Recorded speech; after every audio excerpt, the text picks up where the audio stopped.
Please welcome to the stage our conference moderator, Claudia Brüninghaus.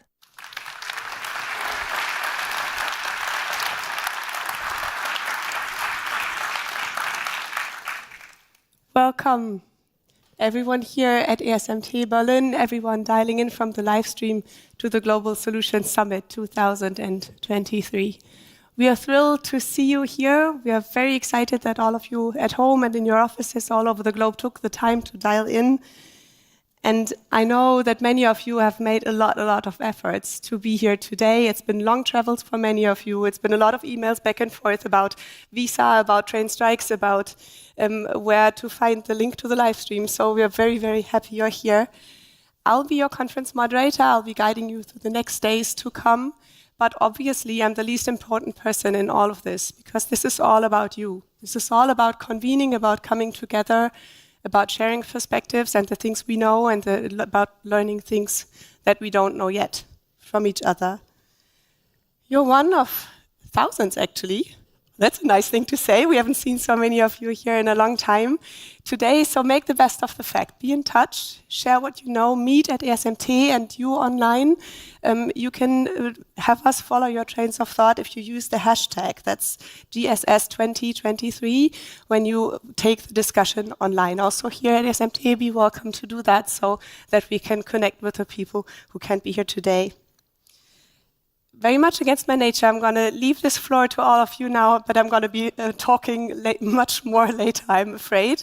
I'm hoping that my voice will carry through, but I'm very well taken care of by everyone in my team. And for now, I'm going to leave the opening to this summit to our founder and president, Professor Dennis Stoll. Please.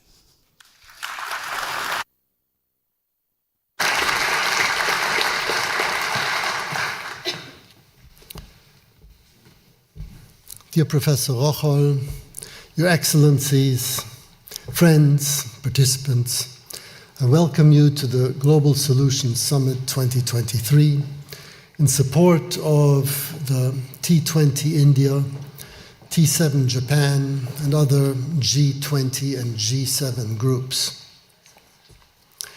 The Global Solutions Summit takes place in troubled times. Global crises are proliferating, and we know that around the world, a deep resignation is setting in, that we are locked into an economic and political system that privileges the pursuit of narrow self-interest over the self-interest embedded in the common good, that excludes far too many from fair participation in prosperity, that does not distinguish between needs and wants, and that is headed for environmental collapse. Economic and political success are increasingly becoming decoupled from social and environmental prosperity. And the many crises that we face in the world today, financial crises, misinformation, digital manipulation, conflicts of identity politics, climate change, biodiversity loss, and much more, are all symptoms of this decoupling. Where does the fault lie? Does it lie with market economies? Does it lie with democracies?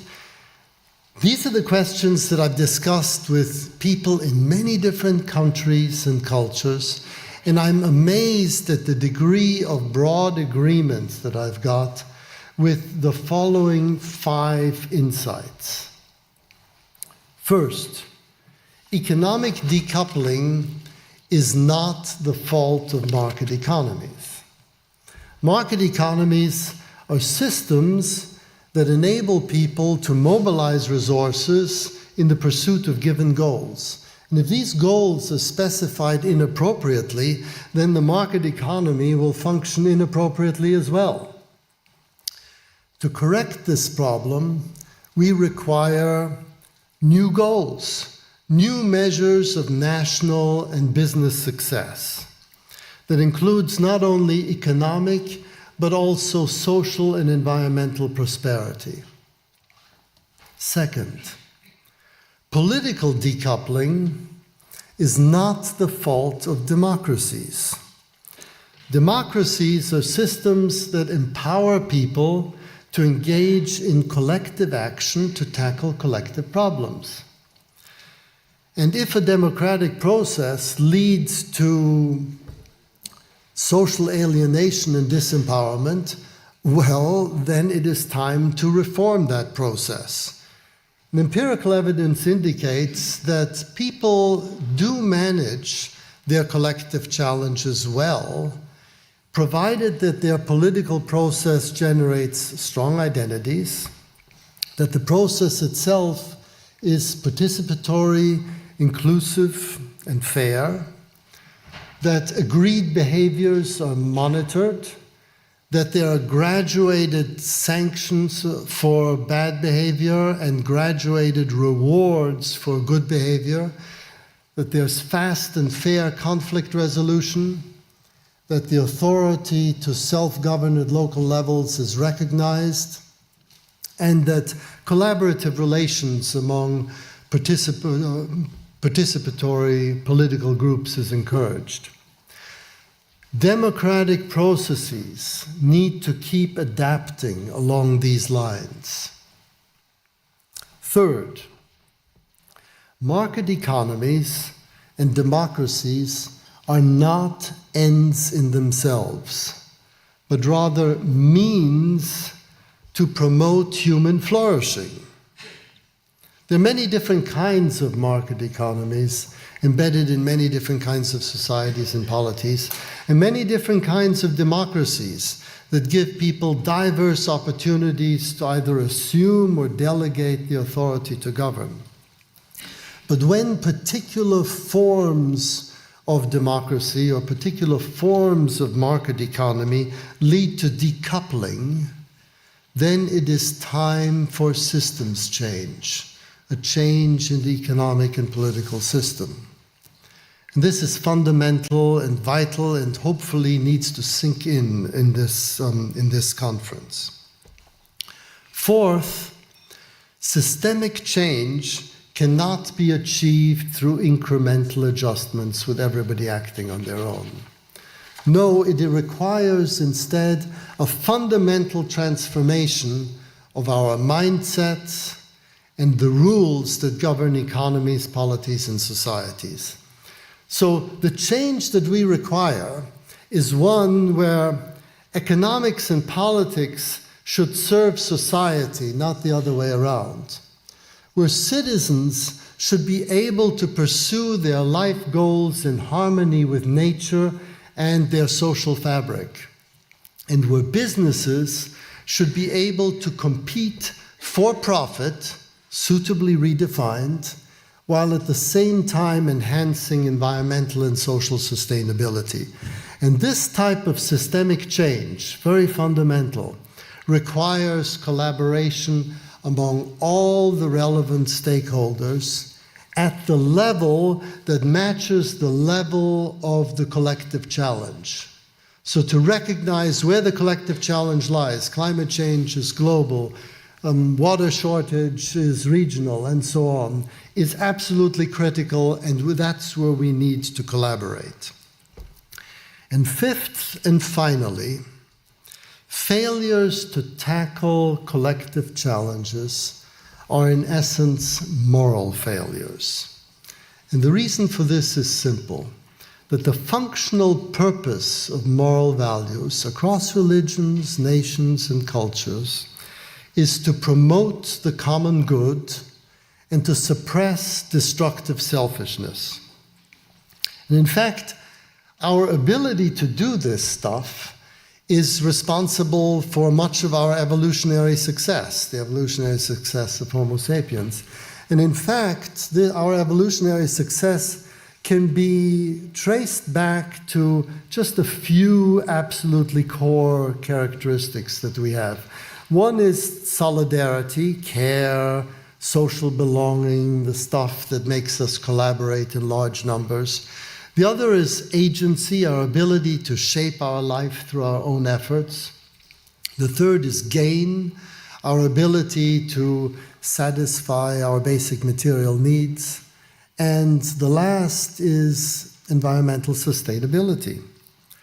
These factors, solidarity, agency, gain, and environmental sustainability, SAGE, they embody a sage approach to life, a basic wisdom. And they correspond to moral values: care, liberty, utility, ecoethics.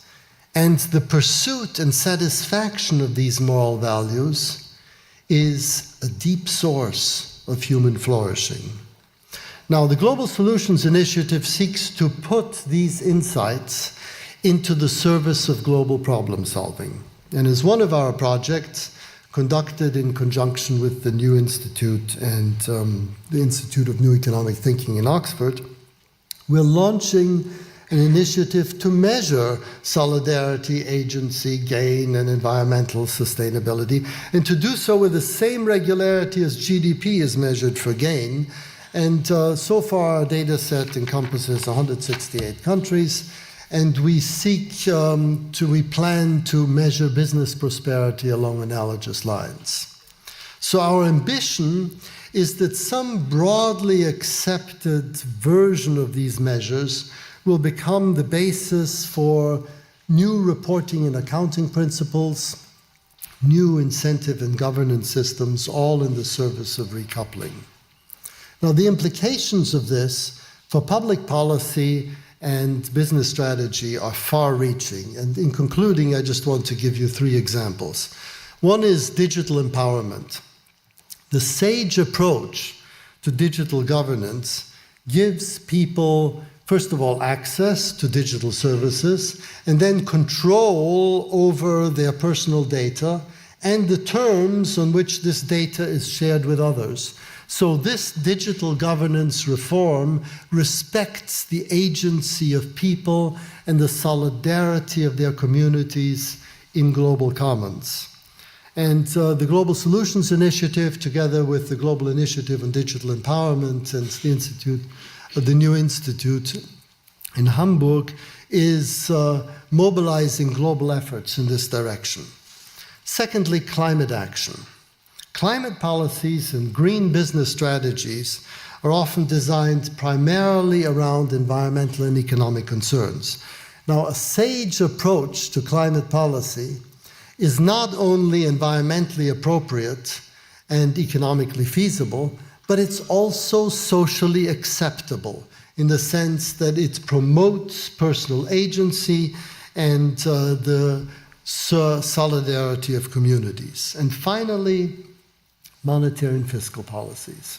The SAGE approach to monetary and fiscal policies pursues not only economic goals within planetary boundaries, but also promotes solidarity and agency promoting measures that empower people to shape their destinies and to strengthen their communities, all as part of the monetary and fiscal policies themselves. Now, you, dear participants in the Global Solutions Summit, will all be coming with your own recommendations for the G20 and the G7. And it's clear that different cultures, nations, religions will require different pathways towards human flourishing, but all leading to a common goal, which is thriving societies, civic empowerment, economic sufficiency, and worldwide environmental sustainability. And in this spirit, let us seize the opportunity to work together for a systemic change that promotes human flourishing for all. Thank you very much, and it's now my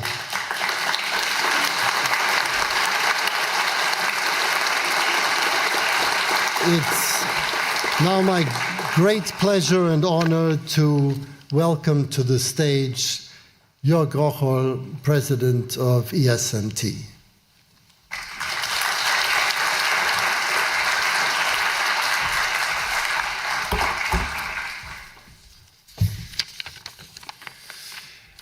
Thank you very much, Professor Snower. Thank you very much, Dennis.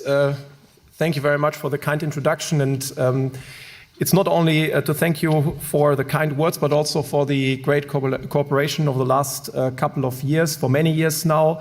Excellencies, ladies and gentlemen, a warm welcome to ESMT, to the Global Solutions Summit. And as we heard, and as we are all very delighted to see finally in person again. It is that we at ESMT enjoy very much this cooperation, given that the Global Solutions Summit provides a platform for the world's leading minds to propose and debate research-based policy recommendations. Dennis just mentioned some, probably many of those challenges that we currently face geopolitically: climate policy, energy transition, global health, and the need for multilateralism, combined with all the major parts we need to deal with: the Russian war against Ukraine, the energy and supply shortages, cyber threats, very important pandemics, and, as I said, climate change. This is so important also to us here that we actually need to collaborate, we need to cooperate, we need to discuss together and derive thoughts and suggestions of how we can solve, how we can address all these parts. In fact, many of them resemble and show that they are parts of human efforts, but also human failures. But that also should give us optimism in being able to also bring together the best minds, the best ideas to tackle and solve these problems. Here at ESMT, and many of you know, but those of you who are here for the first time, I'd like to just say, this used to be the headquarters of socialism on German soil, this very building. You can see here 40 meters of Meissen tiles in the way in which the East German government viewed itself and how it actually thought of itself, its life, industry, but also leisure and other activities. And this is a place now that hosts ESMT, an international business school that has it as its mission to educate entrepreneurial leaders who think globally and act responsibly. And this is a very important part, as the young generation is a very fundamental part of the solutions we would like to tackle, as I'd like to always come back to as something our students said about themselves, to actually be the change makers we need to tackle the challenges we just mentioned. We have here almost 90 different nationalities, 90 different nationalities of students, and I'm very delighted that the program also includes 30 of our students, so that also the voice, the views by the young generation will be also reflected in their thoughts, in their views. And in that sense, what I mentioned, the fact that this used to be the headquarters of socialism on German soil, now maybe resembles one of the nicest ironies we can imagine, that now globally minded entrepreneurial leaders and also young leaders come together here to think about a sustainable future. And therefore, let's be reminded in our discussion here that we can bring together these different perspectives. We need to bring together these different perspectives to come up with solutions that transcend the day, that are originated here, but will help us going forward in finding very important solutions. So therefore, let's take this joint responsibility of acting together and working on long-term solutions. I'm very delighted that the Global Solutions Summit takes place here at ESMT. For those of you who would like to learn a little bit more about the building, its history, there will be also guided tours during the day and also tomorrow. So please make use of them to not only see this one, but also, for example, see the former Chancellor's office and many other secret parts of ESMT. So in that sense, let's have a very lively, inspiring discussions, lots of new insights, and let's try to provide the basis for tackling all these significant problems we currently face. And let's use our ingenuity, our creativity, our thoughts in best thinking about how to tackle them. Thank you very much.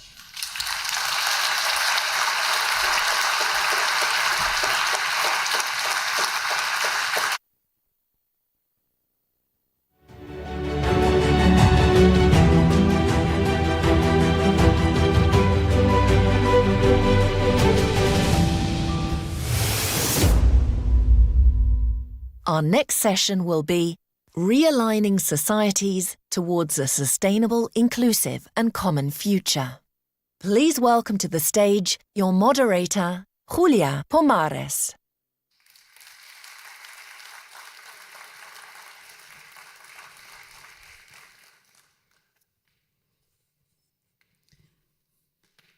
Good morning, everyone, and welcome to this opening plenary of the Global Solutions Summit. Please join me in welcoming our distinguished panelists today, Mr. Chinoy, Mr. Sonobi, Ms. Lucinda Trigo Gamarra, and Mr. Colm Kelly to join the stage.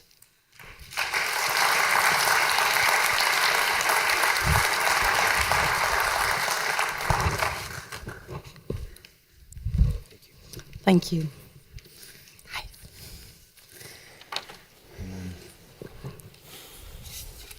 So, very happy to be meeting in person, all of us together today.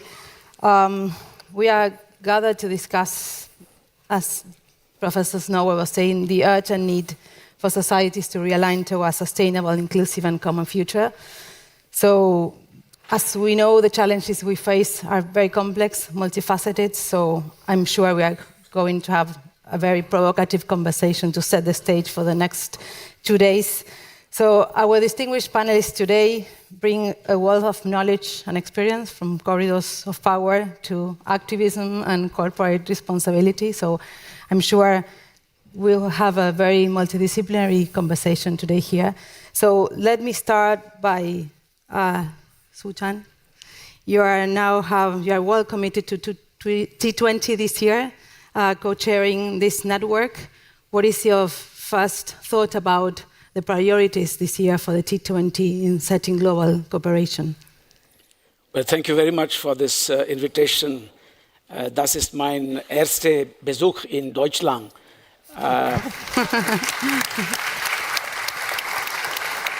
Und ich freue mich sehr, hier zu sein. Danke für Ihre Einladung. Thank you very much for this invitation. Let me begin by firstly stating the obvious that the G20 for India is an exceptionally different one. It is aimed at building consensus on the fundamental principle that the entire world is one family. So that's where we proceed from. Therefore, our logo, as you know, is one earth, one family, one future. Now, the problem with realigning societies is that you could as well have said realigning nations. I don't quite think the Westphalian notion of a nation state is past. It has evolved differently in different geographies. Europe, in fact, is very different from other parts of the world. Here, it is more appropriate to speak of realigning societies which have a transnational connotation and which also bring in the intrinsic role of civil society, of big business, big tech, etc. But in Asia, the geography from where, for instance, I come, there are other contextual things that are very important, such as history, civilization, the ability of Asia to have, for instance, made great progress on the economic front, but having failed to build a common security architecture. Some might say that is now proving to be true of Europe as well.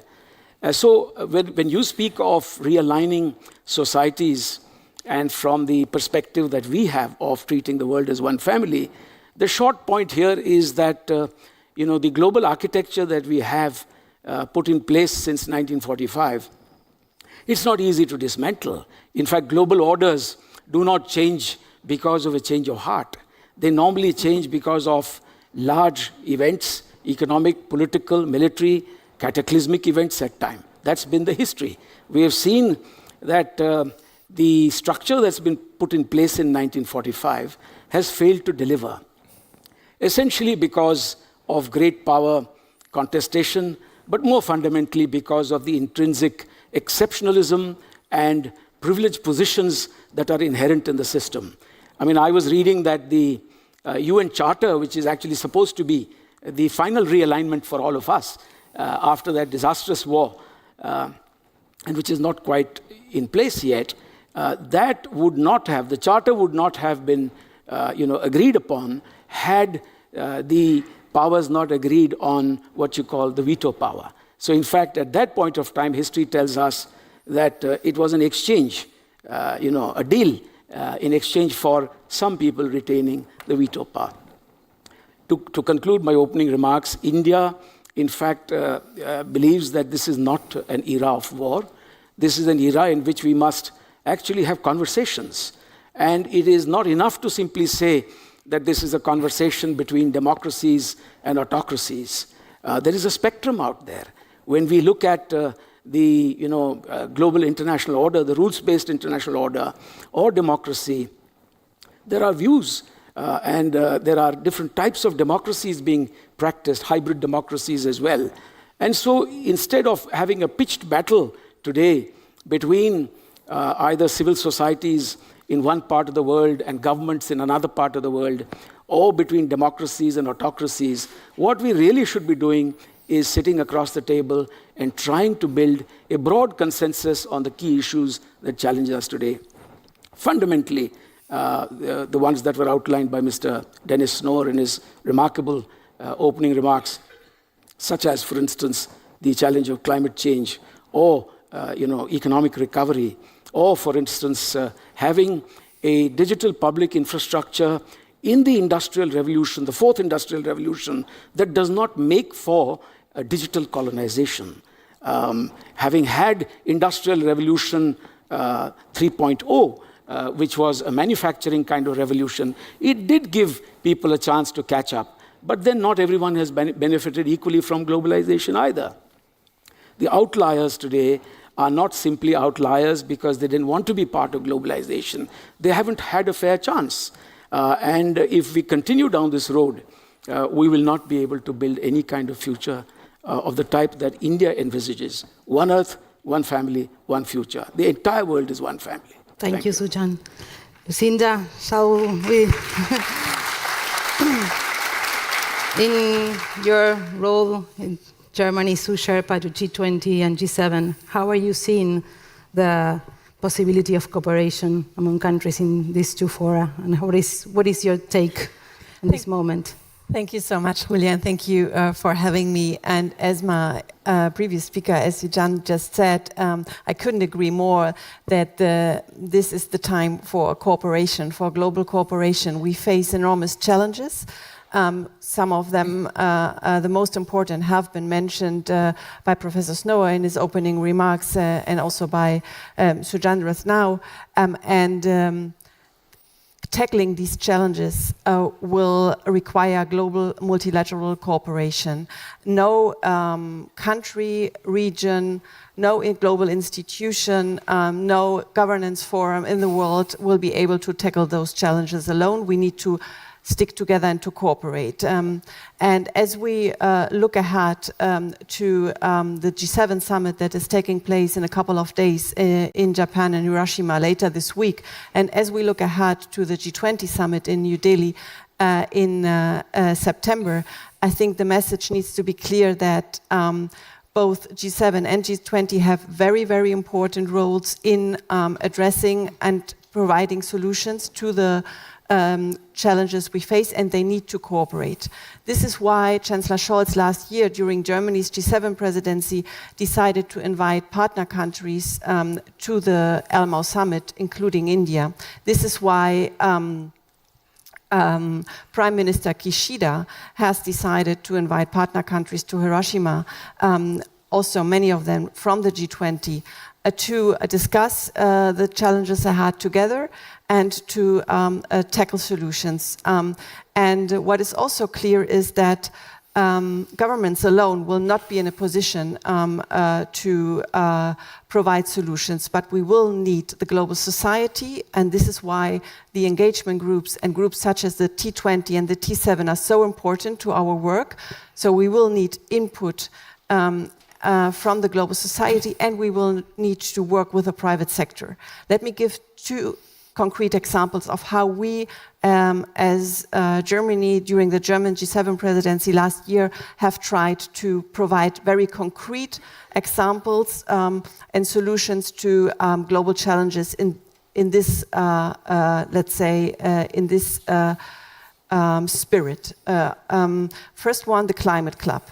During Germany's G7 presidency last year, Chancellor Scholz suggested the idea of setting up an international open cooperative climate club to bring forward the very much needed mitigation, climate mitigation, in particular in the industry sector. So what is the idea? The idea is to cooperate, to bring forward mitigation in the industry sector, which is very hard to where, as we all know, emissions are very hard to reduce. So why is this climate club a new idea? Well, it has a very concrete focus. It brings in the private sector because it focuses on the industry decarbonization, for which, of course, we will need the cooperation of the private sector. And it has a third pillar, the third pillar being that we need to reach out to cooperate with other countries beyond the G7 to help them, bring them in the climate club, help them to also be able to join the climate club and contribute to the goal of the climate club in doing so. Since Elmo last year, the Climate Club has already reached out beyond the G7. We are very happy to have Chile on board as co-chair. Many other countries, including Argentina, have expressed their interest in joining the Climate Club. For me, this is a very practical example of how we can and we have to set up new models of cooperation to address the challenges we face. Second example, the Global Partnership for Infrastructure and Investment that was set up last year, also at the Elmo Summit, and which aims at providing sustainable infrastructure to countries in the Global South. We committed as G7 to provide up to $600 billion US dollars up to 2027 to build sustainable infrastructure. Of course, this gigantic number shows you that we will not be able to do that on our own, but we will need the private sector to come in. And again, since we established this important initiative, it has grown. We have reached out to the G20. We had a side event on the PGII in Bali. We are looking forward to cooperating with the Indian presidency on this as well. So this is yet another example on how we can tackle the challenges we face. And I agree, we face enormous challenges, but I also find I'm of the view that we have a common agenda to tackle those. It is the Sustainable Development Goals that we all agree to as global community. It is the Agenda 2030. We are halfway through this year, and we are facing a situation where we basically are falling behind almost every sustainable development goal. So we have to use this year to see where do we stand and what do we have to do to achieve the goals until 2030. And we are extremely grateful to the Indian presidency that they have put the sustainable development goals and the issue of global development at the center of their agenda. And we stand ready to support the Indian presidency in achieving a successful Delhi summit. And in that respect, I couldn't agree more that we need a reform of the global institutions, of the international financial architecture. And we are working on it, actually. This year, the reform of the multilateral development banks is a major topic, both for the G7 and the G20. And we have to look at all the international financial institutions and analyze for all of them, do they still face the right membership and governance structure? Is the governance structure representative of today's global economic realities? And the second question we have to ask ourselves is the mandate of this institution still the right one for the global challenges we are facing? And we are doing this with the multilateral development banks, with the World Bank, and we are actually adapting the mandates of these institutions and making them fit for the future. So I agree, the challenges are huge, but I think we are doing a lot to tackle those. And once again, we need to do that together. And the G7 and the G20 need to work cooperatively together to achieve this. Thank you, Lucinda. Thank you. Let's turn to you, Com, from the private sector view. Lucinda, providing a more optimistic view about what we can achieve, was talking about the role of private sector in not only governments being involved in this change. We are now clear that we have global problems. I think the symptoms are shared by everyone. Do we have global solutions to those global problems at the moment? What is your take? Well, first of all, I wholeheartedly agree. The private sector, market economies have to be part of this solution. The problems are so significant, so pervasive, that we have to keep our economies function to meet the needs of people and planet.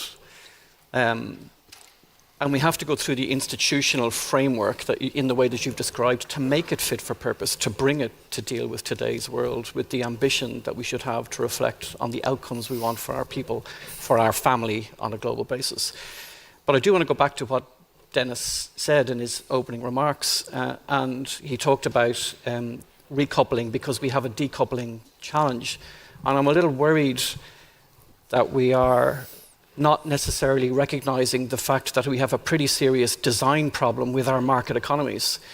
Because to be blunt, our market economies were not designed to address the kinds of problem that we are now facing. They're not designed to address climate issues. They're not designed to address issues related to nature, or indeed to social inclusion and fairness and equity.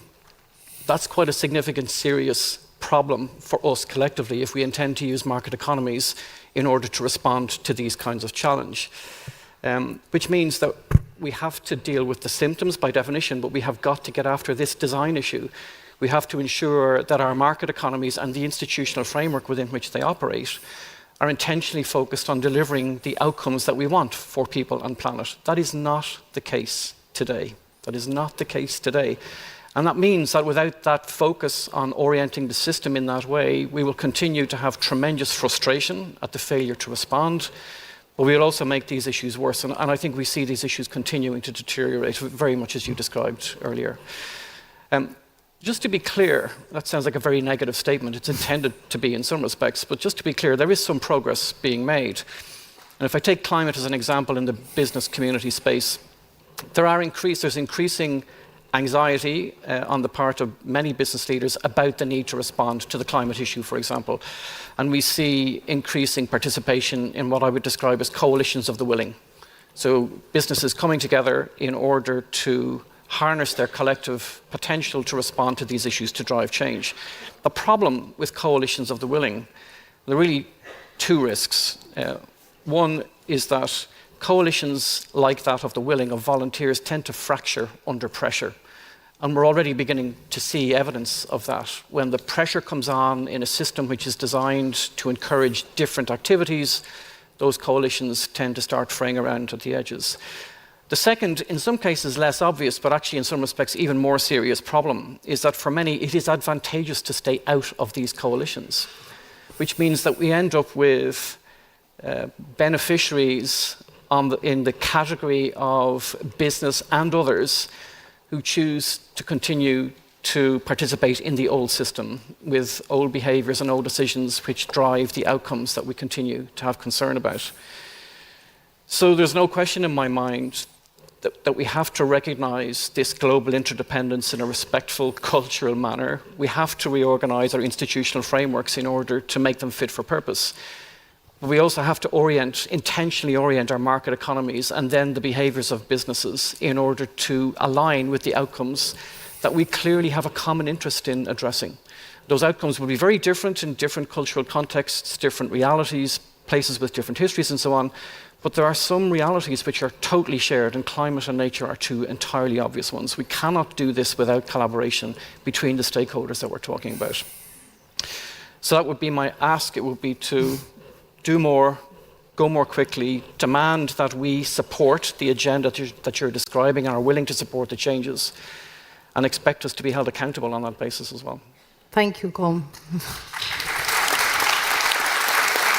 Well, Mr. Sonobe, after these interesting remarks and especially different views, rather optimistic, rather pessimistic, what is your take? And now leading the G7, this new network of think tanks, what is your take about how challenges are going to be met by global institutions?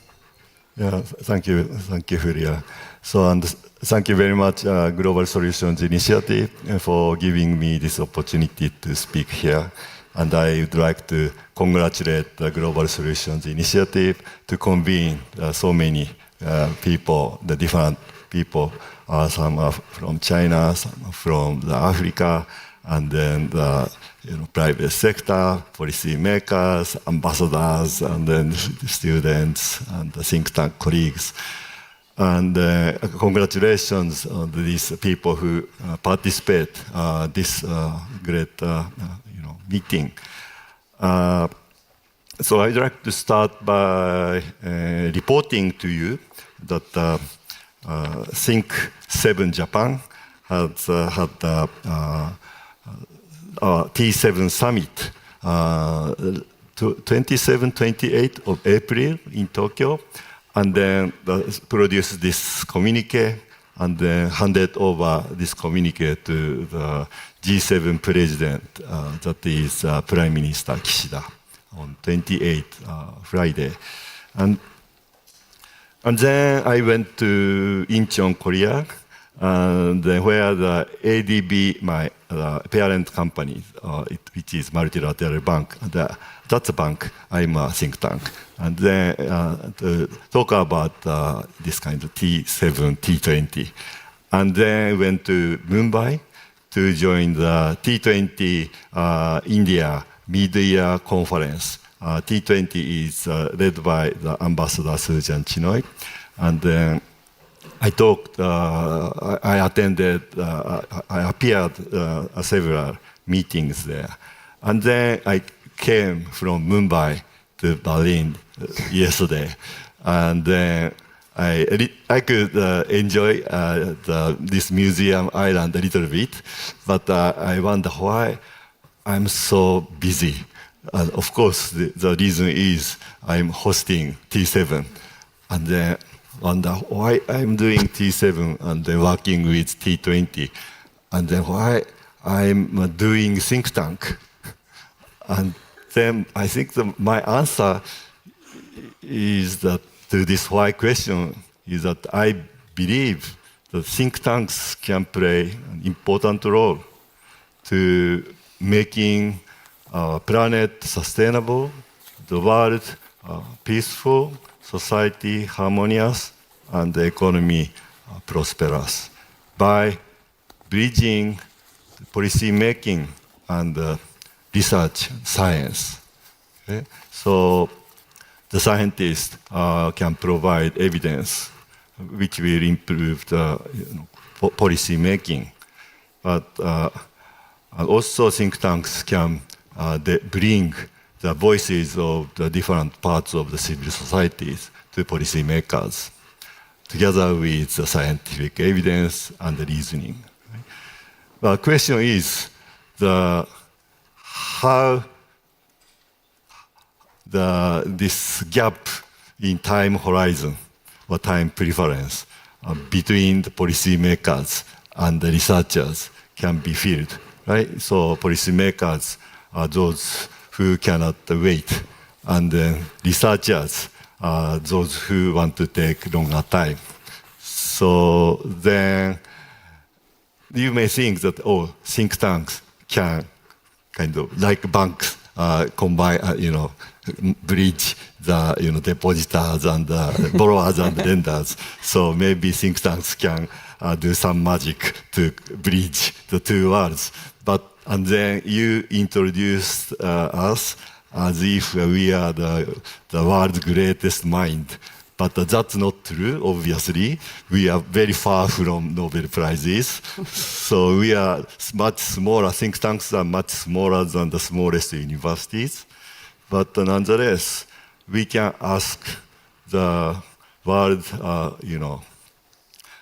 smartest, wisest, or most knowledgeable people right? So researchers in the world, and also the great minds in the world, including the great person like Sujan. And then also the greatest business leaders in the world. And then we can quickly deliver the latest or state-of-the-art knowledge useful for policy making to the policy makers. And then that may work or may not work, but that's the limit, that's the frontier knowledge. So it's not, if it doesn't work, it's not the think tank's fault. So I'm a bit tired because of the too much schedule, but still my mental condition is okay because I don't have to worry about the result of the applying knowledge to policy making. But of course, we can carefully listen to policymakers and also researchers and other wise people so that we can make a best match between demand and supply. Thank you, Mr. Sonova. I think we are running out of time. And I don't have the magic of having additional minutes for this conversation, although I think it should be great to keep talking and exchanging. I think the summit was born 6 years ago, and the need for this type of conversation is as urgent as ever. So I hope we can continue these conversations, especially because the Global Solutions Summit has become a very important and a unique forum for these type of conversations about global problems, but especially about global solutions and how we can get to them. So thank you very much for this conversation, and hopefully we will have 2 very intensive days of keeping on this issue. So thank you very much, and let me thank you very much. Esteemed experts. Thank you so much.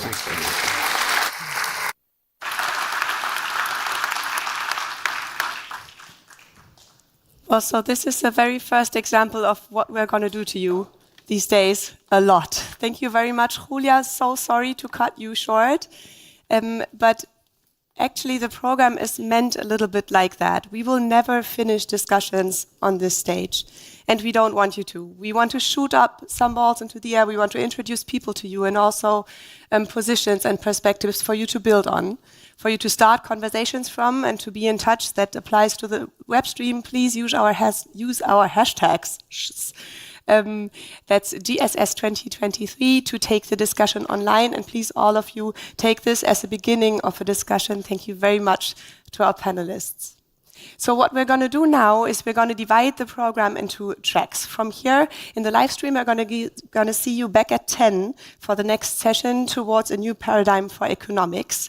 You take a quick breath and then be back online in a few minutes. And for all of you, it's time to make a decision, actually.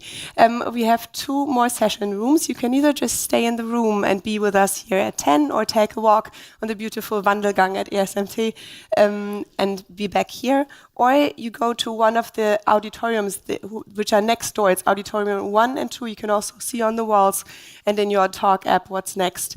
In the auditorium 1, you're going to be following a deep dive overcoming negative spillover effects to advance sustainable development. And in auditorium 2, next door, there's a solution dialogue that is on priorities for India's G20 presidency and beyond. So it's going to be a tough decision, I know that. And then I'm going to fill you in on another thing. The seats in these auditoriums are limited. They are about 50, 60, 70 people large. So if you want to be sure to have a seat in there, please be early. Just walk over there and find a seat. I think we will make room for every one of you.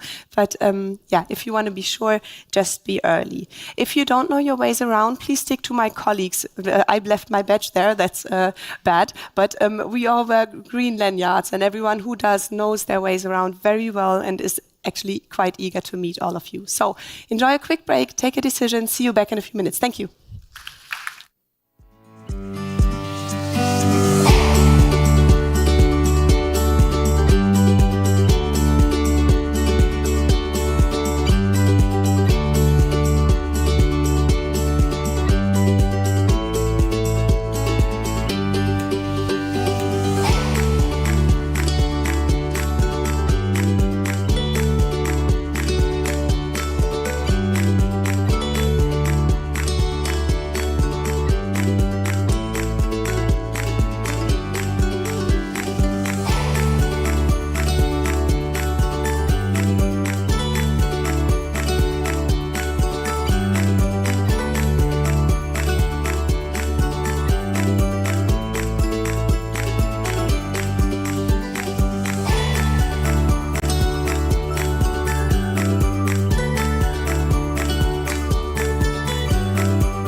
find your seat, as the next session will begin shortly.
Our next session will be Towards a New Paradigm for Economics.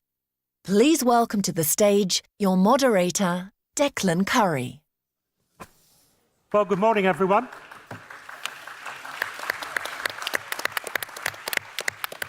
Good morning, everyone, those here in the room in Berlin and those of you watching us remotely. Welcome to our discussion about a new paradigm for economics. I'm Declan Curry. I'm a journalist and broadcaster. I've been covering business and the economy for media outlets around the world for about 30 years, and I've been involved with Global Solutions and its various incarnations for at least the last 15 of those. I'd like you please to join me in welcoming our speakers. We have Salma Abbasi, Heather Graeber, Moritz Schullerich, Dennis Snower, and David Sloan Wilson. Give them all a round of applause, please.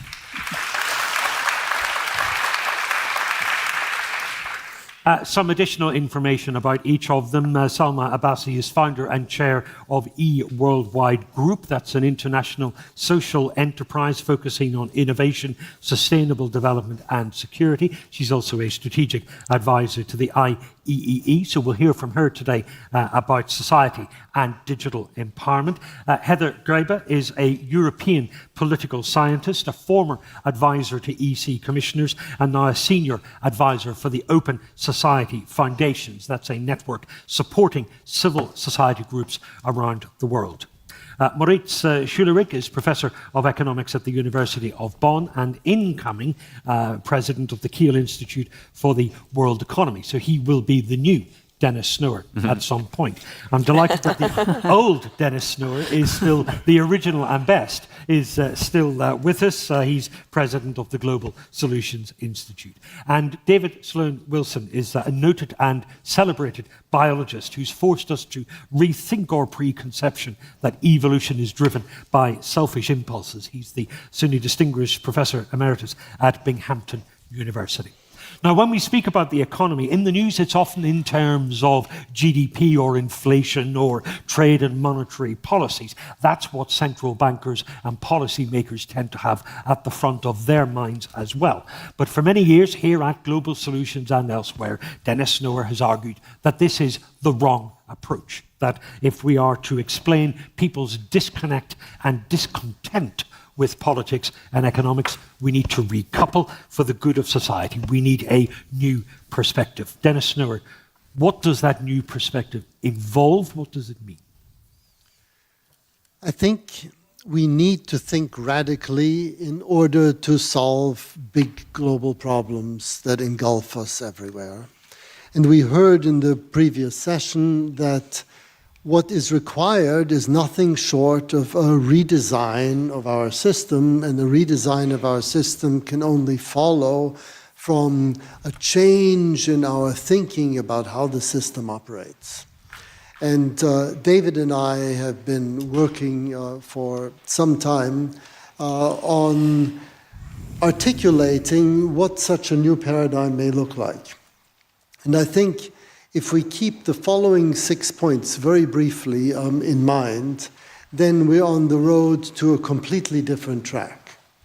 The first is that we as participants in the economy are not just individuals. We also participate in social groups, in political groups, in higher collectives. And our participation in those collectives is just as important a role that we have economically as is our individual participation. The second is that economies are embedded in societies and polities very fundamentally. You can't understand what economics is about unless you understand the social relations between people, if people trust one another or not, and whether they care for one another. Totally different economic relations result. And so thinking, as we often do in the public discourse, that if we've got a problem, then it needs to be solved by either the government or the market, leaves out something really important, and that's society, our embedded in social groups. So that's sort of... Isn't society and government the same thing? Isn't government the representative, the delivering arm of society? Now that is a wonderful comment midstream, because that's what government ought to be.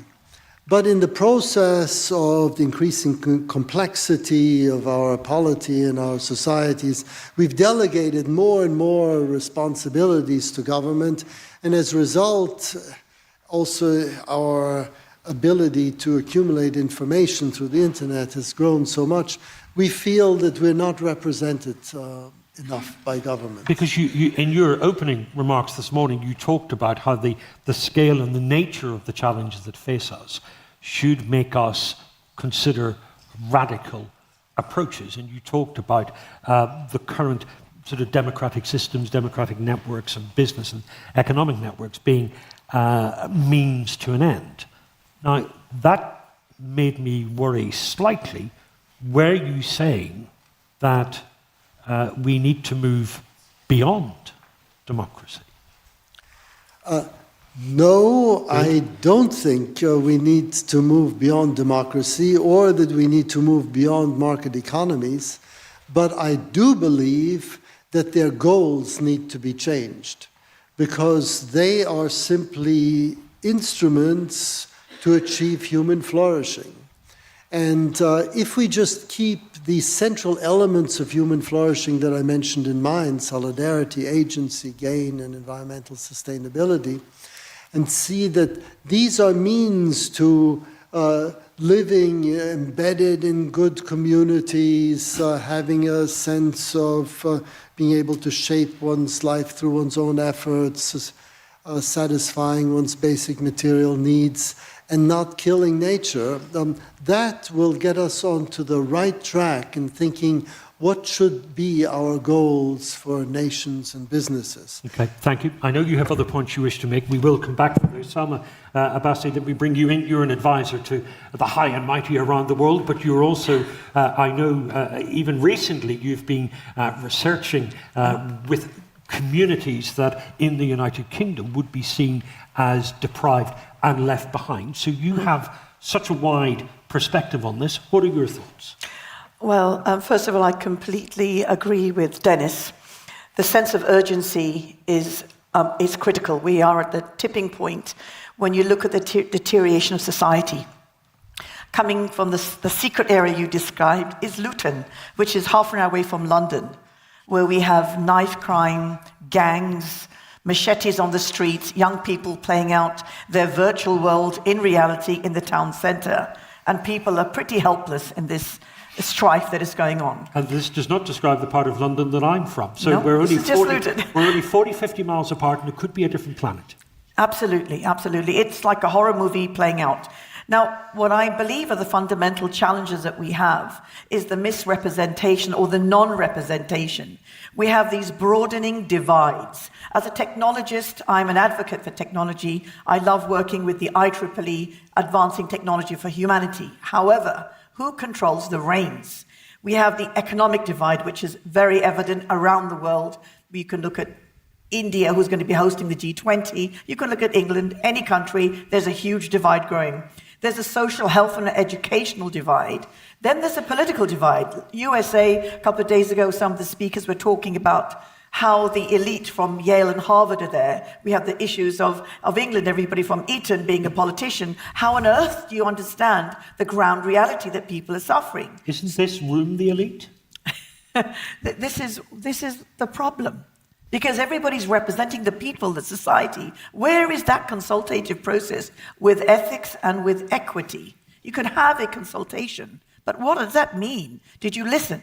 So then let's go on to the digital divide. Now, lucky we're two ladies on this panel. The gender divide, the gender digital divide, the gender health divide. So women are being marginalized across the east and the west, the north and the south, whatever you say. Who's raising the families? Primarily the children. So that in itself is a huge issue. Now, what do we need to do? We need to address this with an ecosystem. We need to look at policy change, economic drivers from a holistic perspective, which looks at driving and pushing social entrepreneurship. And I mean that not just the big private sector, government, as you were asking, who's in charge. We need to bring in academia. We need to bring, as the Institute is saying, the young minds, but from all levels, all aptitudes. Not every degreed student is the best student. Hard knocks is also a great learning grind. I think the pandemics in itself represents the economic shift that occurred. The lessons learned, the innovation from Africa and Asia must be brought into the context of Europe and the Middle East and, of course, America. Why social enterprise? What's the advantage of social enterprise over the existing networks and systems that we have? Lovely. So I'm teaching at the moment at 5 universities. One of the biggest challenges I try to teach is not just the commercialization, but the survivability, the sustainability of your business. Who needs it? It's got to be needs-based. And that's why I say ecosystem. At the moment, I think one of the superstars for me in the Islamic Development Bank world, we've been commissioned to work on STIE, Science, Technology, Innovation for Economy. When you look at Malaysia's 10-10 vision, it's all these different types of theories, these different types of technologies put into practice from the green economy. When you deal with them in isolation as a government, it's hard to put them together with any meaningful way. Just like digital transformation. I hate the word digitization. Digitization just means electronic doing the same rubbish that you were doing before. Transformation means doing it differently. It's so true. So the renewable energy, the clean energy, the blue economy, space technology, all of these things put together with AI, big data, biotech, humanity at the core. If we don't put humanity at the core, we will not achieve what you want to see in the world. What does it mean? This paradigm shift will be driven by innovation, by people, and by needs. And when we start doing this, governments make their own national strategy. They don't know how to implement it. Honestly, it's a policy, it's a piece of paper. We've got to make it, streamline it, make it meaningful. Have within it, I call the word teeth. In the teeth, it's got to be implementable, accountable, integrated, but made in a consultative process. We are all old. It's the young people. The world is for them.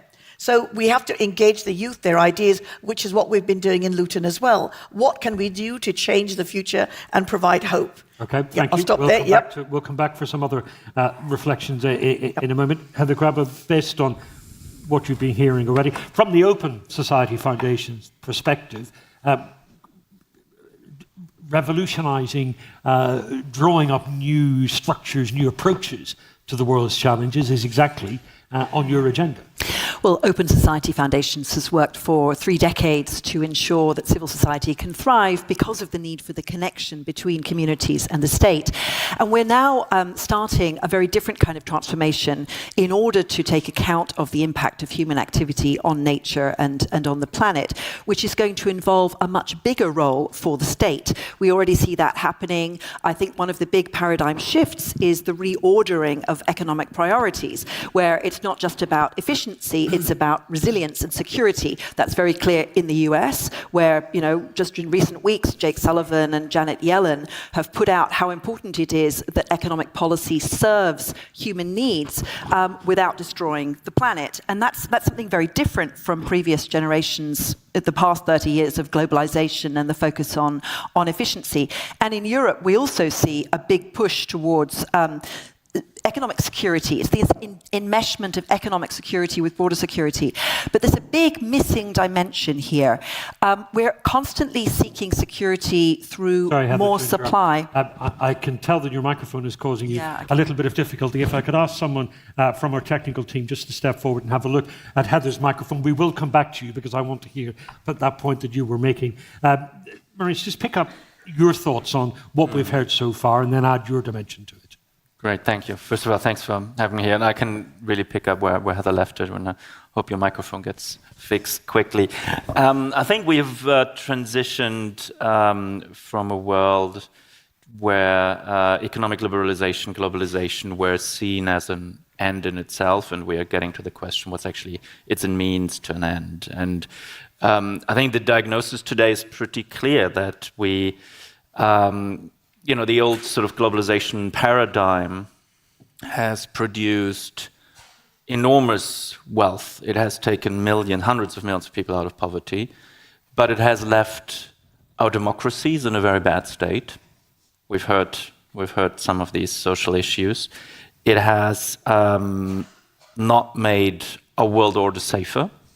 The idea that globalization, economic integration would promote peace and understanding and make also the newcomers to this global order responsible global citizens has not always been kept. We have wars again in Europe, not far from here.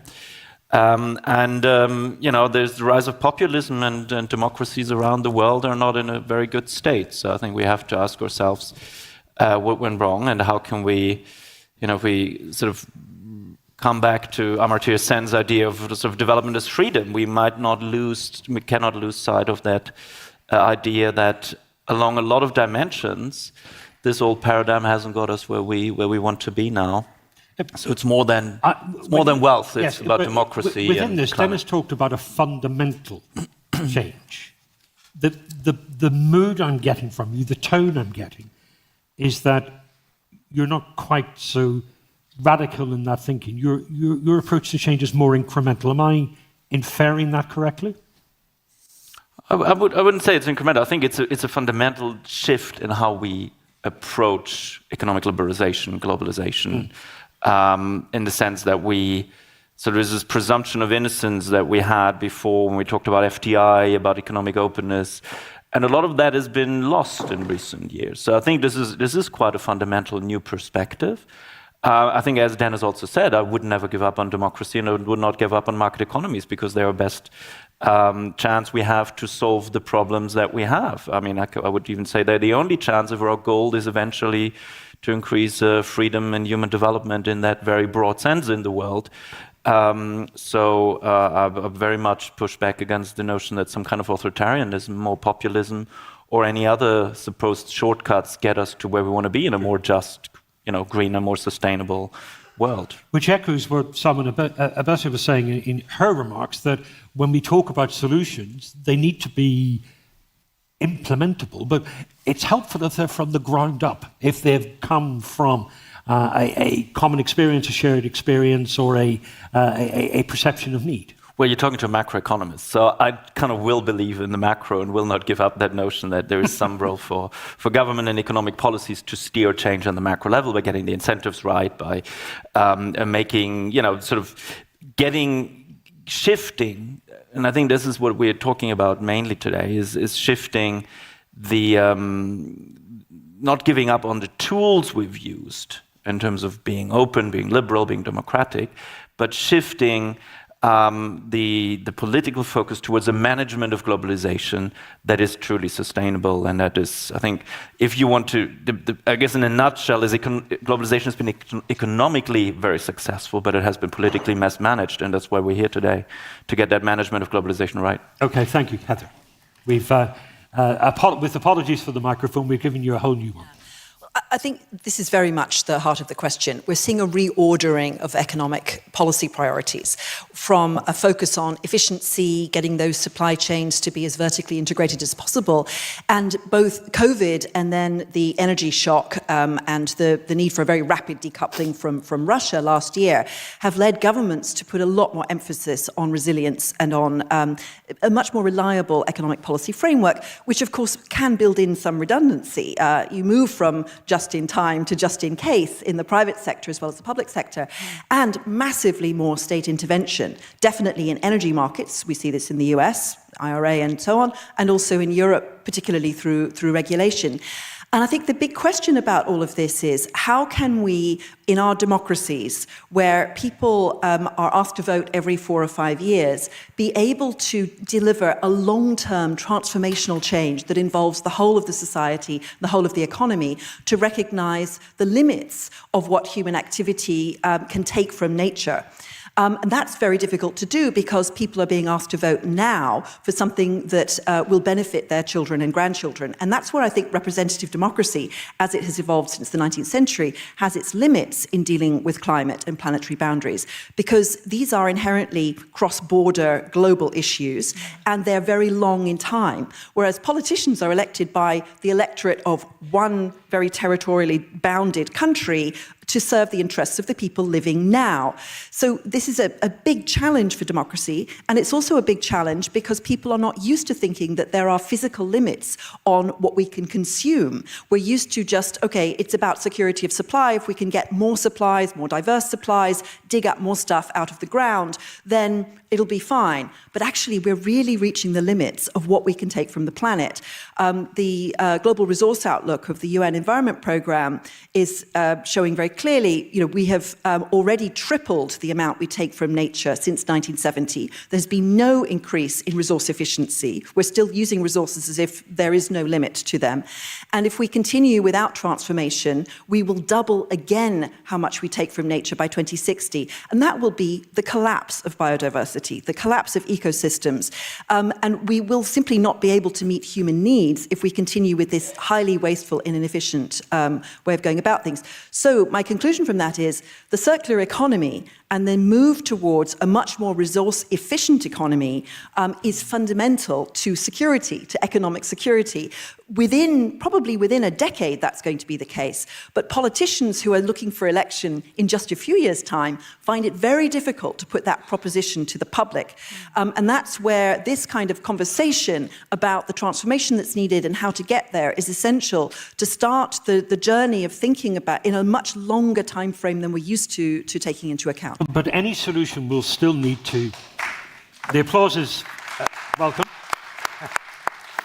Thank you very much. And just to say, whilst we are hearing from all of our excellent speakers, I also want to hear from some of you in this room as well. So in about 10 minutes' time or so, I'll be asking you for your contributions as well. Any solution, though, still needs democratic support. It still needs to come from the people, to be accepted by the people as something that they wish to do. How do you get that when people still say, oh yes, we're terribly concerned about the climate, but I want to drive my SUV? Or if it's the governments in India and China, they say, we want some of the economic growth that the West has had for the last 400 years. How dare you deprive us of that?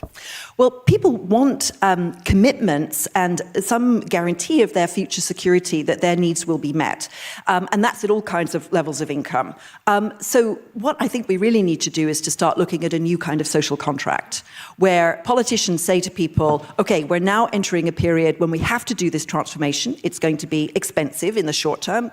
Big investments need to be made. And it will lead in the end to really actually not that long a time period where living standards actually improve. Not necessarily more and more consumption, and this is where we come to the well-being economy that Dennis was talking about, but well-being in terms of less air pollution, less commuting, less time spent in just trying to get across cities, for example. There are plenty of benefits to moving to a more sustainable economy, but you need to have an underlying social contract whereby politicians can say to people, yes, we're entering a period of big public investment and there will be major changes, but your basic income will be protected, your social security is still there is still a social safety net for you. We haven't even started this conversation yet. Okay, thank you. And David Sloan-Wilson, your discipline, your thinking goes right to the heart of this, because what we are effectively talking about is, can we persuade people to act together and share a little bit of the sacrifice, or are we hardwired for selfishness?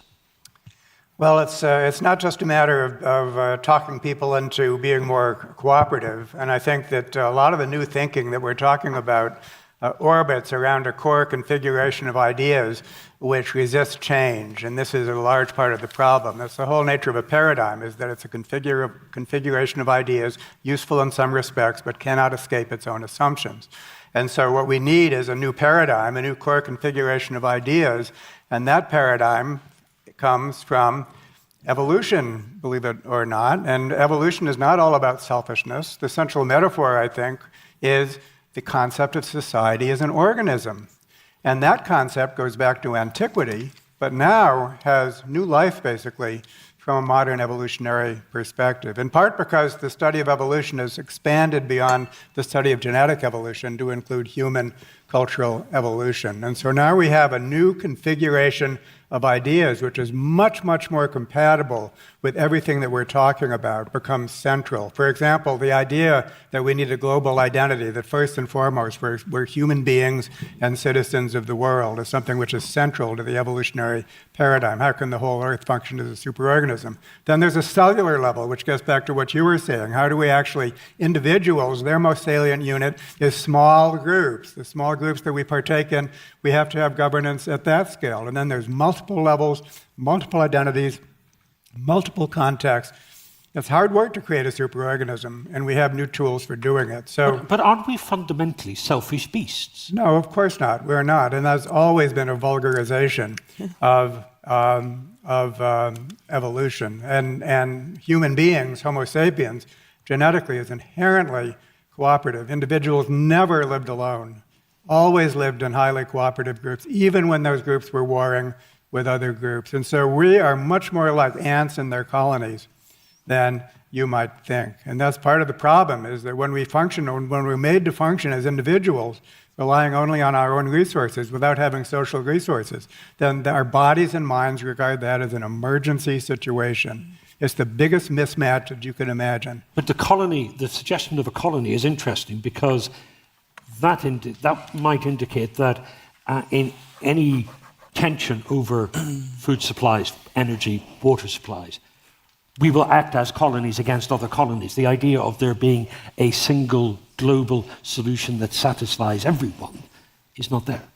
Oh, it is there, but it has to be constructed. And so we have group upon group upon group. And the level of cooperation has to be expanded at the global level. That has to be a conscious endeavor. But a point I also want to make is that it's inherently participatory. We don't want the kind of global organism in which individuals are skin cells or something like that. But in human society, it is inherently democratic. It's done with, not done to.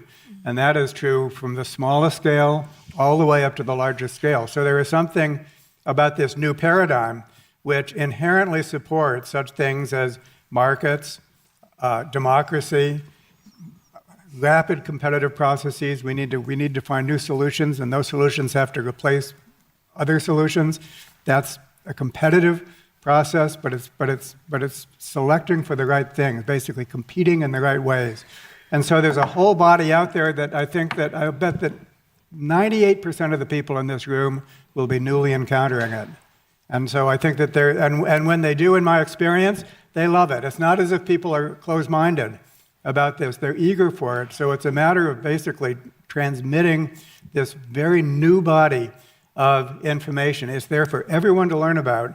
And Dennis and I, among many others, I think we're passionate about establishing this new paradigm, which will make all of these wonderful ideas, it'll take them from the periphery and will make them central. Okay, thank you. So we've had a discussion of the concept. We've had an element of practical discussion to this as well in terms of climate change. But if we draw out some of the key thinking, and Dennis, forgive me if I'm sort of mangling some of this, economies and polities should reward activities that promote the well-being of people and penalise activities that undermine societies.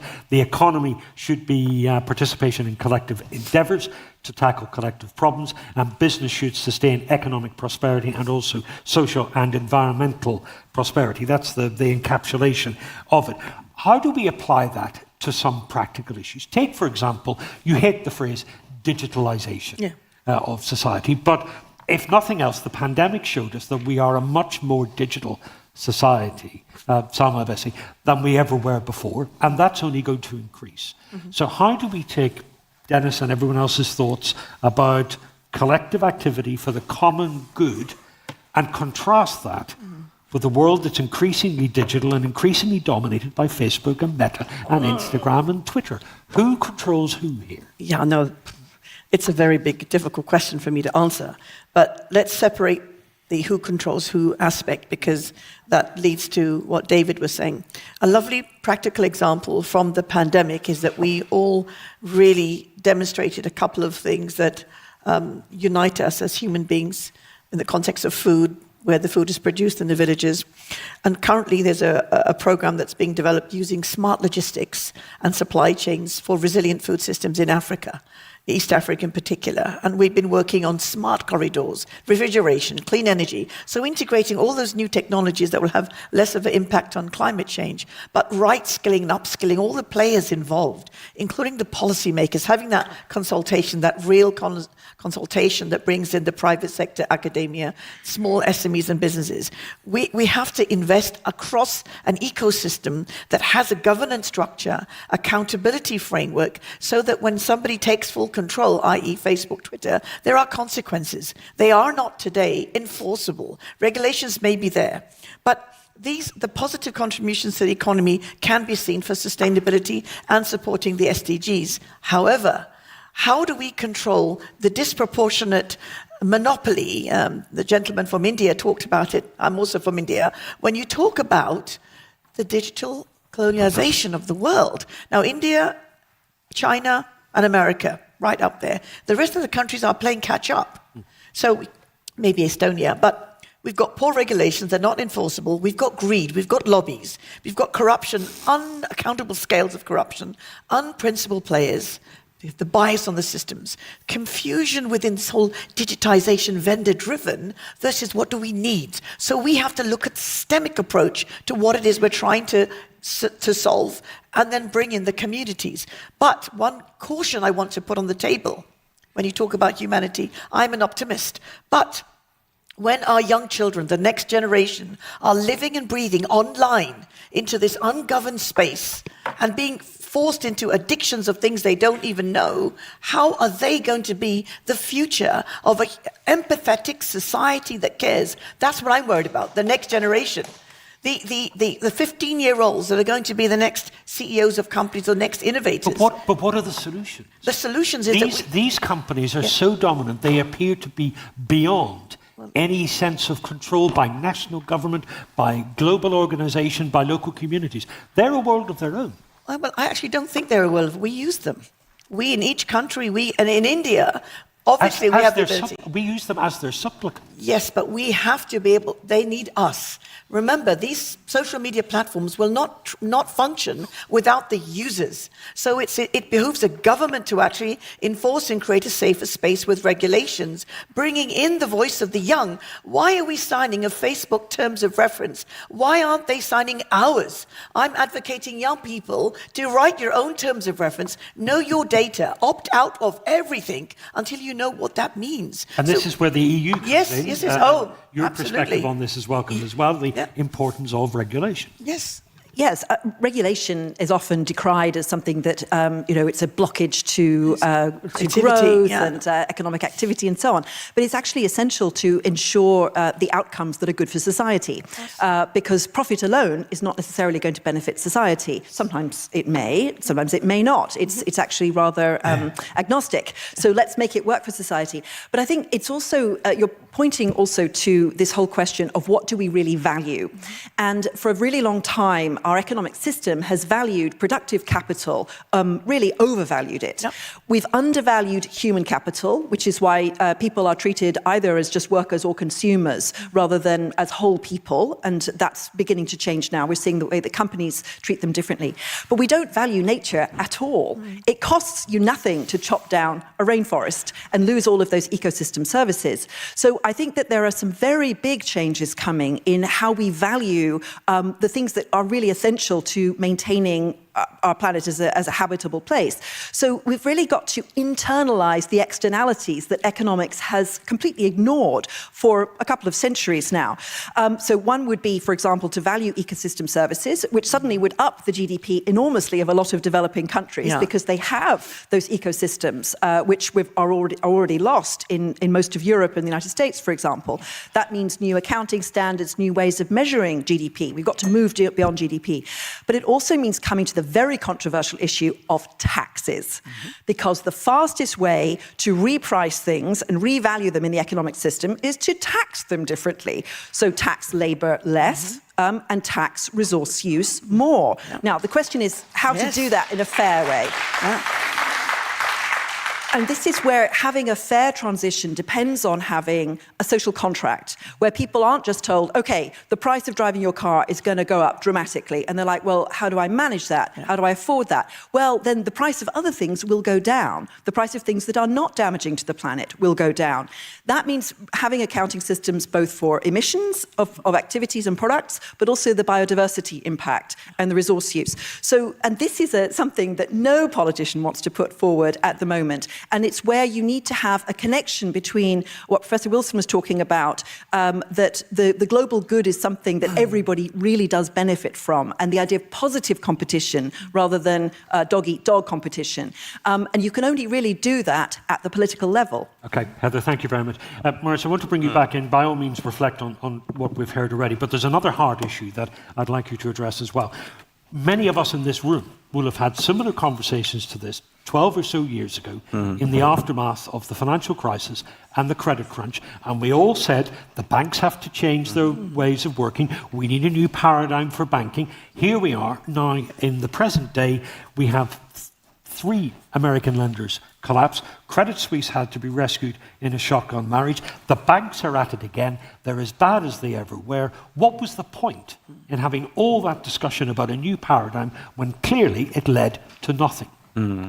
Very good point, and it connects really, really nicely to what Heather just said. I think to make a case for economics as we used to do it, we have a concept, namely the concept of externalities, that captures a lot of what you're saying. Not a lot of what you're saying about the dark side of data usage, what you're saying about resource taxation if we don't internalize the prices. So there is economics talking about that, and it also talks to your point about the financial sector, because what we did 15 years ago after the global financial crisis, we thought like these big systemically relevant financial institutions create externalities because they take risk, and then when they go bust, society has to step in and rescue them.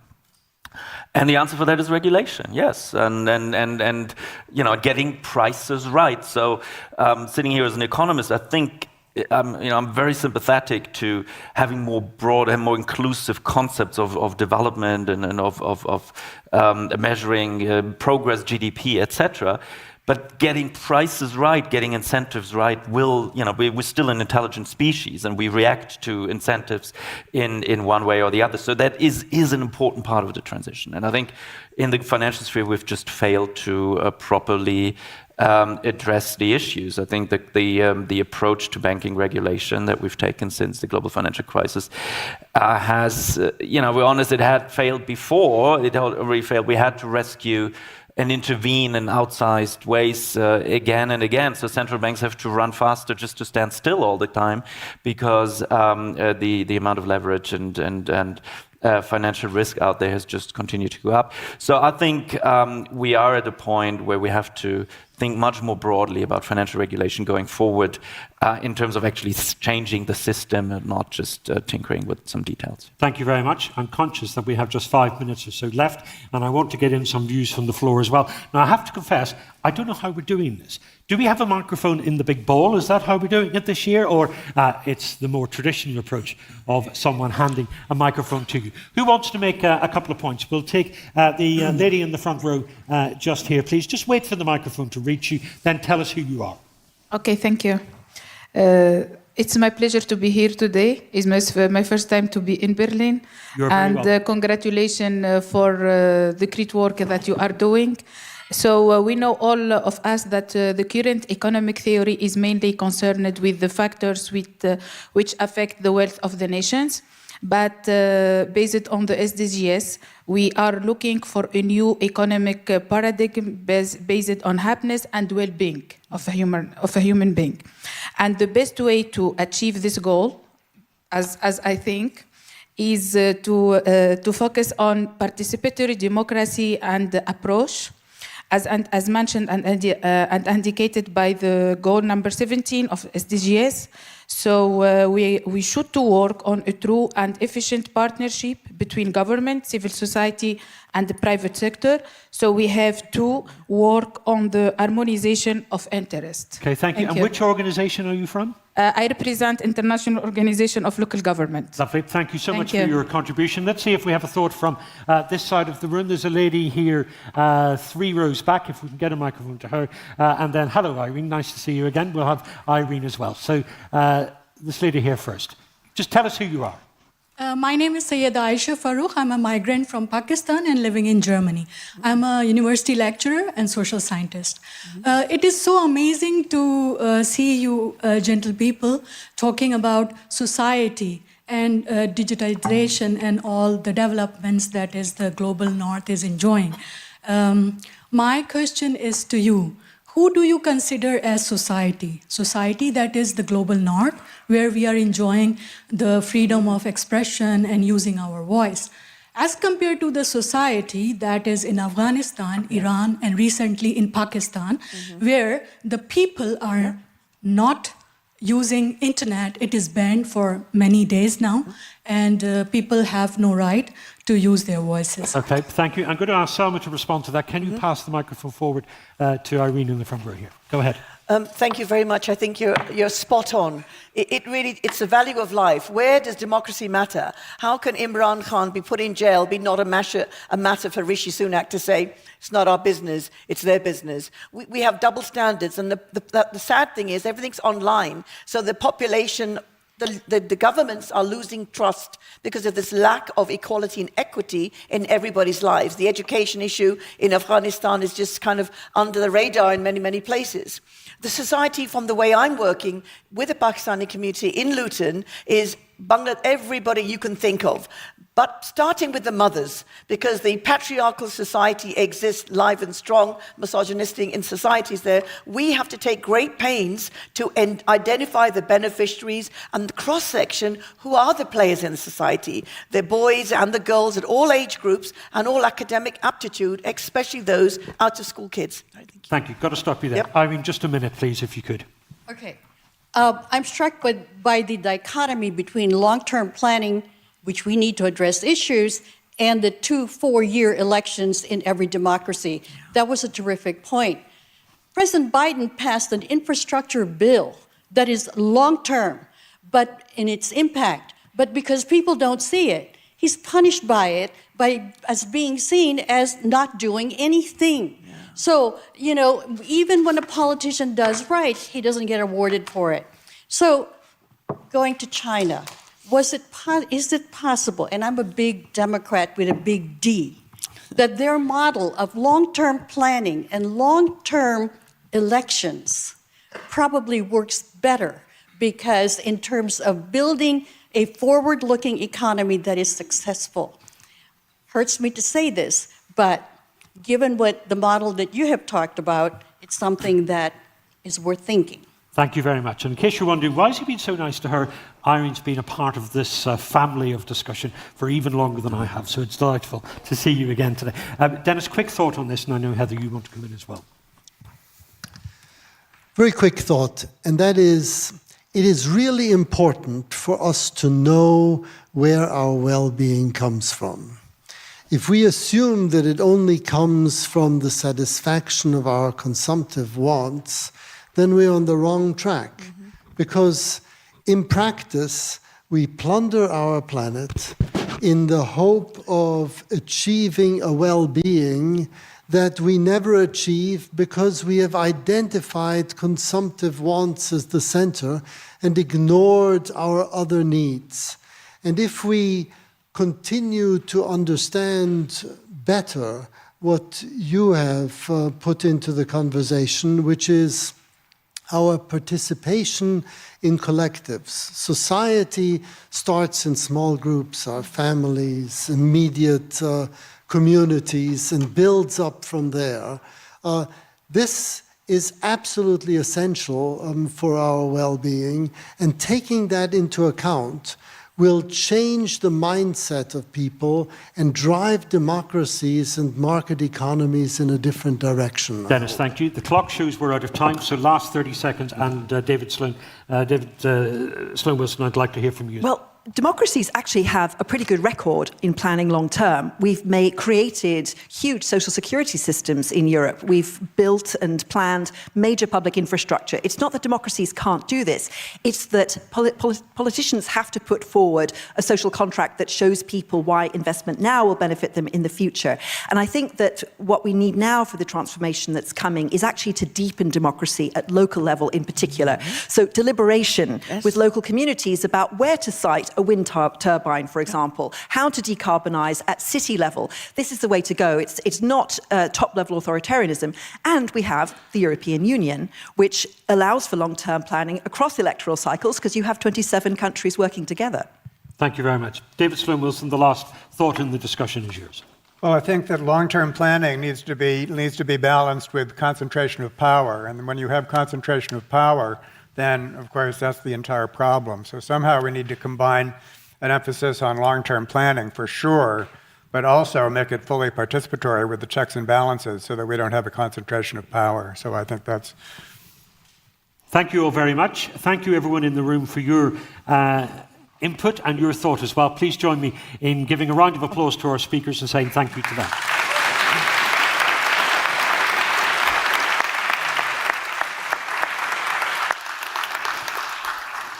So thanks to all of you. You've given us a lot of food for thought, and I'm going to take one that Dennis Nauer just said, society starts in small groups. So let's create some.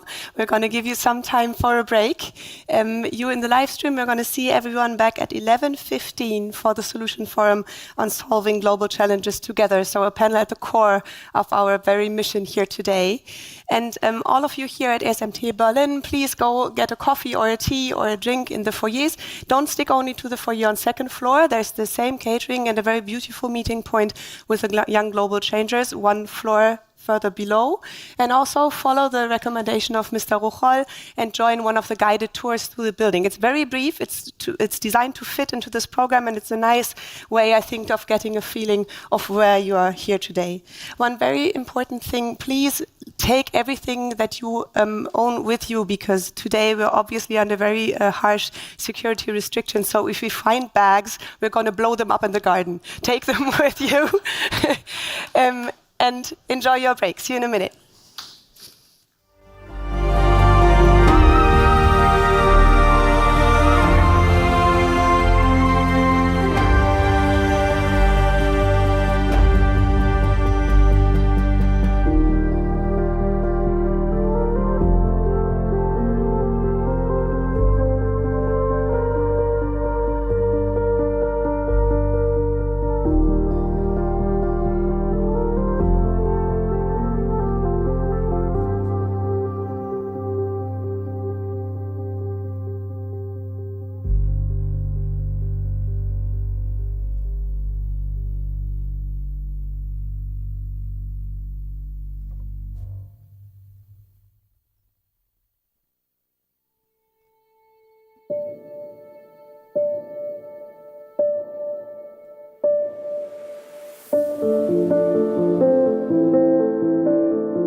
Our next session will be Solving Global Challenges Together towards a global approach of peace, dialogue, and capacity building.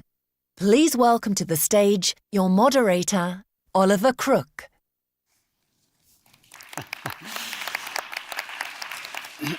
Thank you very much. Thanks so much for coming today. Yes, solving global challenges together towards a global approach of peace, dialogue, and capacity building. Lofty subject indeed. We've got a panel here with a lot of experts from a lot of different backgrounds. People from different places, solving different problems, but unified in their effort to attack these complicated and related issues. And so I'll introduce them now. So Anna-Katharina Hornage is the director of the German Institute of Development and Sustainability. She's also professor of sustainable development at the University of Bonn. Ronnie Chan is chairman of Hong Lung Properties. He's an active member of a number of other efforts, including the Better Hong Kong Foundation and the China Heritage Fund.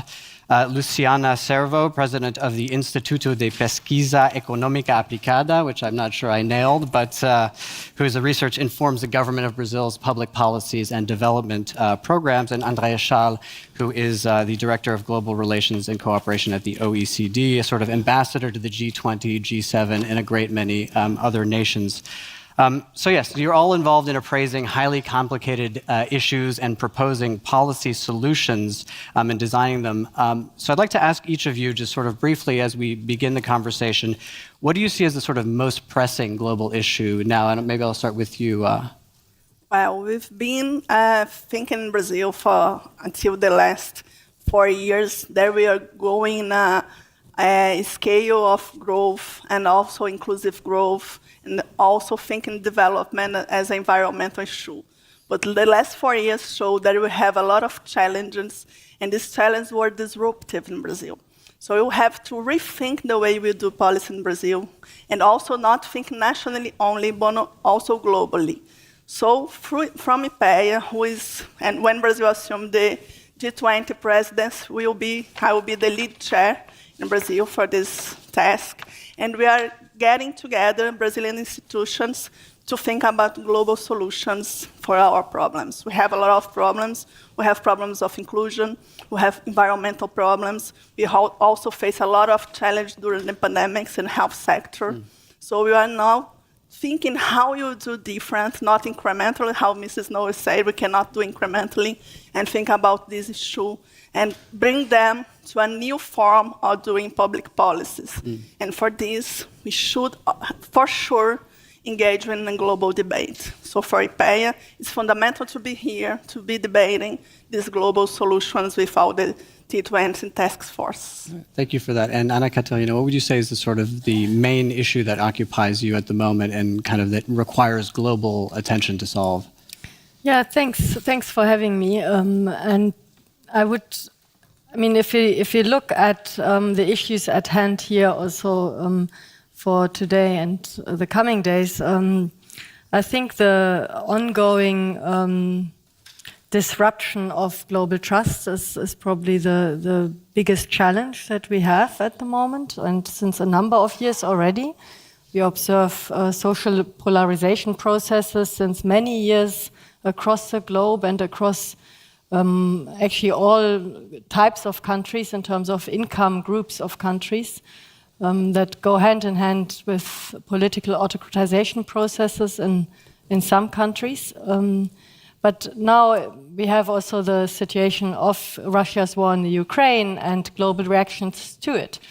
And I think if you look at the elections on the level of the General Assembly of the United Nations, we know that there is a substantial need for dialogue and for discussing our differences, and then, of course, turning towards where we converge. Mr. Chan. Well, coming from where I am, I live in Hong Kong, which is now part of China. That which looms high above everything else is really the conflict between the United States and China. When the number one economy want to pick on the number two, it won't end well. Dennis Noah said this morning that decoupling will change everything. And sure enough, we are seeing that happening in front of our face. In 4 areas at least. Number 1, academic exchange is now being curbed. Number 2, certain products, in particular sensitive products, are also being curbed. And number 3, people's exchange, we're now sensing that, even experiencing a little bit of that. And then finally, capital exchange, capital flow is also being disrupted. I know that there are many other very critical issues in the world, such as sustainability, something that occupies my mind a lot. But that said, in face of a geopolitical threat, Let's hope that it doesn't get to a kinetic war situation, but nonetheless, the threat of it is so serious that it is just changing everything in our calculation as a business person, as an investor, and as policymakers and decision makers. And Andreas, you sort of speak to almost everybody, so I'd be curious to see your perspective. Yeah, thanks so much, Oliver. Pleasure to be with you. And I have to say, I mean, there are probably three avenues or three things which causes these wrinkles under my eyes and which cause sleepless nights currently. First of all is, I mean, one of the wrinkles is painted with the Ukrainian flag, and it's the economic situation we are facing. We see some light at the end of the tunnel with 3% economic growth. At the same time, we have a -2% in global trade.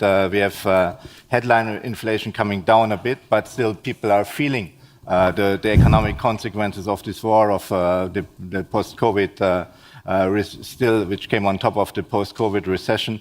So we kind of, and this goes to the question of trust. We need to kind of also give people a perspective in their skills, in their education. We need to make sure that they can pay their bills in heating, in food. Food security is a big issue. So the economic situation would be one. The second one would be, I think we need to have a more efficient, more economically orientated way to deal with climate change. We made some proposals, maybe we can discuss later. And the third one, I think this year is really the question also and here I'm with my Brazilian colleague, we need to kind of have a new model how we discuss financing of the SDGs. We fall 4 billion short after the pandemic now, and this year can be really the year of SDG and climate financing with the upcoming summit of Macron in France, G20 Leaders Summit in Delhi, and then the SDG Summit, which was, as I heard, discussed earlier. So a lot of wrinkles, but a lot of opportunities, a lot of smile in order to attack the challenge. Well, let's pick up on one of those wrinkles, the war in Ukraine. And Anna Katerina, to you, what do you think that the sort of ambivalence that we've seen from a lot of nations around their view of it, what does that tell us about perhaps the failures of a kind of Western-led order to try to get everyone on board and kind of, or what can we learn from it if that's perhaps too strong a way of formulating it? Yeah, I mean, I think if we look at the numbers, we have to be very careful and look a bit more in detail because, of course, the reasons for abstaining, for instance, from the vote or not attending the votes differ substantially, is my impression, at least from talking to the partners. But what we can observe is that we have a situation where, at least in the European and German context, I would also say in wider contexts, we have a strong defense-oriented analysis of the situation. You also just mirrored that in many ways. And at the same time, I wouldn't agree to hierarchize security, defense, and sustainability, but rather would argue, well, if it's about security, safety, certainty, long-term, mid to long-term, then it's clear that cooperation has to stand at the center. And defense-oriented strategies come in where the cooperation then fails. That is at the heart of the Agenda 2030. And I'm very happy and glad that we also within the Think 7 context and in close dialogue with our colleagues from Think 20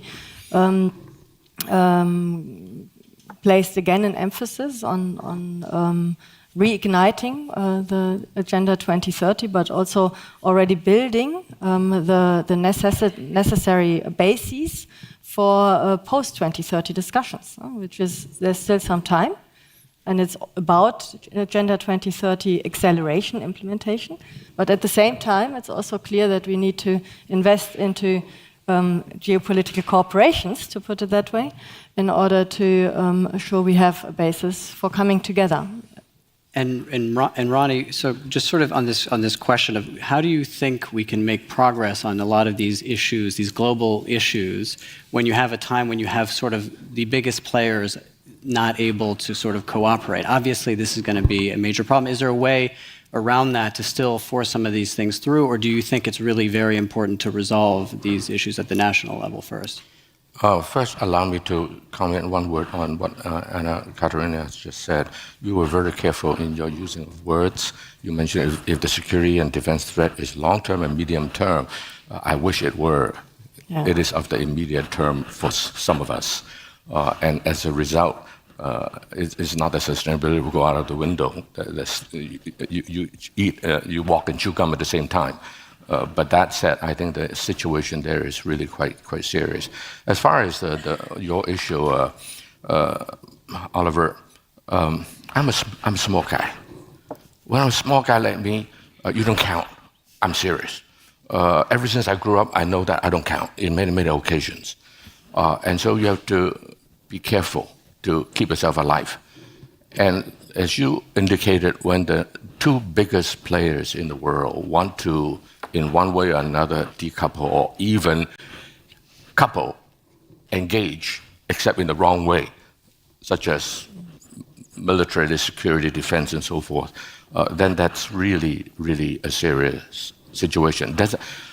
I think that what the smaller guys, if they can somehow collectively do something, and the key word is collectively. How do you get them to collectively say something? And Katerina, you were also very careful. How do you look at the numbers? 85% of the people in the world did not condemn, but they did not sanction some of the things. And so you do have some collectivity here. And does it not send a message? And if you are part of the 15%, ought you not also be humble from a little bit, like small guys like me are forced to, and perhaps look at the situation in a slightly different way? And do you think that just to bring the question to you, do you think that there is this ambivalence on the subject of Ukraine, do you think that it is in part due to the fact that there's not been a sort of collective view in the kind of Western-led order? Do you think that there has been a shortcoming there, or do you think that, I think this what's happening something like what we see during the pandemics. I work for 20 years in the health sector, and we cannot be unaware of the pandemic was coming, and all the social determinants, all of the things. So these conflicts are part of not acting when you know that the conflict is growing up. Like the pandemics, I think we have to rebuild multilateralism to think globally and think the G7 and then also in the G20 and how to grow the collective bargaining, to think collectively. You think only bilateral, you think only in the ways that you do commercial agreement. This will bring pandemics, wars, and conflicts that cannot be solved collectively. But so, and if we take the pandemic, because that's a good example of a truly collective problem that the entire world sort of experienced simultaneously in quite a personal way, much more than many kind of more abstract issues like financial crisis, let's say, and your expertise being in healthcare. Do you think that what do we come away from that concretely, and what do we learn about how to deal with these kinds of problems, and how can we apply that to other issues, other global issues? I think the most important thing that we knew and about these pandemics is we think only about international countries, not about globally. There will be spillovers. So we try to take the pandemics in the national view, and when we see this spread all over the globe. And in Brazil, for example, also the national view, not cooperating with all the countries, and this brings a lot of challenge. Besides that, in the health sector, we know that we cannot think only in health as a sector. We have to think in all the determinants of health.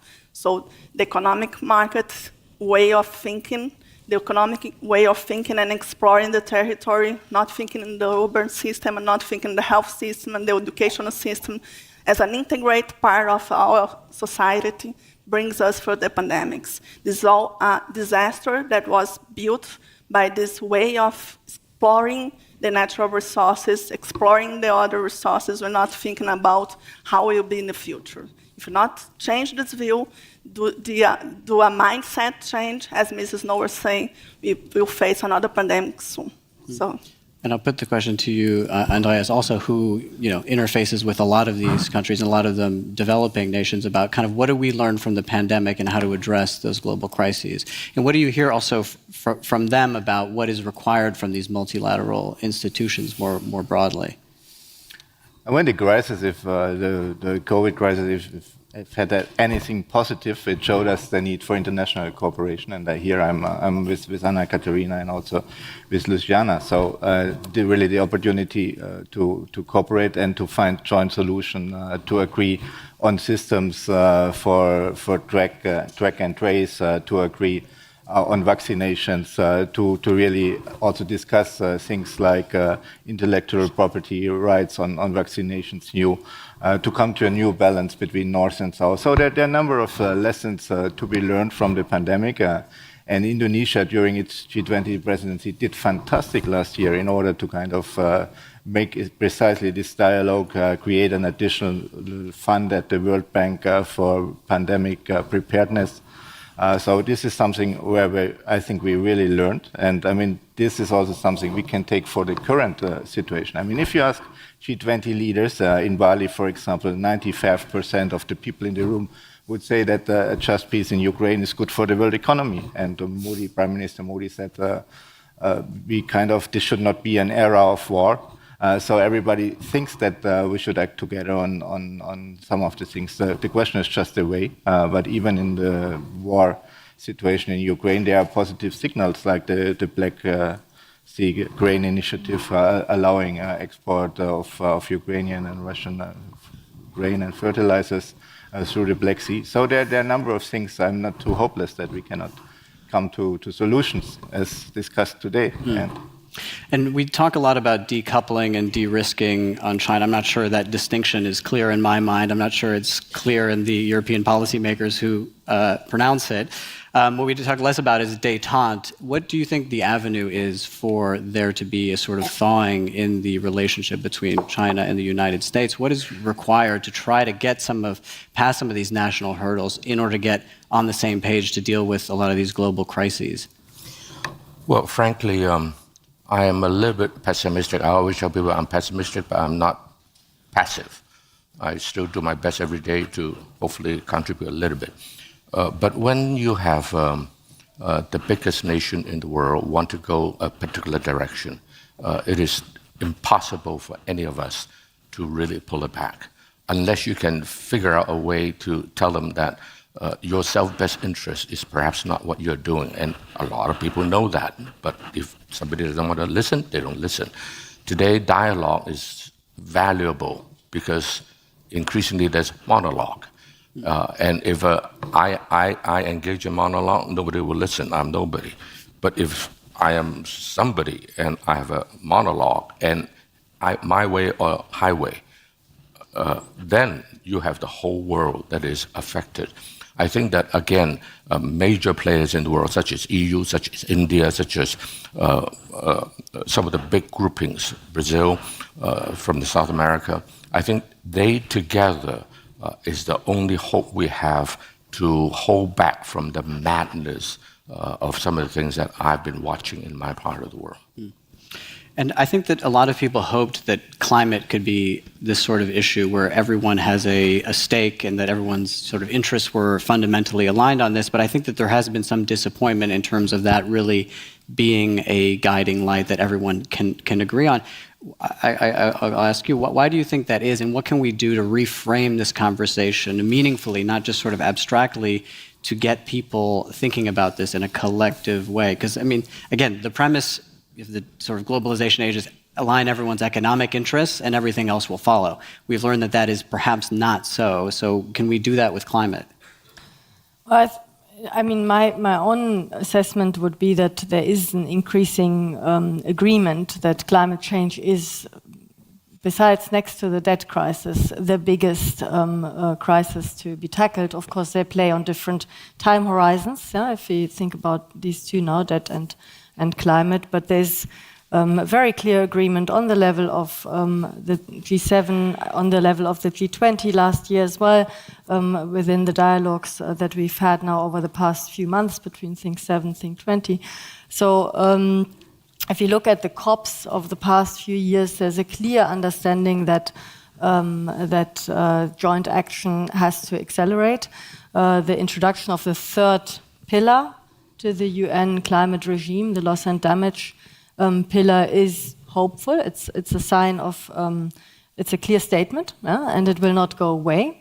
Of course, now the question is about how to finance it. That's clear, and answers have to be provided. Here also, the G7 and G20 can and have to, in my view, play an important role in preparing decisions taken later on also, or preparing for the upcoming COP basically in UAE. This model to sort of use the different platforms worked quite well last year as well. And of course, the Just Energy Transition Partnership Agreement as an instrument that was introduced over the past 2 COPs and accelerated in many ways, discussed and refined through the G7 and G20 discussions, has to actually be put into action. So these 2 areas I would see as 2 areas where there is movement, where the movement is not sufficient yet, but where there is clear sort of tangible action taking place that unites or has the potential to unite behind climate change.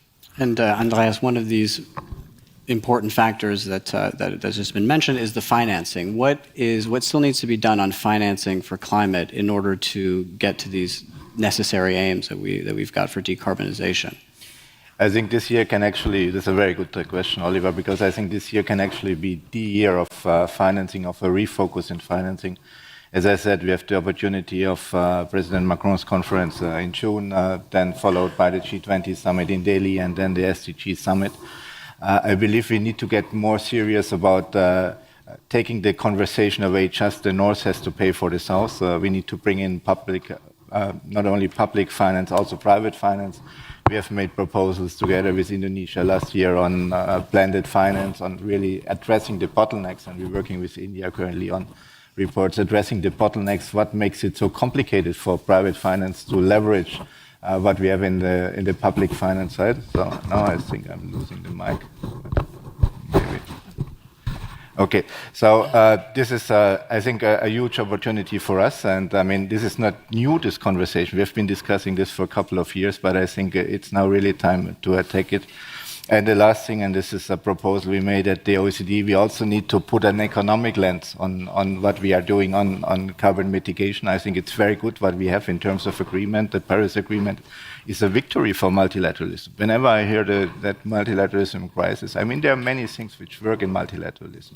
And what we are proposing there is to underpin this narrative of the Paris Agreement, to bring countries together. And we just had a first meeting with 100 countries, 600 delegates, to discuss the economic aspects of net zero strategies and policies. What is the economic most efficient way to go down the road on climate? Because not everybody will go with a price on carbon.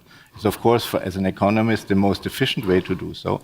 But we need to kind of have a more honest conversation, who is doing what and what are the economic effects. So what would success look like at COP28 this year from a financing standpoint, but also just more broadly, do you think? I mean, I think first of all, we have, we, the advanced economies, and I mean, I'm not representing Germany, I'm representing the OECD, but there is still this $100 billion commitment where we still fall short. We are tracking at the OECD this commitment, so we need to deliver on that. We need to kind of seriously leverage private capital, bringing in private capital into bankable projects, in the energy partnerships, in the infrastructure projects. So I think we need to be a bit more sophisticated in terms of the strategy than what we had before. And I'm pretty optimistic because talking to Paul Polman or others in the industry, there are people who are kind of really want to push the green agenda, and we need to leverage on that. And last year at COP, when I was there, the moment of sort of the heightened euphoria was Lula's arrival at the conference, and obviously this is shortly after he'd won the election, which is part of it, but also because there's a view that he will make a meaningful difference in this conversation. And for Brazil, where its economy and environment are perhaps less distant in the minds of people. So I'd be curious to get your perspective on him and his impact on it, but then also what that can teach the world about the economy and the environment and their connection. Well, what is in Brazil for the recent months of the change in the presidency of Brazil is that this is concrete part of the agenda. Yes, almost all the ministers in Brazil now are dialoguing about green economy, about climate change, and bringing this to the agenda.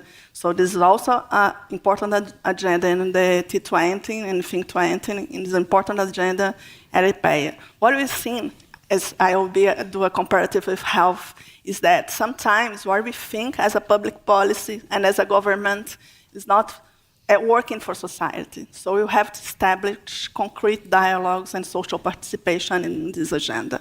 The government is bringing society to the debate, is bringing this discussion, but you have a lot of challenge. And besides that, for sure, Lula is a leader in this debate in the world, because all the eyes are in Brazil now, in this debate about growing and developing and how to deal with the new model of development that considers the green economy and the climate change.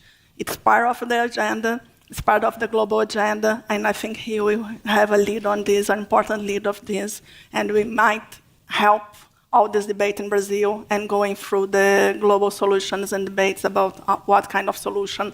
The financing is also a great challenge for us, how to finance the new development model in Brazil.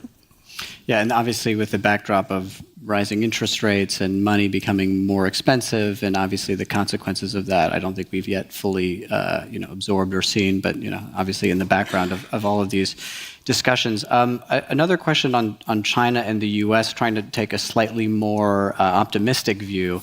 As China sort of rises in power and in prominence, obviously part of its agenda is to try to be a sort of force for good, or to try to broker deals, to try to develop. Is there, this will sort of for both of you, is there a possible scenario in which you have sort of two competing superpowers that are both pitching to help develop, and that there's a positive outcome from that? Is that at all something that you think is a silver lining here? I think there's one area that is very promising, and that is in dealing with the sustainability issue. I know that in the United States, it's the only major society that still has a strong element that denies it. But I think that at least with the Biden administration, that is doing a lot better. But the private sector, even during the Trump administration, the private sector was always taking the lead in sustainable finance and so forth. And I think that that is one area China knows that they have been, for the last 30 years of initial development, they have polluted the globe a lot, just like the West polluted a century or two before. It's their turn, and it was terrible. And they know that for their own good, for the long haul, if their children were to have a future, they better take care of the environment, they better take care of, be much more green. So that is an area that I see that all the countries of whatever political ideology can come together. As long as a non-Trump-like person will become the president the next time around, and working with the private sector, which, as I said, is always really a leader in sustainability, that I think there's much opportunity to collaborate. I'm very honored to invite I call him the green finance czar of China here, sitting somewhere here. He's speaking in the next session. And he's co-chairing the G20 Sustainable Finance Working Group together with the United States, member of the G20 Working Group. And so think about it. The Chinese guy and the American guy are co-heading a group together. So I think that that is one area. I don't think it will be able to turn the tide as far as the geopolitical defense and that side of things, but at least it is a great place to build relationship on an institution-to-institution basis, government-to-government basis, and people-to-people basis. It's a winner for all. Yeah, I in many ways agree. I would argue that we are somewhere at a tipping point, one could say. We are in a multipolar world order. That's simply, empirically speaking, a fact, so to say. But the question is it a multipolar world order that sort of falls apart into different orders that compete in a destructive manner or that cooperate. I think climate is an area. We've seen the collaboration in the biodiversity field. Kunming-Montreal agreement is a success on that front. Yeah? Very good. And it's in many ways an example that we hope to see also in the field of climate. I would argue in the field of water management, we see similar potentials. And in many ways, I would also like to briefly mention the potential of science and think tank communities to play an important role there as a third player, as an investment into the infrastructures needed, discursive, communicative infrastructures needed to actually have these dialogues. And then another question for you in terms of climate. And so obviously Germany's been a very sort of vocal voice in the climate discussion. However, it has also been one that has had a sort of carbon explosion over the last 12 months, in part obviously because of what's happened in Ukraine. But it sort of speaks to this idea that when things actually get really hard, that we are not willing to give up certain things. Do you think that that makes it more difficult for Germany to take a leading role? And what does it tell us about kind of our relationship with how to deal with climate? Well, I think it reminds us of, or urges us to think about something that we might want to call regulated abstinence. That's a direct translation from German. But thinking about, realizing that we need to cut. We need to cut our greenhouse gas emissions. And then still basically using the liberty and making use of the freedom to actually decide ourselves. And that realization, I would say, is slowly coming in. We, in a previous session, discussed the CO2 taxing and the carbon border adjustment mechanism in the European Union, the discussions on it, that are highly controversial. I would argue it's the way to go, but not as it is being implemented right now, which has the disadvantage that it was not designed in the WTO, and with that it did not take into account the effects, the negative effects that it also has on a number of least developed countries and low and middle income economies. And do you think that we can break that sort of idea of having to sacrifice in order to make climate progress economically? Is that something that you think is... I think it's a very challenging sell because of the way that the world has developed for 100 years. You are dependent on some of these systems. How do you solve that? Well, I think it's not easy for sure. If it was easy, we would have done it yet. I love this idea of regulate addictiveness. Regulated abstinence? Abstinence, yes. Yeah. I use this term. Because besides that, if you look at Brazil, we are one of the most unequal countries in the world. We have been trying to do inclusive growth without deploying our natural resources, and what we've seen is that we have a lot of challenges in this path. Economic challenges, social challenges, but I think we have to do a mindset. We have to bring society together. The government has to work for the society, not for itself. The market has to work for the society, not for itself, and then we have to think globally. What is our role in this world? What are we doing for this? Or is there a contribution for this? Decarbonization, the energy, renewable energy in Brazil are growing, but we have a lot of problems in the environmental side, and we have to talk about this. And I think the T20 and the G20 is really unique space for this debate. I think we should use this to bring this agenda strongly and cooperate with each other in this agenda. And Andreas, in terms of, again, the global sort of macro picture economically, obviously inflation has been a severe issue globally. Recession now, there's some questions about kind of how that develops.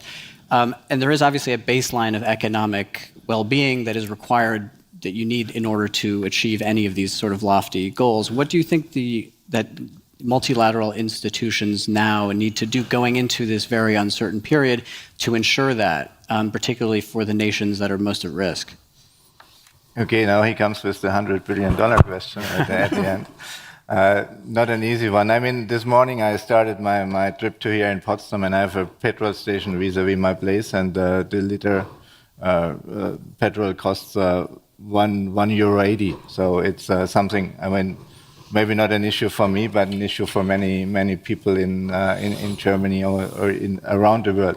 So we need to kind of get inflation under control. I think the central banks are doing their job there. We need to kind of make sure that we come with a sustainable solution on the debt in many developing and emerging economies. And I think we need to kind of, this should not make us shy away these economic issues that we need to solve this climate picture. And here I wanted to take something up, which was, Ronnie spoke about interests. What is the interest of the countries around the table? And I believe really we have here an opportunity, and this brings me to the point where you started it. I don't think that this focus on a bipolar solution or even a multipolar solution will help us. The point is, we have many opportunities, and there are many countries around the table. For example, India is now putting a new Green Development Pact on the agenda of the G20. There is President Lula coming with a new ambitious agenda for the Amazon.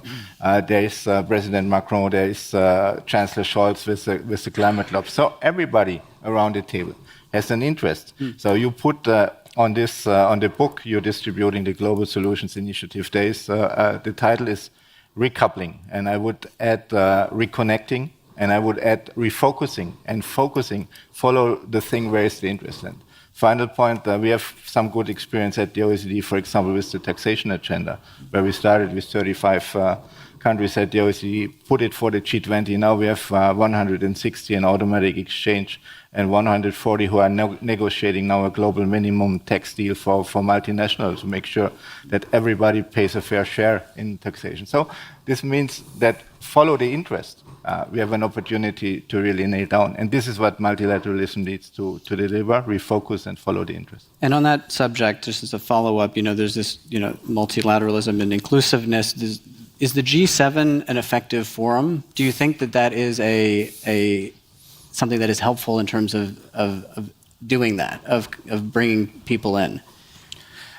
There's a famous German saying, "Totgesagte leben länger," means that people who have said that can live longer. And I started my career 20 years ago organizing my first summit was a G8 summit in St. Petersburg, organizing the G8 summit in Heiligendamm, where we tried to build a dialogue between the G8 and the G5 at that moment in time. Then the financial crisis came, and we were told, forget about it. Russia was kicked out after the invasion of Crimea. Then people were telling us, forget about the G7. This will no longer be the forum. And today we see that the crisis, the war in Ukraine has brought the G7 even closer together than before. And as we speak, just finished the G7 finance ministers meeting in Niigata in Japan with a very ambitious agenda. And who was there? The finance minister of Brazil, the finance minister of Indonesia, the finance minister of India, the finance minister of the Comoros. So I think the G7 is currently reinventing itself, also kind of reaching out to some countries, considering a like-minded group of countries taking joint action. So I believe that the G7 has kind of reinvented and will continue to be a very effective forum. But and this is my final point. I believe we should not forget that at the end of the day, the G20 is the more representative group. And for us, also as OECD, I'm working with more than 100 countries. It's very, very important to really see this challenge together. I don't think that division north-south does help us too much, and we need to listen much more to countries like India, Brazil, South Africa, others around the table, Argentina, and work together on this. But while it may have brought the G7 closer together, it may not have brought the G7 unit closer to others. So Ronnie, I'll go to you on that. Yeah, you're right. And Andreas, you scare me. When you say G7 are now closer together, I said, is it necessarily good for the world? In something, yes. But that may also be, not always, that you have G7 versus the rest. And G7 is very wealthy, small number of people. But what about the rest? So I agree with your last statement that the G20 is far more representative. Let's make sure that as G7 come together, become closer, that it doesn't become exclusive. And exclusivity is not something that you necessarily plan to do. But there's a lot of other thing that other people, how other people perceive you. It is said that it's not what people say, it is what other people hear. So it is not what you do, it is what other people perceive you to be. Both sides are important, obviously. So I think that the G20 is really a wonderful area to bring the world closer together. Can I also add that there are many other areas. Anna Katerina offered a few, such as water and so forth. Can I add one or two others? And that is, even, I know that is sensitive here in Europe, even arts and culture. When you, for whatever reason, such as Ukraine war, cut off a lot of art and cultural exchanges, is it in the longer run good for the international community? I really have my question. And then, moreover, I think the world is changing so fast these days that I offer a thought that you all may kick me out once I finish saying it because it is so radical. I say 5 to 10 years later, who will be the more international of the two major nations, United States or China? I don't think the answer is that obvious. That my worry is that countries such as China, India, and Brazil, some other countries, may become much more internationalist than the traditional economies. Back to the same point about the G7, you can also work yourself out of the center of the internationalization. So I think that, I like the global solutions. We're trying to find solutions. When Dennis Snow told me before he started this thing 7 years ago, he tried to think big and so forth. I said, wonderful. But I think that to think big sometimes is really can be even offensive to some people. And so I think we all need to brace ourselves and entertain ideas that perhaps has not been so for the last 50, 100 years. But maybe tomorrow, and you don't plan for it, then you may be taken by surprise. Yeah, just to add, I mean, definitely in many, many ways, the music of the future is playing in the G20 and not the G7. But of course, G7 has something to add and is part of the G20. I just want to add what is often missing from these conversations is the G77. And obviously, there's another layer. there's another, layer is not entirely correct, but we should include here also, of course, the G77. So final sort of question on that, maybe to you. What do you hope that the Indian presidency to the G20 will bring to kind of that conversation that might be different than what we've had in the past? I think that having a presidency that is have the BTTC working together and with the T20, and we're organizing this agenda for the presidency of Brazil will be really important. The transition will be not disruptive. We think that we have to build on amplifying the dialogue, bring more people together. I think G77 is also important to debate with T20, T7 and T77. Thinking more globally will help, and India brought a lot of issues that are thinking more globally for a medium development country and from a different perspective that will be very important for us. Great. Well, I see the clock is ticking down. I have strict instructions to wrap before the time, so I will do so. And if you could just join me in thanking the panel today. Thank you so much.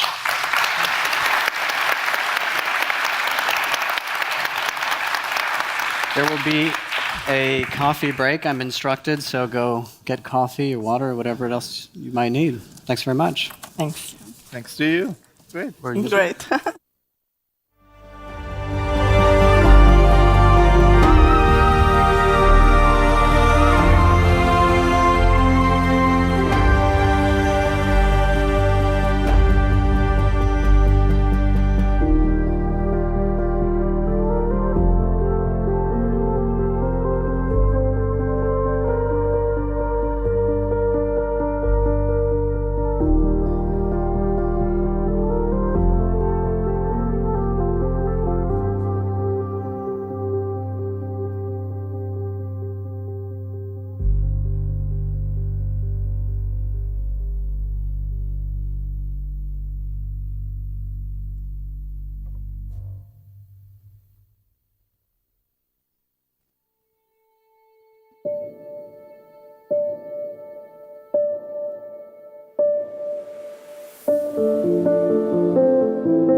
Our next session will be Securing a Clean Future for All, the Pathway to a Global, Just and Equitable Energy Transition. Please welcome to the stage your moderator, Rachel Morrison.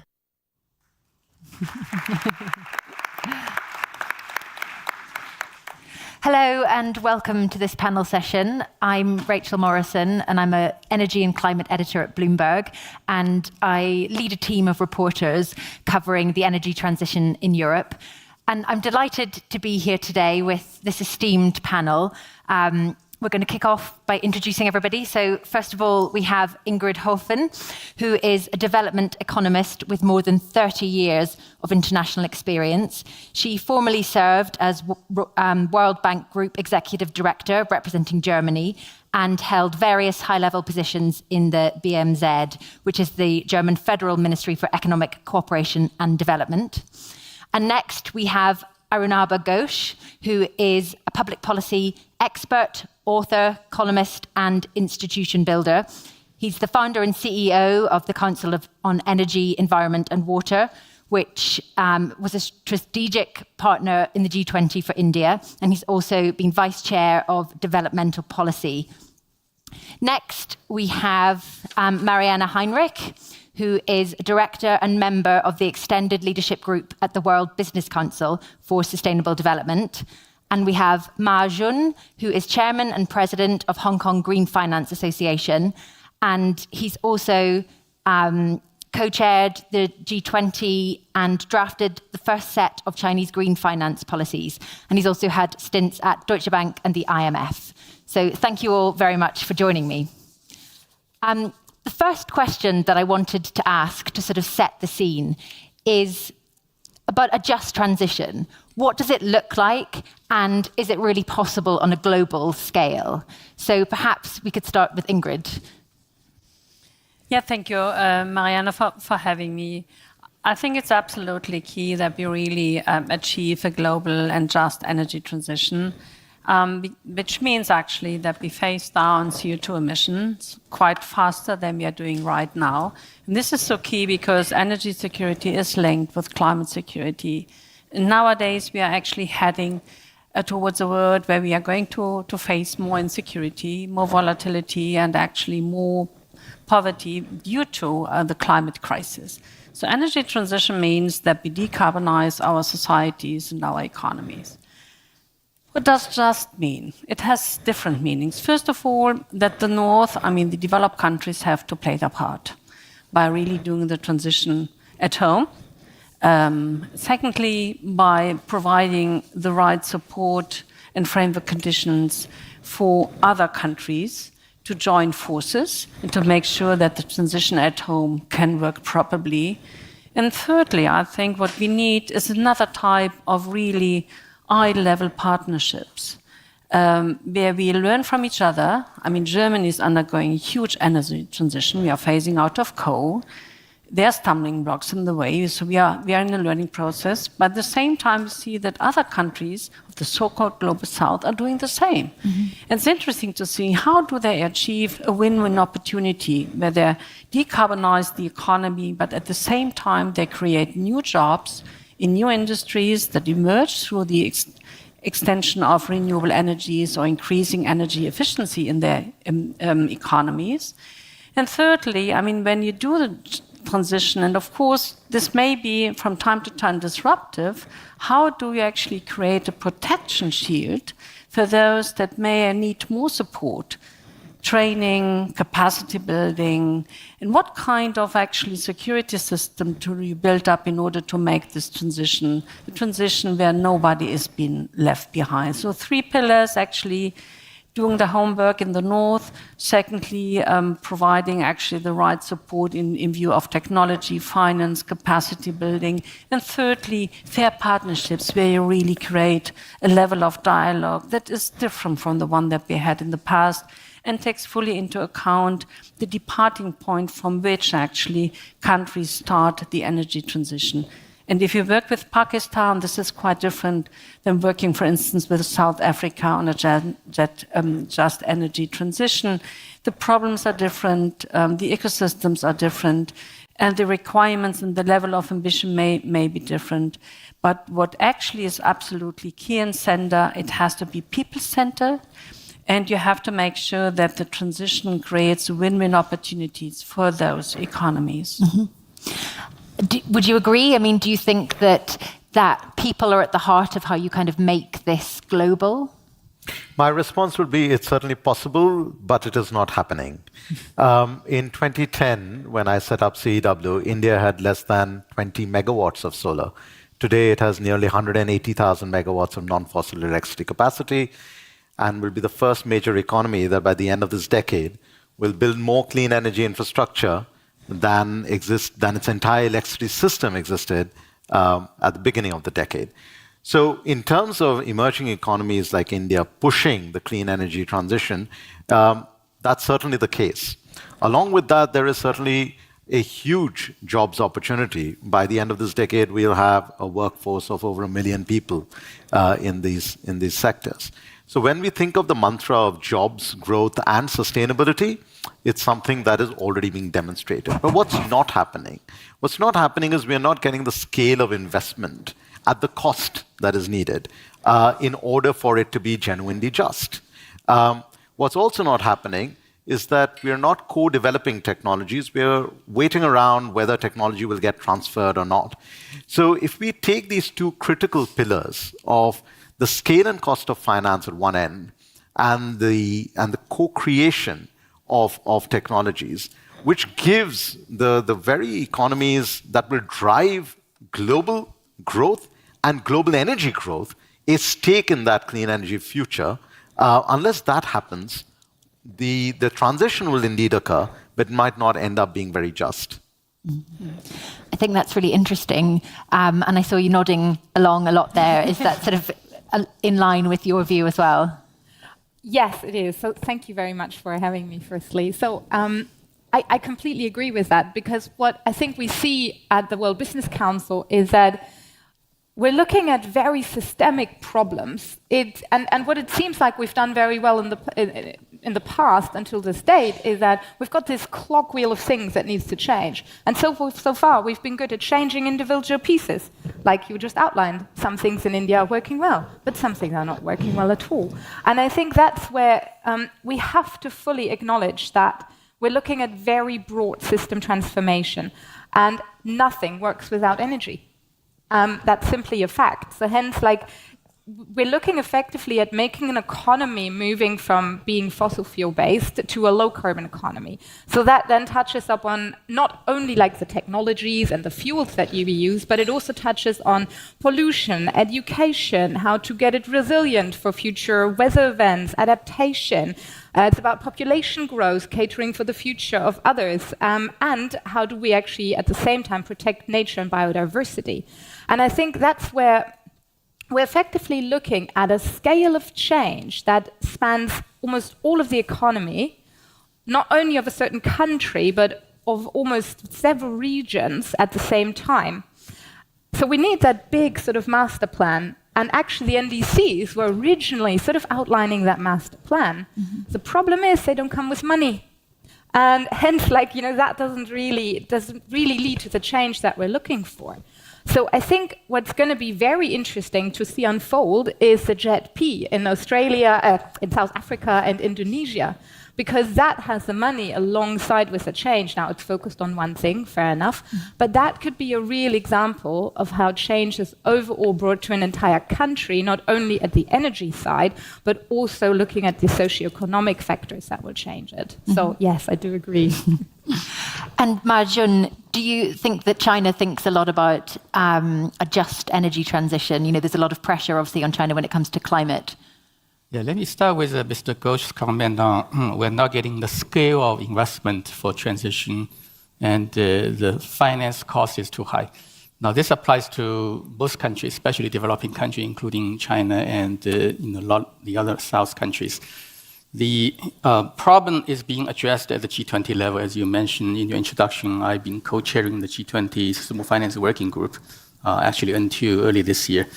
In the G20 working group, we discussed extensively on the topic of setting up a transition finance framework to address exactly that issue, how to get money and cheap money for transition activities and making sure these transition activities are just, meaning that they take care of the social consequences, especially unemployment. Now, just to sort of advertise a little bit of this document, which we published in the G20 in November last year, that was endorsed by the G20 leaders in Bali.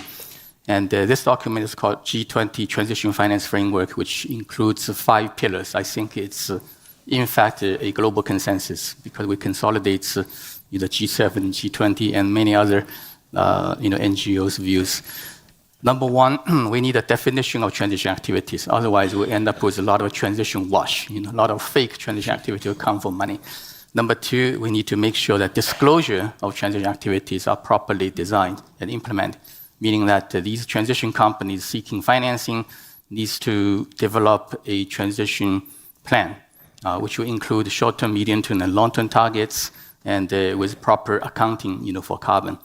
The third element is the range of products we need to put in to finance these transition activities, not just the debt financing instruments, which we've been seeing in the last couple of years, sustainability-linked bonds, loans, and so on, but more on equity. Yes. A lot of the transition companies are actually short of equity because of very high leveraging ratio. They're unable to borrow at lower cost. That's why equity is important.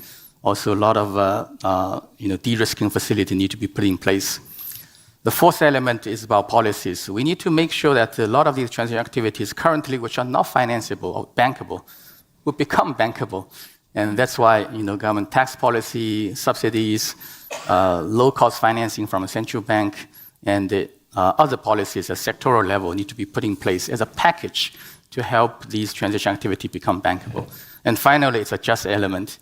I know most people, even in the G20 discussion, they believe that the just thing is the responsibility of the government.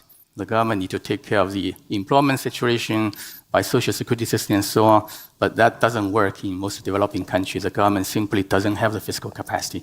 That's why we in the G20 working group ask the finance sector to play a role to make sure the transition activities are just in the form of, for example, ensuring the potential unemployment resulting from the transition will be partially taken care of by the finances. For example, the finance can encourage the companies in transition to develop schemes to mitigate these negative impact on employment. For example, developing reskilling and retraining program and awarding these companies with lower cost of financing.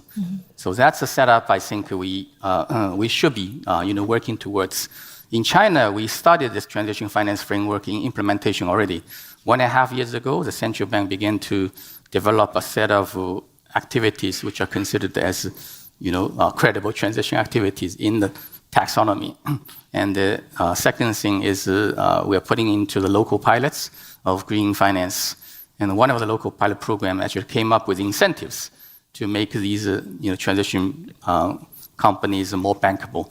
So I think some of these will be needed, not just in China, but also globally.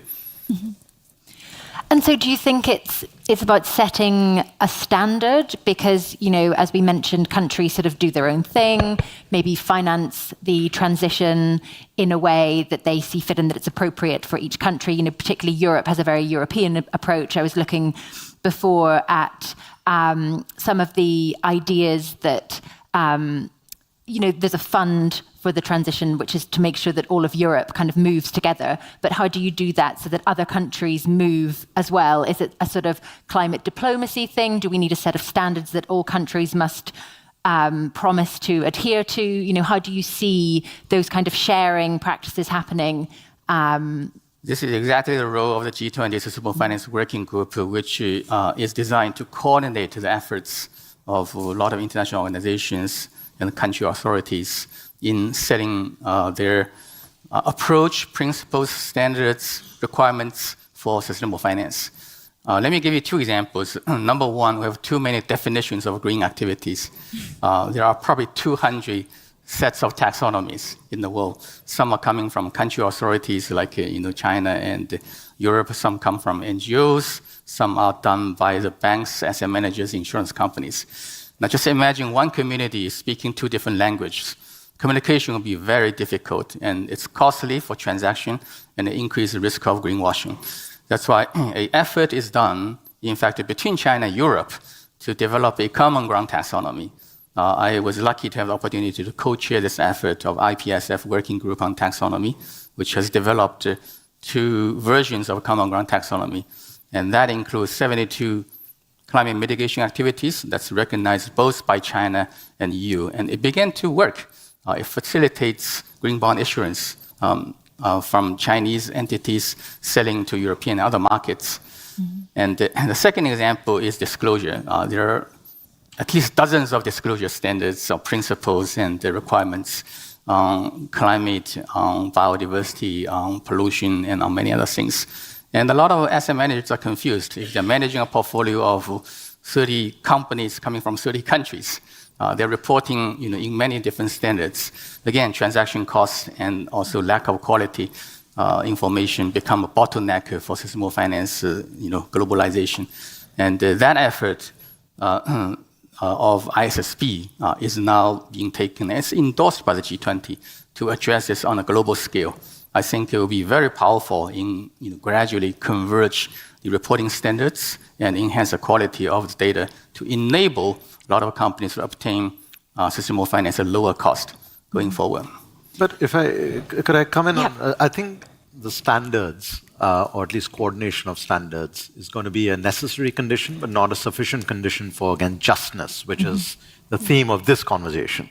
And why I say this is there are still certain market failures that can't be solved by individual countries coming up with their standards. I will suggest 2 of them. One is that climate change, by its very nature, has nonlinear risks. Which means that a tail risk today becomes normal in 2030, and a tail risk in 2030 becomes normal in 2040. That nature of nonlinearity makes it very hard to insure against such risks, which means that the most vulnerable get impacted, not just the most here and now, but over time as well. We don't have a global insurance cushion for the most vulnerable. And every time they get slammed by one shock after another, it could be public health, it could be food, it could be energy, combined with climate change. These compounding shocks make it very hard for these economies, as much as they might want to put forward policies for an energy transition, they will not have the fiscal space or the economic resilience to bounce back in a cleaner and better way. So this will not get solved simply by standards of what is green. This requires global coordination to have an insurance cushion. Another type of market failure is the risk perceptions. Nearly 90% of electricity demand will come from emerging economies. But you ask an institutional investor in London or in New York, are you going to invest there? They will say, well, only if it is OECD level of risk. Now, that's circular logic. If it was going to be OECD level of risk, that country would already be an OECD country. Now, in order to become an OECD country, you've got to invest in their infrastructure, sustainable or otherwise. And that means we need a globally coordinated mechanism to reduce the delta between real and perceived risks and reduce the cost of finance so that these economies and project developers within these economies are not buffeted by non-project shocks that they don't have any control over. If the US Fed increases interest rates and their cost of finance goes up, it has nothing to do with their clean energy policies or their ambitions. It's a global coordination problem. So unless we solve for these global market failures, the standards will again make, it'll be that carrot that's dangling right in front of you, but you can't seem to grab it because the money still does not flow where the sun shines the most. Ingrid, did you want to comment on that? Yeah, with pleasure. Actually, I wanted to also underline that actually this type of systemic energy transformation that has to happen takes place in a moment that is characterized from very, very difficult conditions. You have just described it. We are facing in all parts of the world, but especially so-called global south, the impact of multiple crises. Still, the economies are weak because they're coming out of COVID-19 pandemic with all the economic and social impact that it had. Additionally, the climate crisis is already very obvious, and the biggest impact is in many very poor developing countries. And there is no cushion, there is no safety net at the global level to deal with these issues. So one has to figure out, and of course, countries are very indebted. I mean, IMF has recently again published a report describing how many countries are at risk, really, of failing to fulfill their payment obligations. And this, of course, means that they have a shrinking space for budgetary resources that they can invest by their own. And fourthly, very renowned economists say, look, the big transformation can't be done only with market from the private sector or from capital markets. It's in many cases, it's too costly. You have to deal with the de-risking unless we are sufficiently bold in establishing the right mechanisms to deal with those, it won't happen. We have observed this over the last 15 years. We have actually overestimated the risk appetite also of the private sector. Quite frankly, this is actually has been underlined by the chief economist of the World Bank, so it's not my analysis. So how do we deal with this? And fifthly, I think it's also to think about institutions. I mean, a transformation of this magnitude. It's not simply like changing one policy.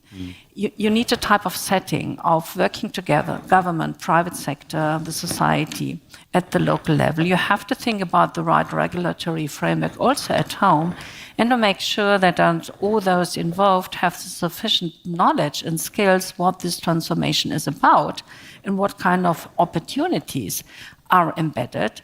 And this is, I mean, we face this here in Europe and Germany as well.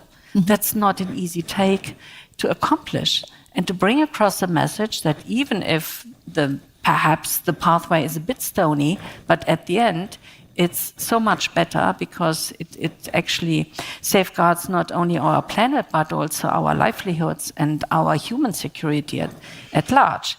So I would like to underline that one has, when we speak about the energy security situation and transformation, when we do this as practitioners, we always make sure that we see the overall framework we are operating in, and we make a plea that the general conditions that many partner countries are facing, indebtedness, poor economic prospects right now, and very limited access to the capital markets, that this has been taken into account when we now create new mechanisms.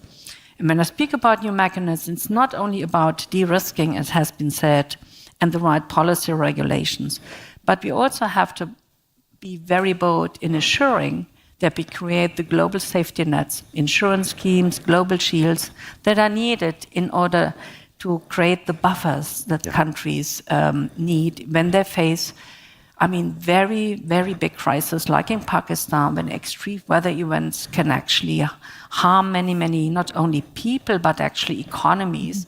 And it takes so much time then for them really to build back better. It's easily said, but it takes really a lot of support, coordinated support. And nowadays, we are starting to create the solutions. I think we are on the way. We are not yet there. Solutions such as the Global Shield, the loss and damage financing mechanism, the Barbados plan that has been promoted by Prime Minister Motley. So there are a lot of actually good proposals on the table. And I think in order, if you want to achieve really a decarbonized economy and society, we also have to deal with the other side of the coin. Maybe I could just put a number on it for you that my colleagues at Bloomberg New Energy Finance estimate that to get on track for global net zero, investments in the transition and grids need to average $4.5 trillion between 2023 and 2030, which is more than 3 times the total spent in 2022. So perhaps, Mariana, you mean that's a huge number. Do you think that's possible? And what's the sort of role between public and private finance in achieving that?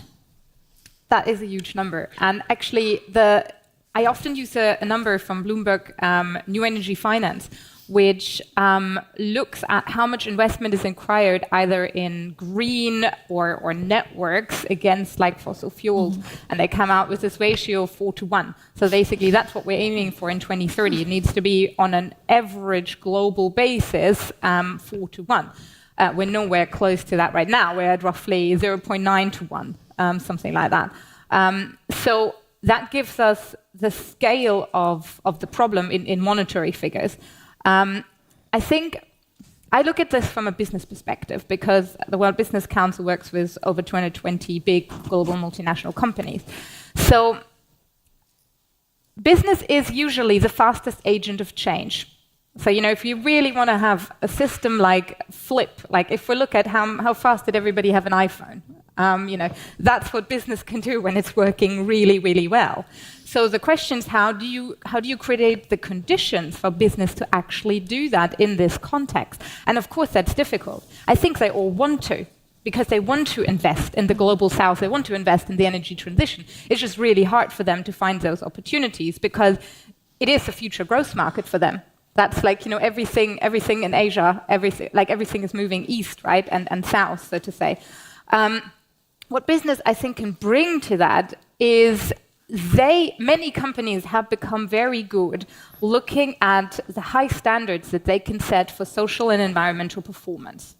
And so by companies coming into countries, they can help with raising the bars for overall sustainability, but specifically social performance. For example, by abiding by the UN guiding principles for human business and human rights. And that's one of the first things that we actually set out for a business agenda in the equity space, and well, we could call it equity inequality.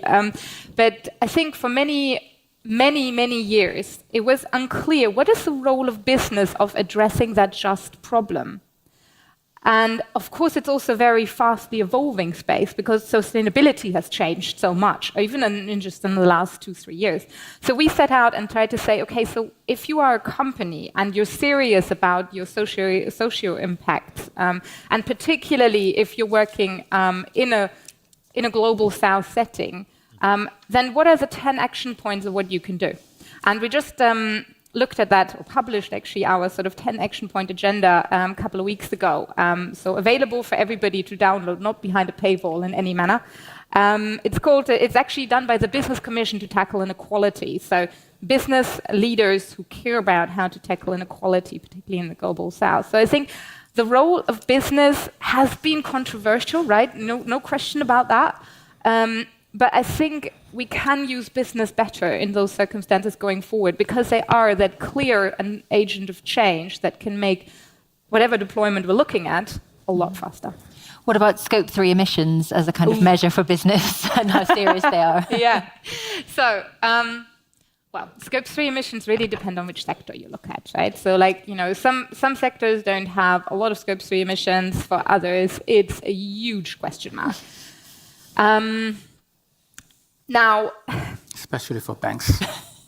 Especially for banks, yeah, exactly. No, complete good point. And they're struggling so much with the frameworks of how do they actually decide where do they invest. Because actually, I was talking to a bank the other day and they were telling me it's clear to them that investing in a coal plant in Netherlands is not okay. Everybody knows that. But how do you look, for example, at a gas plant somewhere in Asia and South Africa? Maybe that's actually a good investment because it would help emissions to come down over time, but they're puzzled on that. Mm-hmm. So, side point. But I mean, Scope 3, yeah, it's a huge problem for many companies in terms of the how do they measure it and how do they take accountability for those emissions.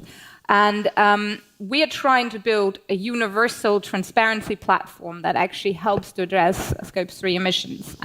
It's called PACT, P-A-C-T. And that helps many sectors to work with their peers up and down supply chains to really look into how much emissions is there and how am I being accountable for that. Mm-hmm.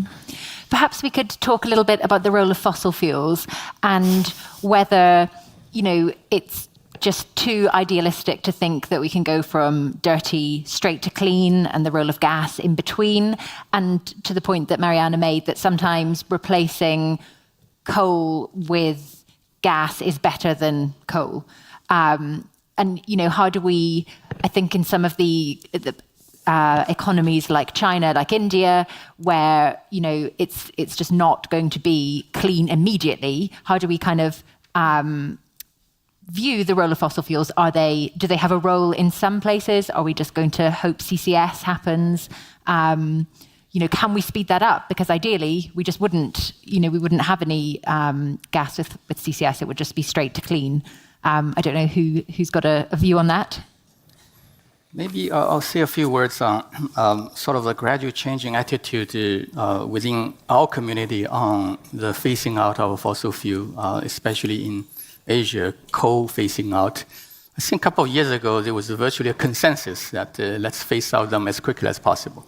But more recently, in the last couple of years, they began to realize if we phase out too quickly, at some time, you end up with an energy crisis, power shortage. We actually had two power shortage in China in the past 2 years. And a lot of other Asian countries have same problems. So this forces us to rethink whether there are other sort of packages of solutions that could more properly implemented to engineer energy transition. For example, in Asia, the age of coal-fired power generation facilities are much younger than that in Germany or other European countries. If you phase out a coal-fired power generation company that's already 30 years old, the residual value is 0, then it's much easier. But in some Asian countries, only 10 years, and there's still 20 years of residual value, and you need to put in a lot of money to buy out that part of the residual value in order to phase out. So it's very costly. And secondly, you can actually use some of the existing coal-fired power generation facility for flexibility options for example, solar and wind, right? Given that your colleague been working on energy, they know that a lot. So not necessarily, being completely phased out, but they are helping the energy transition because renewable energy are not stable at this particular moment. And one more idea is that I think transition finance is probably more important than phasing out, at least in some countries, some occasions. You need to help the carbon-intensive companies, especially including coal-fired power generation and the energy company, to turn themselves gradually to a renewable company, rather than closing them down. Mm-hmm.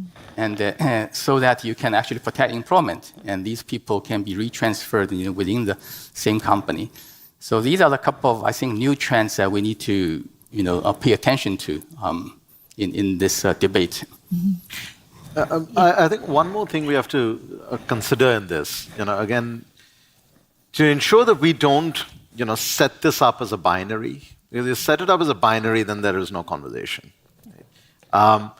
And as Marjun was saying, depending on the structure of an economy and depending on the structure of their contributions to the global economy, there will be certain roles for different types of fuels. However, the real question we have to ask ourselves is, at the margin, are renewables winning versus fossil fuel? And if they're not, we've got to fix for that. In India, last 6 years and more, investments in renewables are far outpacing investments in thermal power. Mm-hmm. Right? Now, how do we double down on that? Right? Along with battery storage, etc. Then there's the question of between coal versus gas versus any other fossil fuel. What is that role? If you take green hydrogen, for instance, our green hydrogen mission is the largest single country mission in the world. But right now, the cost of green hydrogen from pure green sources is over $4 a kilogram. Mm-hmm. Right? The price of turquoise hydrogen is about $1.50 a kilogram. Now, could we have a little bit of blending, which actually triggers the future green hydrogen market, rather than wait and lose an entire decade before pure green hydrogen becomes viable? So I think you've got to go country by country. And then we need to think about, ultimately when we talk about net zero, there's net before zero, which means that there has to be some degree of removal. Mm-hmm. That has to be in our equations. So do we have, again, from a global solidarity perspective, the first phrase that Professor Snow used in the morning, right? Do we have a global solidarity approach towards removals, towards carbon capture storage or whatever? I'm not cherry-picking technologies, but that is what will make it just.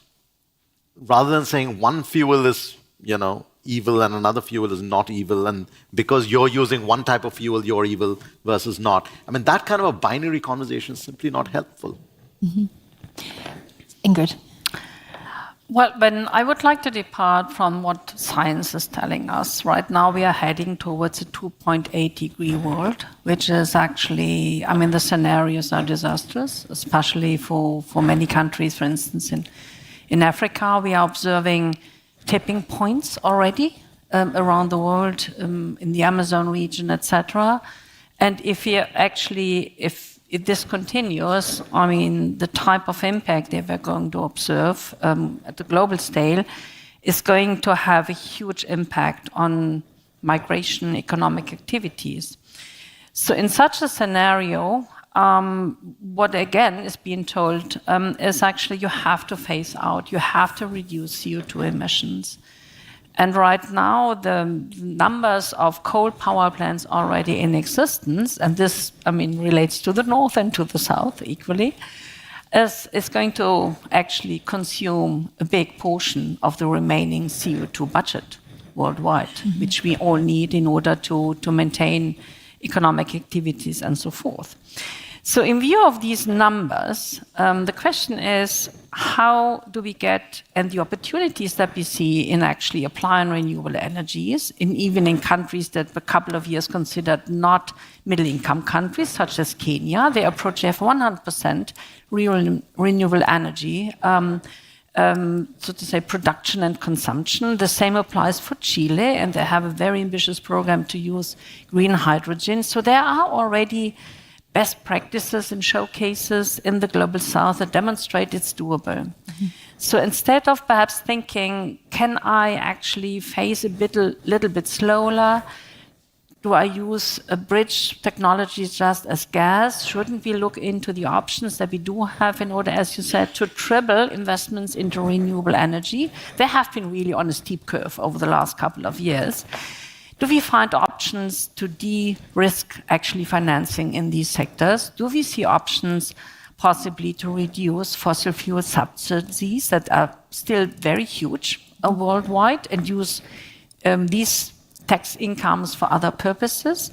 So perhaps to focus much more of our attention to those options that are already out there. And we have already realized, even for instance, we are working in this sector together with the World Bank in African countries to resolve the issues of baseload, of energy security, and with a combination of technologies, it's really doable.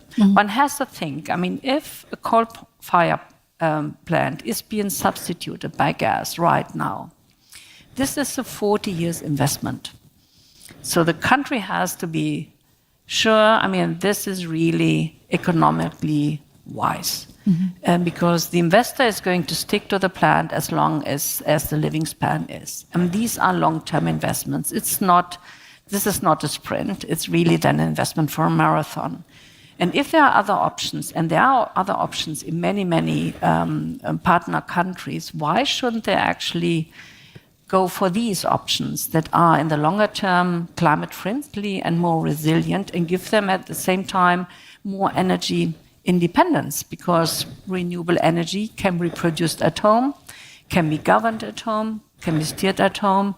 And if, I mean, the private sector, the global north, would open up markets so that also production of what is necessary to increase the application of renewable energy can more forcefully take place in more countries of the global south, it's also an economic opportunity.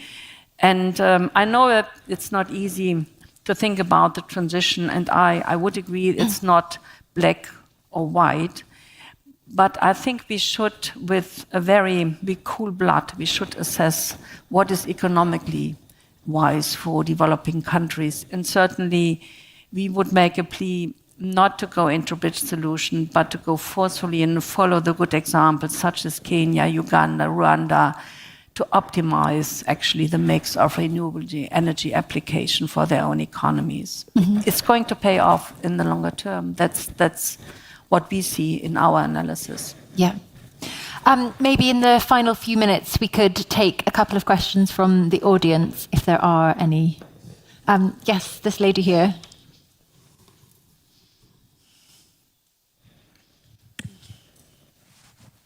Good afternoon. Being a 2018 global changer, I participated here at the summer school, How to Change the World. And then I also participated at summer school at Oxford University, Exeter College. There I was told and taught from my professors that Sydney, and also in UK, there would be a disastrous flood and all things would be coming. The professor said to me at that time, you will be witnessing it. And we were, as students, wondering, how would it be possible? It was 2019. Now, last year, I was for an educational project in Pakistan, and I witnessed it myself. The hotel I was staying in just collapsed from the flood. So please, it's my request to you guys, take it seriously. As Mr. Ghosh said, it should be a global platform and global strategy that business people must take it more seriously. Thank you so much.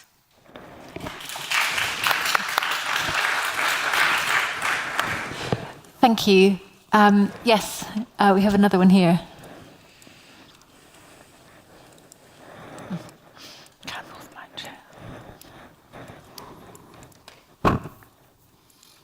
Thank you. Alexander Harlambous from Living Prospects, and thank to the panelists and the speakers for your insightful interventions. We heard about the fact that the climate change investments are probably not bankable. But I would like to pose the question, how about, instead of working towards making these investments bankable, we work towards making the fossil fuel investments non-bankable? Because we have to think that these are bankable investments because somebody subsidizes them. And that somebody is future generations. So it's subsidies not decided by the future generations and actually designed by an old generation. Thank you. And we have another one here, and I think that will be our final one, I'm afraid. Thank you for your speeches. I'm from Latvia, and we are working for climate transition problems. I'm representing the political party Growth. And I would ask you, how do you think, is it important that education and culture of customization, culture of education, so the first step is the culture of using the products of new economy. I think that it's the first steps. We would start from the culture of learning, culture of using, and after that we will understand that no coal, no oil, but we need new technologies to save not only us, but the new generations. Thank you. Thank you. I think those statements sort of echo a lot of the points that have been made during this session. So I'd like to thank you all very much for your contributions. It's been really interesting. And with that, we'll hand back to Gabriella, who will tell you about lunch. Well, thank you, Rachel. Thank you for all of you for shooting up so many balls for us in the air, actually. There's a lot to talk about. And I don't know about you, but I've got like my brain full of stuff. This was a very packed first half of the day. Thanks for all contributions, and thank you also for taking that invitation to keep the spirit in a very vivid and contact-friendly, what we call it in Germany, way. I'm seeing everyone sticking their heads together in the hallways. That's really great to see. Still, it's time for a break, I believe. You in the live stream, we're going to see you back for the session with the German Federal Chancellor, Olaf Scholz, in a bit. We're going to give you a break. And for all of you here at ESMT also, you will, of course, understand that this next session for us underlies very rigid security standards. So we're going to have to divide ourselves into two groups. If you want to check your badge, then on some of them there's a little dot, a red and black dot. These are the ones of you whom we can provide seats in this room for. You see there's not as many seats as people. So due to protocol reasons, we had to put these dots on. Please be secured to be at these doors at the latest at 1:40 if you want to take that seat. Obviously, you're not obliged, but you're very much invited to follow the session from here. Everyone else and me, we're going to be in the foyers on the 2 floors and also in all the auditoriums, invited to follow the session in the live stream, seated, or wherever you want to go. Only if you take your own mobile device and watch from the garden, don't sit in our deck chairs. We had 2 colleagues collapsing with these deck chairs already, so we don't want you to suffer from that. Or maybe my colleagues took them away already. Be sure that you take your bags with you, please, because we really have to clear that room, and everyone who needs to be back in here, be on time, because otherwise, obviously, we're going to pass on your seats to anyone who's then interested. There's going to be lunch served on both foyers. Don't be cramped in the foyer on 2nd floor. Enjoy your pause. Thank you so much for your attention, and see you back in a bit.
So we've told you all to be here on time.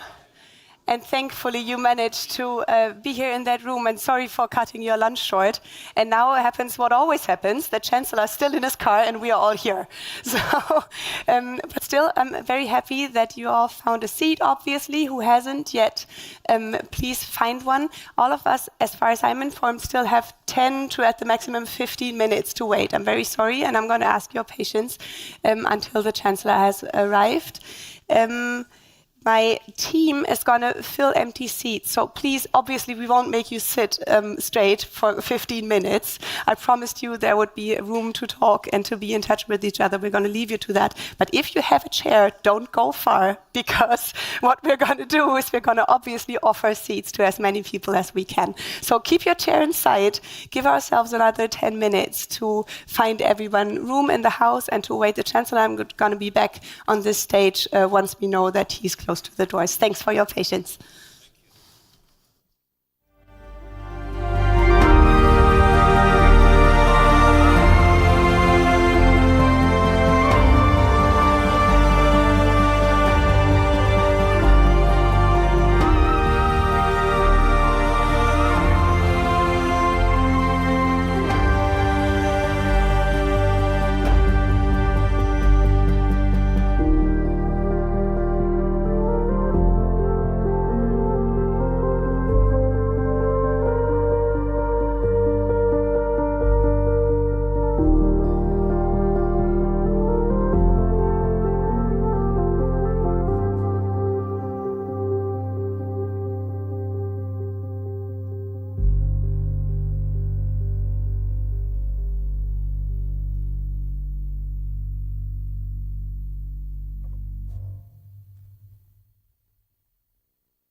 So this looks much better already. Thank you so much for making space for everyone. There's a few last people shuffling in. Also, the Chancellor is arriving at the garden entrance right now.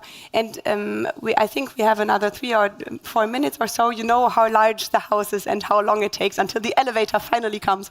So what we'll do once the Chancellor and also my colleague Richard Walker, who is going to lead the interview, once they enter the door, is that our colleague Bernhard Ludewig is going to take a photo to capture the moment. And there's what we call the troika of T7 and T20 representatives who's going to welcome the Chancellor on stage. So please, if you 5 join me on stage later, don't all feel appeal to also run on stage. That's not what's happening, but we're going to say hello and welcome to the Chancellor together in this bunch. And then we're going to hear his keynote at the pult. Let's give it another minute until these doors open and a bunch of security people come in, and then you're going to see what happens. See you in a minute.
Please welcome to the stage Dennis Snower, President of the Global Solutions Initiative.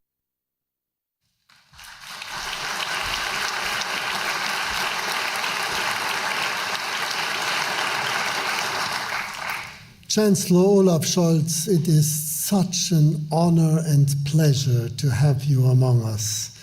You are an old-timer here. You have been here multiple times as finance minister, and it is wonderful to have you in our midst.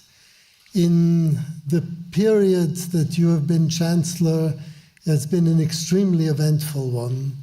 And in our work, we have been truly inspired by what you have done in many respects. Your tireless efforts for social justice, which we share, the substantial contributions you've made to climate action under the G7 and elsewhere. And you have given a big impetus to our international communities in your tireless efforts to solve global problems globally. So without further ado, we look forward to your speech. Welcome.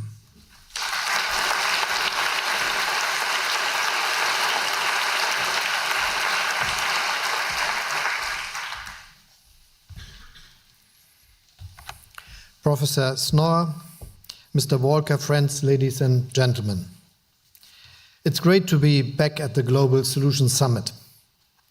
It's great because our public debates are too often focused on the problems and not on the solutions. And even more often, we are looking at them from a very domestic perspective. In our interconnected, interdependent world, this is simply not enough. That's why a summit like yours, focusing on both the solutions and their global nature, is so useful. No matter where you come from or which field you work in, climate action, global governance or migration, fighting poverty or advancing human rights, all of these pressing challenges have one thing in common. We will only be able to address them successfully if we find new ways of global cooperation. The international order as we know it faces tremendous challenges. Russia's brutal war against Ukraine might be the most brazen and outrageous attack on it, but it's by far not the only one. International law and rulings by international courts are being ignored. Universal human rights are being dismissed as regional interventions. Nuclear proliferation poses a growing threat in East Asia and the Middle East. I could go on with this list. So the million-euro question before us is, how can we maintain an international order based on the UN Charter and on international law in the 21st century? Now we are here to talk about solutions. And for me, the first part of the solution is this. Any effective international order needs to reflect the world's multipolarity. The unipolar or bipolar world of the past might have been easier to organize, at least for those who held the power. But it's not the world we are living in anymore. Countries in Asia, Africa, and the Americas have growing populations and economies. Hundreds of millions of people globally have lifted themselves out of poverty and joined the middle class. They have every right to aspire to the same level of prosperity, participation, and global influence that citizens in Europe and North America enjoy. That's what a global order in the 21st century needs to reflect. The good news is that an overwhelming majority of countries in the world agree on the principles that such an order must be built on, with some notable exceptions, Russia being one of them. We all agree on the prohibition of the use of force in international relations. We want to see the sovereignty, territorial integrity, and political independence of other states respected. This view is also shared by those countries which were not sitting at the table in San Francisco in 1945 when the UN Charter was adopted. Only 10 years later, in Bandung, Indonesia, many of those countries from Africa and Asia raised their voices for self-determination, territorial integrity, sovereignty, and a world without colonialism and imperialism. What else are we trying to achieve when we support Ukraine against Russia's attack? But why then, some of you might ask, do some of these countries hesitate to criticize Russia more openly? Why did influential countries such as India, South Africa, or Vietnam abstain from the relevant UN resolutions calling on Russia to end its illegal invasion? These questions deserve an answer. When I talk to leaders from those countries, many assure me that they are not questioning the underlying principles of our international order. What they are struggling with is the unequal application of those principles. What they expect is representation on equal terms and an end to Western double standards. Don't get me wrong, I'm not saying that all of these claims are always justified. But we must address them if we want to encourage the powers in Asia, Africa, and the Americas to join us in building and defending a stable global order. So what does that mean in practice? First, we need to substantially broaden the scope of our engagement with this global South. If countries get the impression that we only approach them because we are interested in their raw materials or because we want their support on a UN resolution, it shouldn't surprise us that their willingness to cooperate is limited, at best. Rather, our focus should be on what we can offer them and where our interests converge. One example is regional integration. No other region in the world is as closely integrated as the European Union, with its single market, its freedom of movement, and its strong political institutions. Countries in Africa, Southeast Asia, Latin America, and the Caribbean have embarked on a similar path with the African Union, ASEAN, Mercosur, CELAC, and other organizations. We as Europeans should offer them our unique experience and our support. That's what I did in my meetings with the African Union in Addis Ababa last week. Another huge opportunity to bring about a new relationship between Europe and the global South is the transition towards renewable energy. Within 2 decades, we'll be living in a solar, wind, and hydrogen-powered world. For many countries in Africa, Asia, and the Americas, which were once importers of fossil energy, this creates an enormous opportunity to boost their own carbon-free industrial development and in some cases even become energy exporters. This success lies in our very own interest. After all, one key lesson from Russia's war against Ukraine is that we have to avoid one-sided dependencies and diversify our energy supply. For that, countries in the global South must have access to the technology and the capital that is needed to develop climate-friendly energy and industry sectors, access that we can provide. This is one of the key issues we'll be addressing in the International Climate Club that we founded during our G7 presidency last year. Chile has recently joined Germany as co-chair, and I'm delighted that other emerging market economies have also decided to come on board, for instance, Indonesia, Colombia, Kenya, and Argentina.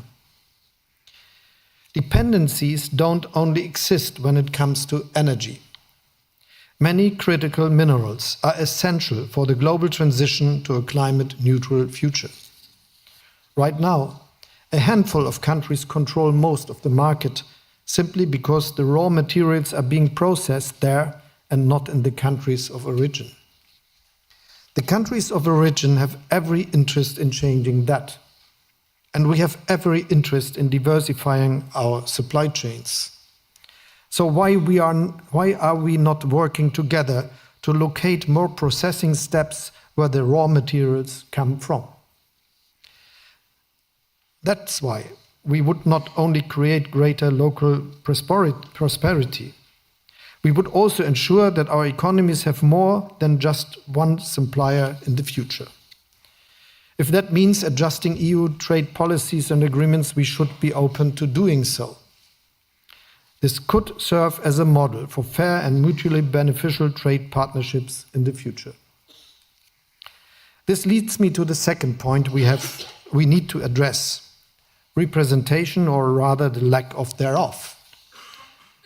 As long as the emerging powers feel that they are overlooked and underrepresented in the international system, they won't fully commit to defending it. That's a question of buy-in and inclusivity. Fixing this will require institutional reforms.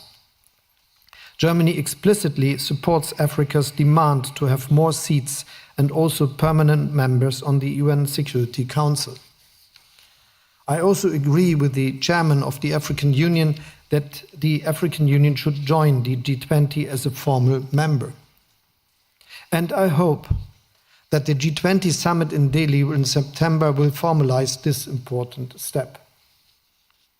The summit can also be instrumental in making our international financial institutions fit for the 21st century. Given the magnitude of the transformation ahead, we need them to boost private sector investment.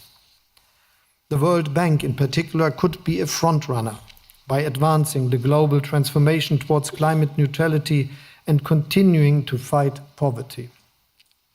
How to get there is part of the discussions that we are having ahead of the G20 summit in Delhi. And there's more we can do. Not every step towards greater inclusivity requires cumbersome institutional reforms. As you might know, we used our G7 presidency last year to include leaders of the Global South in our discussions. Indonesia as the then chair of the G20, India as the incoming G20 presidency, Senegal as head of the African Union, South Africa as Africa's voice in the G20, and Argentina as chair of Latin American and Caribbean states. And the results of our meeting reflect that inclusivity. We set up the Partnership for Global Infrastructure and Investment as a sustainable development offer to the world. We established the Global Alliance for Food Security to protect people from hunger and malnutrition. We launched the Global Shield Against Climate Risks together with the Vulnerable 20, the group of countries most affected by the impact of climate change. And we concluded new partnerships with Indonesia, South Africa, and Vietnam to help their societies and economies in a just transition towards renewable energies. And I'm glad that the Japanese G7 presidency intends to build on these achievements at our upcoming summit in Hiroshima at the end of this week. In Hiroshima, the G7 will assure Ukraine of our unwavering support for as long as it takes. Yeah.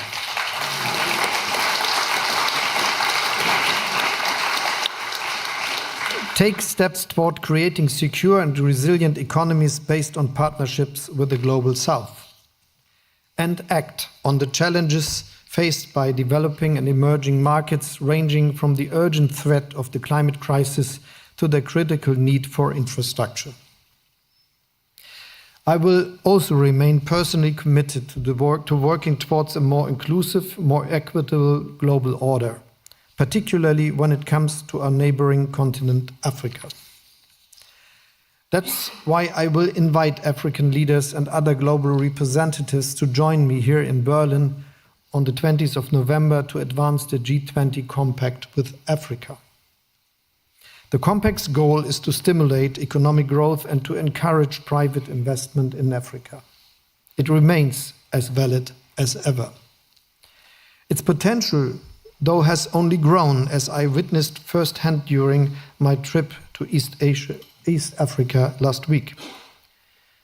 Because of Africa's young and growing population, and because many African countries are embracing the energy transition as an opportunity for them. So here's my conclusion. Yes, there are many challenges to our existing international order, probably more than ever before in the past 8 decades. And at the same time, the potential for global cooperation on equal terms was never greater than today. That's the dichotomy of our times. Our focus should be on unlocking that potential, just like you are doing through your work. So thank you for being part of the global solution, and now I'm looking forward to our discussion.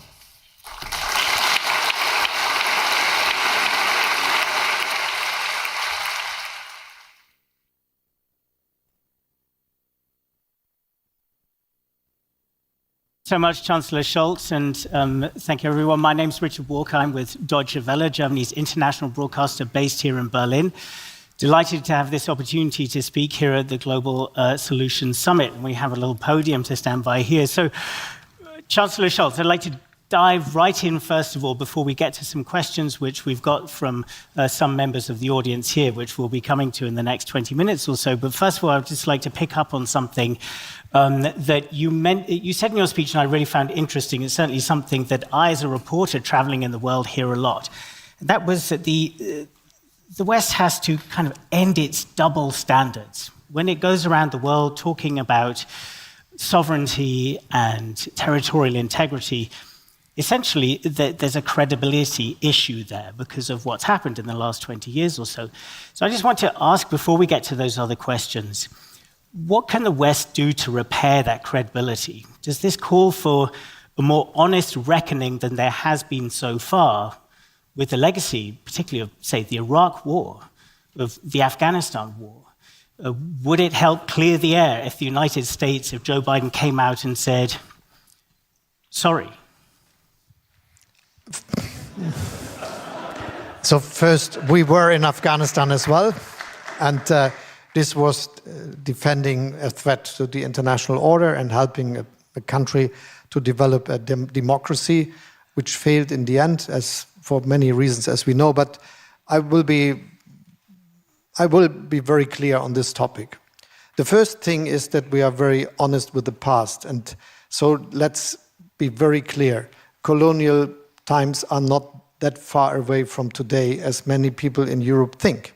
Just if we remember the time of building the European Union and the first times of the European Community of Steel and Coal, it was at that time that many of the members joining there were still colonial powers. And many of the colonies just ended in the 50s, 60s, and 70s of the last century. This is not far away. So we have to be very sorry about that. And this is, I think, the basis for the debate of double standards. And in the time when many of the European countries moved away from monarchy or from absolute power of the monarch and developed the first times of democracy and all the basic rules we are looking at today, they were still selling men as slaves. So this is a truth we should know and we should be able to speak about. And the second is, if you want to be accepted, you have not to go there to an assembly and address the assembly saying, so we are now like this. You have to be continuously doing the same things for a long time. I think this is, if you love someone, you have to be continuously saying you are doing it, and you have to prove it for a long time. And this is what we are starting today. But I'm just about to take one question from the audience, but just first, quickly, I mean, of course, there is a difference between the Afghanistan war and the Iraq war, but I know certainly from travels in India that the Indians were not particularly impressed by the way that the international community, the West, pulled out of Afghanistan. As the German Chancellor, you were finance minister when that happened. What would you say about that? I think the big problem was that there was not a process starting earlier. And I'm really still very sad that so many that were in power in Afghanistan just did not defend their own country and the democracy, and so that this was working so fast that the Taliban are now ruling the country, and that women have no chances, that human rights are disobeyed, and all these things that are coming out of this. So we have to reflect on this. But I will quote Joe Biden. I think this is an important sentence in international politics, and possibly this is important for an outlook. He said there will be never a politics following the idea of regime change coming from outside to a country. And if we look at the needs for the safe security order of the peace order of the future, two things are essential. The first is we should insist that governments should be not revisionists. So changing borders by force is a threat to the global peace order wherever it happens, and no country should do things like that.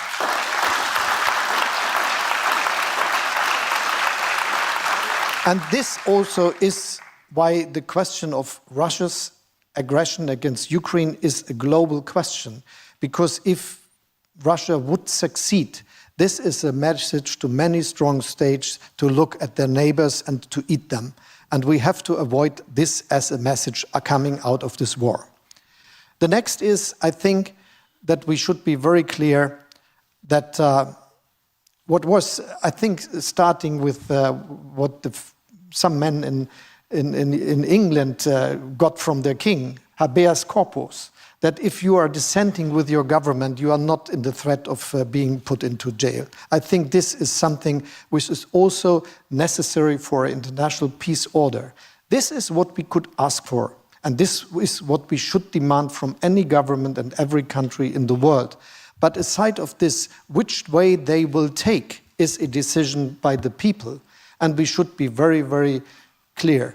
As a country that made it to democracy and started with this in the 19th century to get there, and coming from a party that was fighting at that time against authoritarian regime of the then emperor, it is absolutely clear that is something which we will support, but which has to be done by all the people by themselves. And this is what is the basis for a global international order. Right, let's get to some questions from the audience. I would like to turn to Agnes Kalibata. She is from the Alliance for a Green Revolution in Africa with an important question. Thank you for having me, Your Excellency. My question is, globally, challenges continue to rage on. We have hunger in Africa that is going on unabated and other developing parts of the world. We have the debt crisis and climate change that are eroding previous investments. And we have government's capacity completely being eroded when it comes to ability to invest in people, especially if you live in Africa. So my question to you is, the financial systems are not working for us. We also don't see solutions that are being put in place that we believe are putting forward a credible agenda in the very near future. So as a former Minister of Finance, Your Excellency, who did a great job in terms of supporting your countries during the COVID-19 crisis and supporting Europe, and someone we look up to, what do you see is the silver lining for us that live in this type of challenges in the immediate future? Thank you. Yeah, thank you. I think there is a need for a debate on the global financial order and how countries can finance their own development. Many things have to be looked at. I think one is the ongoing process of reform the World Bank is planning. There is a public debate on this question, and it's very important, and we very much support the ideas that are discussed there. The second is that the lenders, the countries that give the money to others, have to find a new order, and that they give, and just to say it, the West learned about its mistakes and built the Paris Club to manage the process of giving money to countries and finding ways how they could be paid back. This was a big reform after big mistakes were made before. Now new countries are coming to lend money to others. And possibly they have much more money involved as is now managed by the Paris Club. And this is why we have to find an order where this process of learning, which we did, is now including all the others that are active on the global market and giving money to countries and private investors and so on. And this also will mean that we have to find a way of cooperation. This is the idea between the common framework within the G20, which I think is really a progress. And if I see it right, we are making more progress because there is not the request anymore to, if there is a restructuring necessary, to include the development banks. And just for one reason, this would be a big mistake. They would not be able to continue with their activity if their special privilege in this case would be at discussion. And so I think having got this near agreement, I think we can go into concrete agreements with countries. And we are very happy that some, especially of the African countries, are now discussed about that there is discussion of restructuring ongoing. And we should continue with that because there is too much money that is used for not very fruitful investments and government activities in the past. And we have to come back to a very more serious way of support. The last, I think, is that we need to always understand that beside of public investments, private investments will be key. Just looking at Germany, we are doing a big, big transformation. And within this big transformation, billions, hundred of billions of investment will be necessary to transform the way of producing energy with offshore wind, onshore wind, with solar, to investing into our grid, to do investments into the industrial infrastructure, building steel in a different way, doing different ways of producing chemistry, and so on. But if we are doing this, we have to understand that this hundreds of billions will be private investment. And all the government support we are always discussing about will be just a small part of the most necessary things to be done. Understanding this, and this is the last sentence, I would say we need to create an atmosphere for private investments where companies are ready to do this because they are sure that all the treaties they sign will be fulfilled, that agreements about payment will be not questioned, and that they can get their money in and out. And this is the idea of compact with Africa. And this should be the conclusion of this. We have to do also this for having more investments into, for instance, the African continent. So I would like to stay in the Global South and turn to Ambassador Sujan Chinoy, who's the chair of the T20 India, following on from that. Thank you very much, Excellency, for your thought-provoking remarks. You spoke with great candor, and your remarks also demonstrated deep empathy for the Global South. So my question to you, sir, is how can Europe, especially Germany, support the Global South agenda to which Prime Minister Narendra Modi attaches great importance during India's G20 presidency? And by this, I mean not only a just and equitable green transition, but also the reforms of the multilateral financial institutions, the IMF and the World Bank, and especially addressing the debt distress in a large part of the world, particularly the low and middle-income countries that are badly affected today. And just before you answer, Chancellor, we're running out of time a little bit. I'd like to bring in a couple more questions, so maybe we'll make that as short as possible given the scope of the question. Please go ahead. No, I just meant that we'll bring in a couple more questions. We're running a little short of time. Yeah, so I will be very short answering you. First, yes, the most important thing is we will support the Indian G20 presidency to be a success. And this is what we started to do when we were acting together in the last year, but we will continue to do so. And with my visit in India, I tried to be helpful in this agenda. And the second is, that I think we are going to discuss the necessary reforms. I'd already spoke about World Bank reform process, which is taking place there.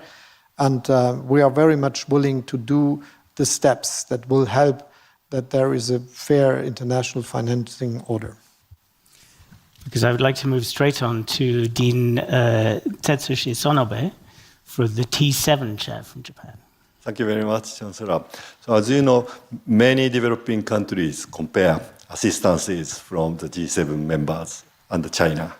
And some developing countries abstained from the United Nations voting against Russia's invasion in Ukraine.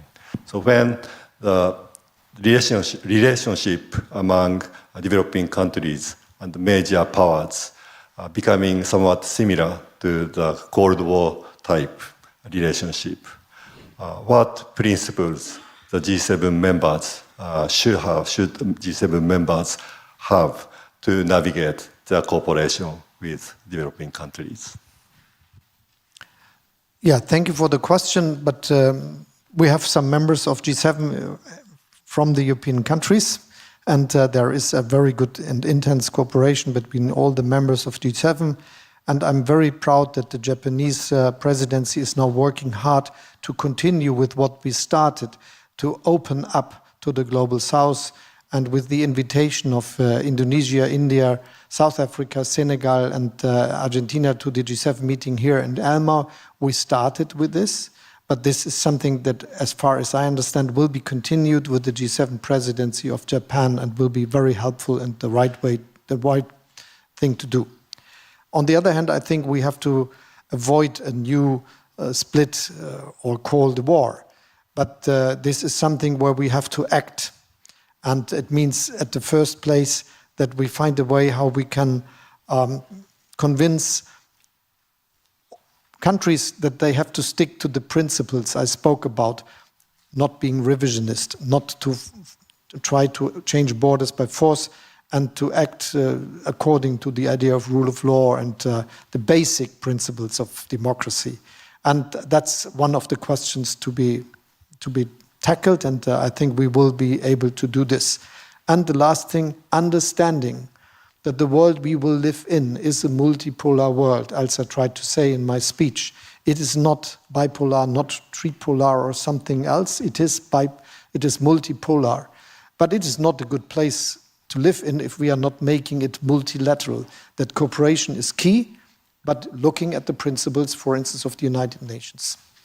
I mean, you emphasize in your speech, of course, that you have this vision of a multipolar world, but the forces of this kind of bipolarity that we're seeing between the US and China are very powerful, a very deeply problematic relationship at the moment. Just before we turn to our last question in just a moment, how concerned are you that, I mean, we're living through a war that few feared would happen in Europe. How concerned are you that in the coming years, there could be a war between the US and China, that Cold War turns hot?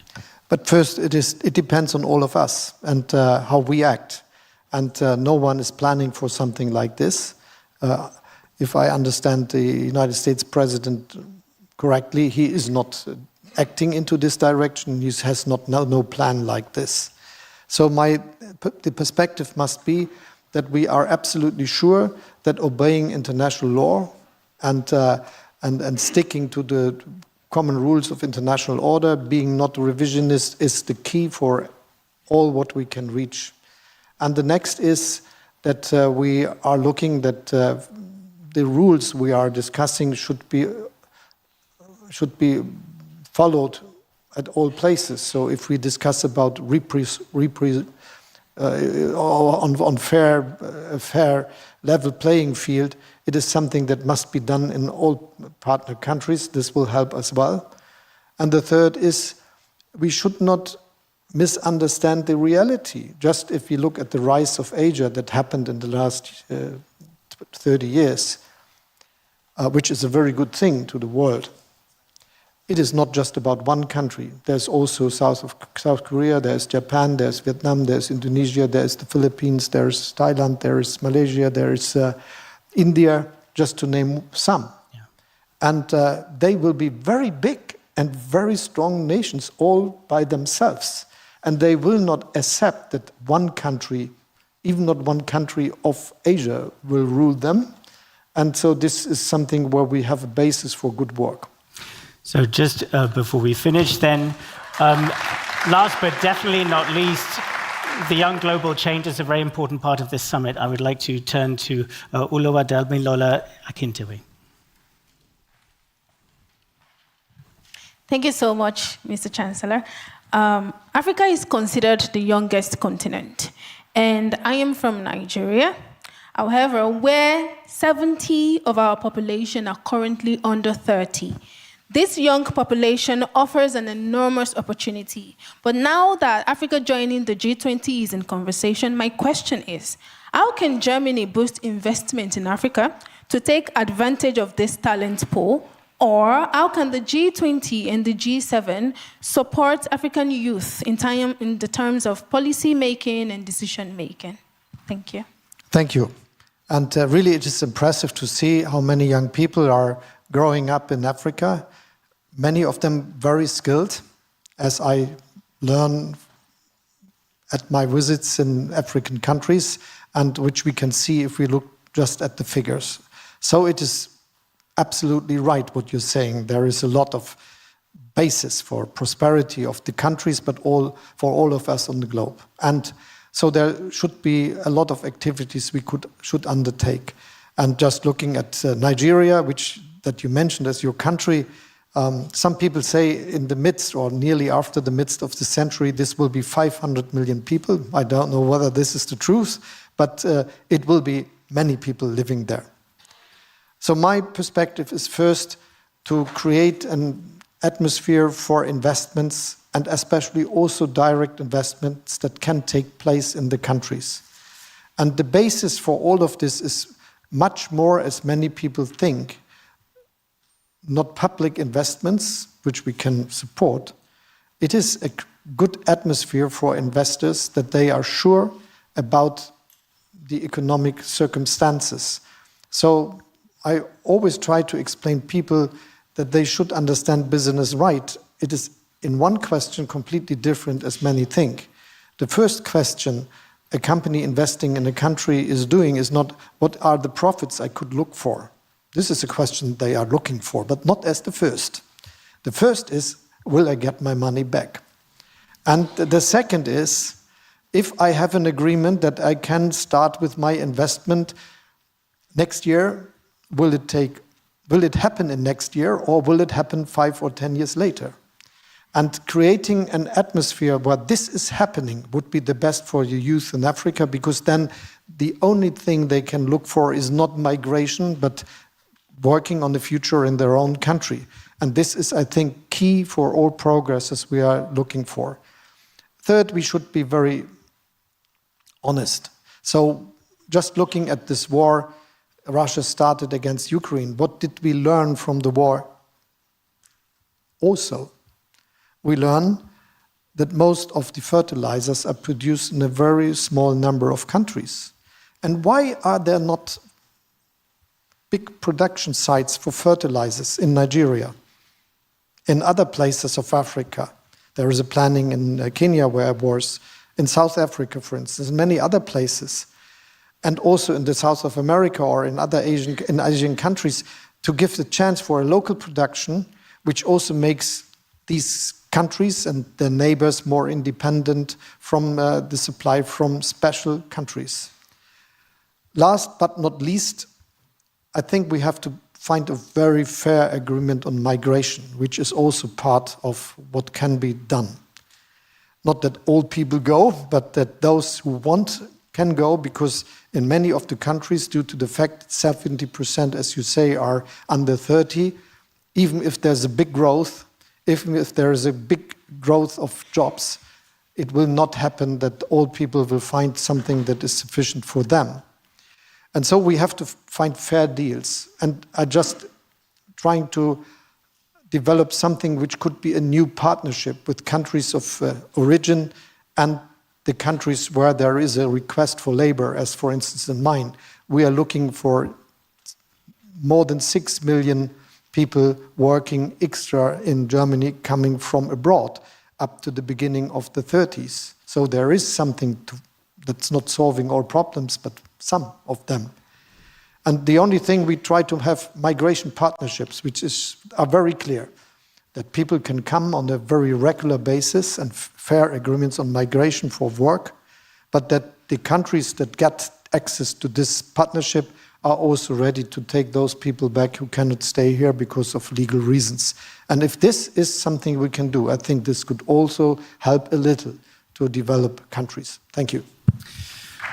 Okay, I'm afraid we're having to call time now.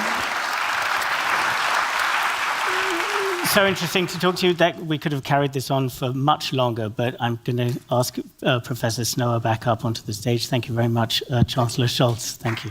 You can take it. Chancellor Scholz, this was a very inspiring speech and very inspiring discussion. And I think your honest, open-minded, humble approach to statesmanship is a true inspiration to all our communities here to help solve global problems in that spirit. And in that regard, I'd like to hand over to you our latest Global Solutions Journal that contains our latest insights. And I'd like to thank you very much indeed.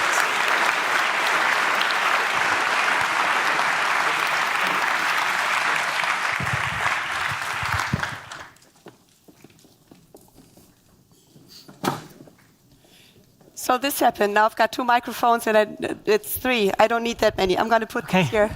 Good to meet you, sir. Please give the Chancellor a second to leave the room. And while you remain seated for just 30 seconds or so, I'm going to tell you what happens next. Thanks to all of you, we finished this session on time. So this gives us another 5 minutes to take a breath, to take a decision where you want to go next.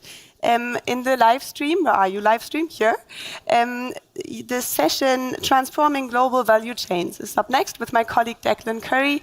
And for all of you, make your way to the auditoriums if you want. You've seen that we mean the dialogue and deep dives, so it's not packed. Be early if you want to be there on time, and I'm going to leave you to it. Make your way, so I'm going to see you back on stage in a second.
Our next session will be Transforming Global Value Chains, Good Jobs, Sustainability and Gains from Trade. Please welcome to the stage your moderator, Declan Curry.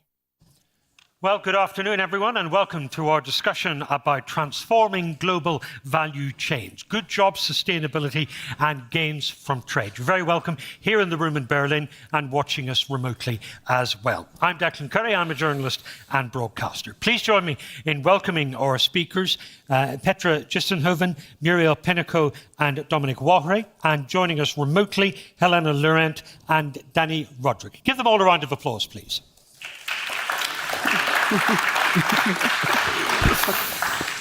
Petra Gistenhoven is chairwoman of the management board at PwC Germany and PwC Europe. PwC, of course, a global consultancy and business advisory firm. Helena Laurent is Director General of Consumers International. That's the only global membership organization for consumer groups, empowering and championing the rights of consumers in more than 100 nations. Muriel Pinico is a former French Labour Minister, a former permanent representative of France to the OECD, and has also been a senior executive at the global food giant Danone and at the software company Dassault. Danny Roderick is a Ford Foundation Professor of International Political Economy, Harvard and University, widely published in the areas of international economics, economic development and political economy. And Dominic Wahre is Executive Vice President for the World Business Council for Sustainable Development. That's a chief executive-led community of over 200 of the world's leading sustainable businesses working collectively to accelerate transformation.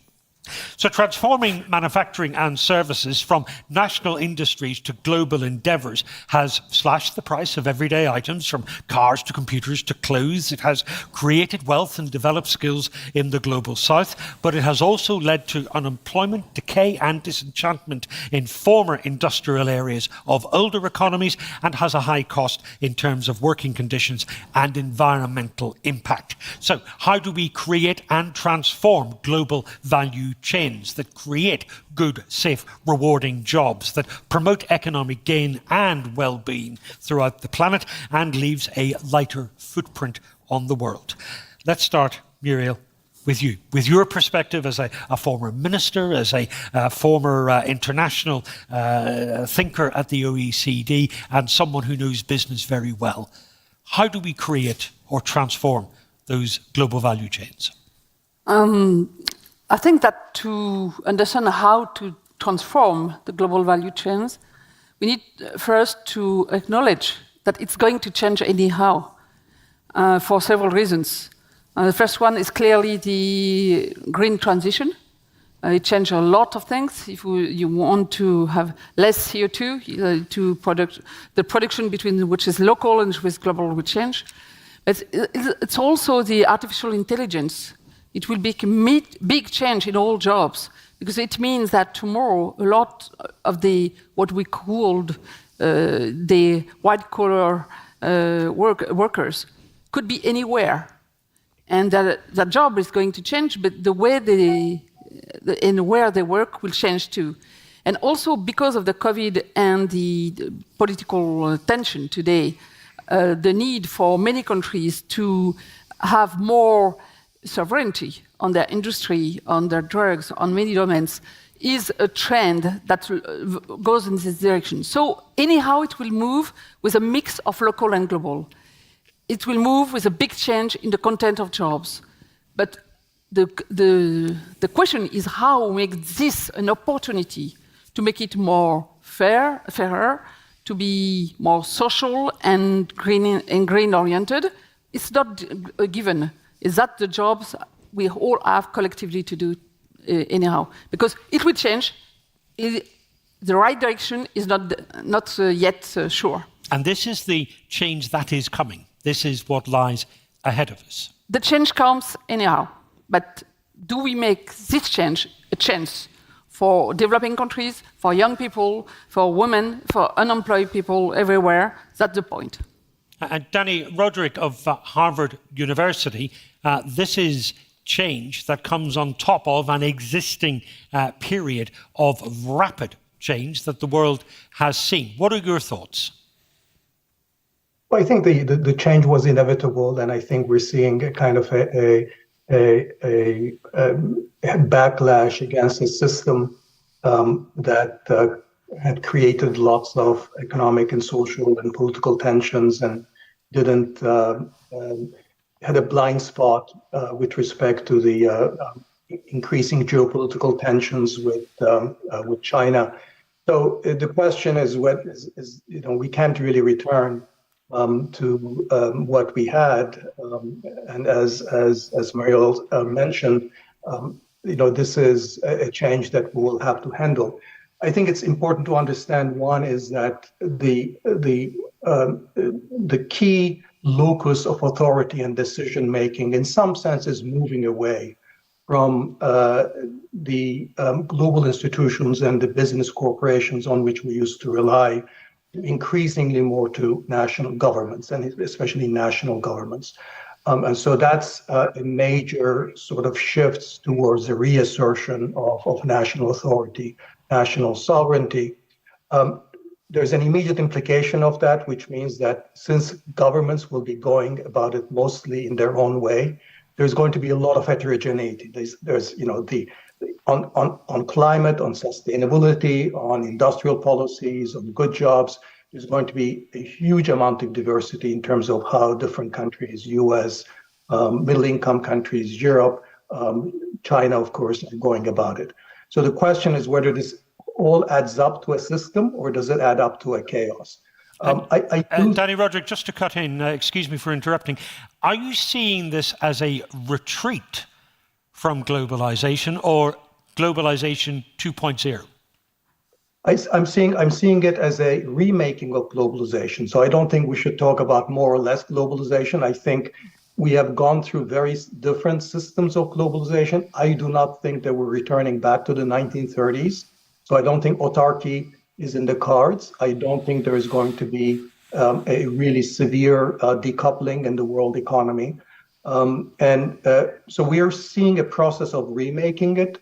And I think we can really imagine a healthier globalization as well as one that's sort of an uglier version, which perhaps would be much more driven by geopolitical competition and a new kind of a Cold War with China, that I think would be an ugly scenario, but one where in which governments are legitimately embarking on fixing their own economies and societies and fixing sustainability problems could conceivably return us to a healthier form of globalization. Thank you. Helena Laurent, Director General of Consumers International. Let's bring you into the discussion, because I know you think that multiple historic shifts are needed in the marketplace and shifts that benefit consumers. Tell me more. Yeah, it's well, thank you for the opportunity to join and to be joining virtually because of injury. I hope everyone's well, and it's great to see everyone there. The interesting thing is consumers are supposed to benefit from value chains and from our current trade regime. Right now, whichever consumer organization we talk to around the world, they have three very common concerns. The first is, of course, the cost of living. Even though you see commodity prices coming down, the cost of living is top of mind around the world. That comes up on top of concerns about what the digital future brings us. Yes, aware of potential opportunities, absolutely, but the scams, the risks that come online are those that consumers everywhere find really difficult to deal with.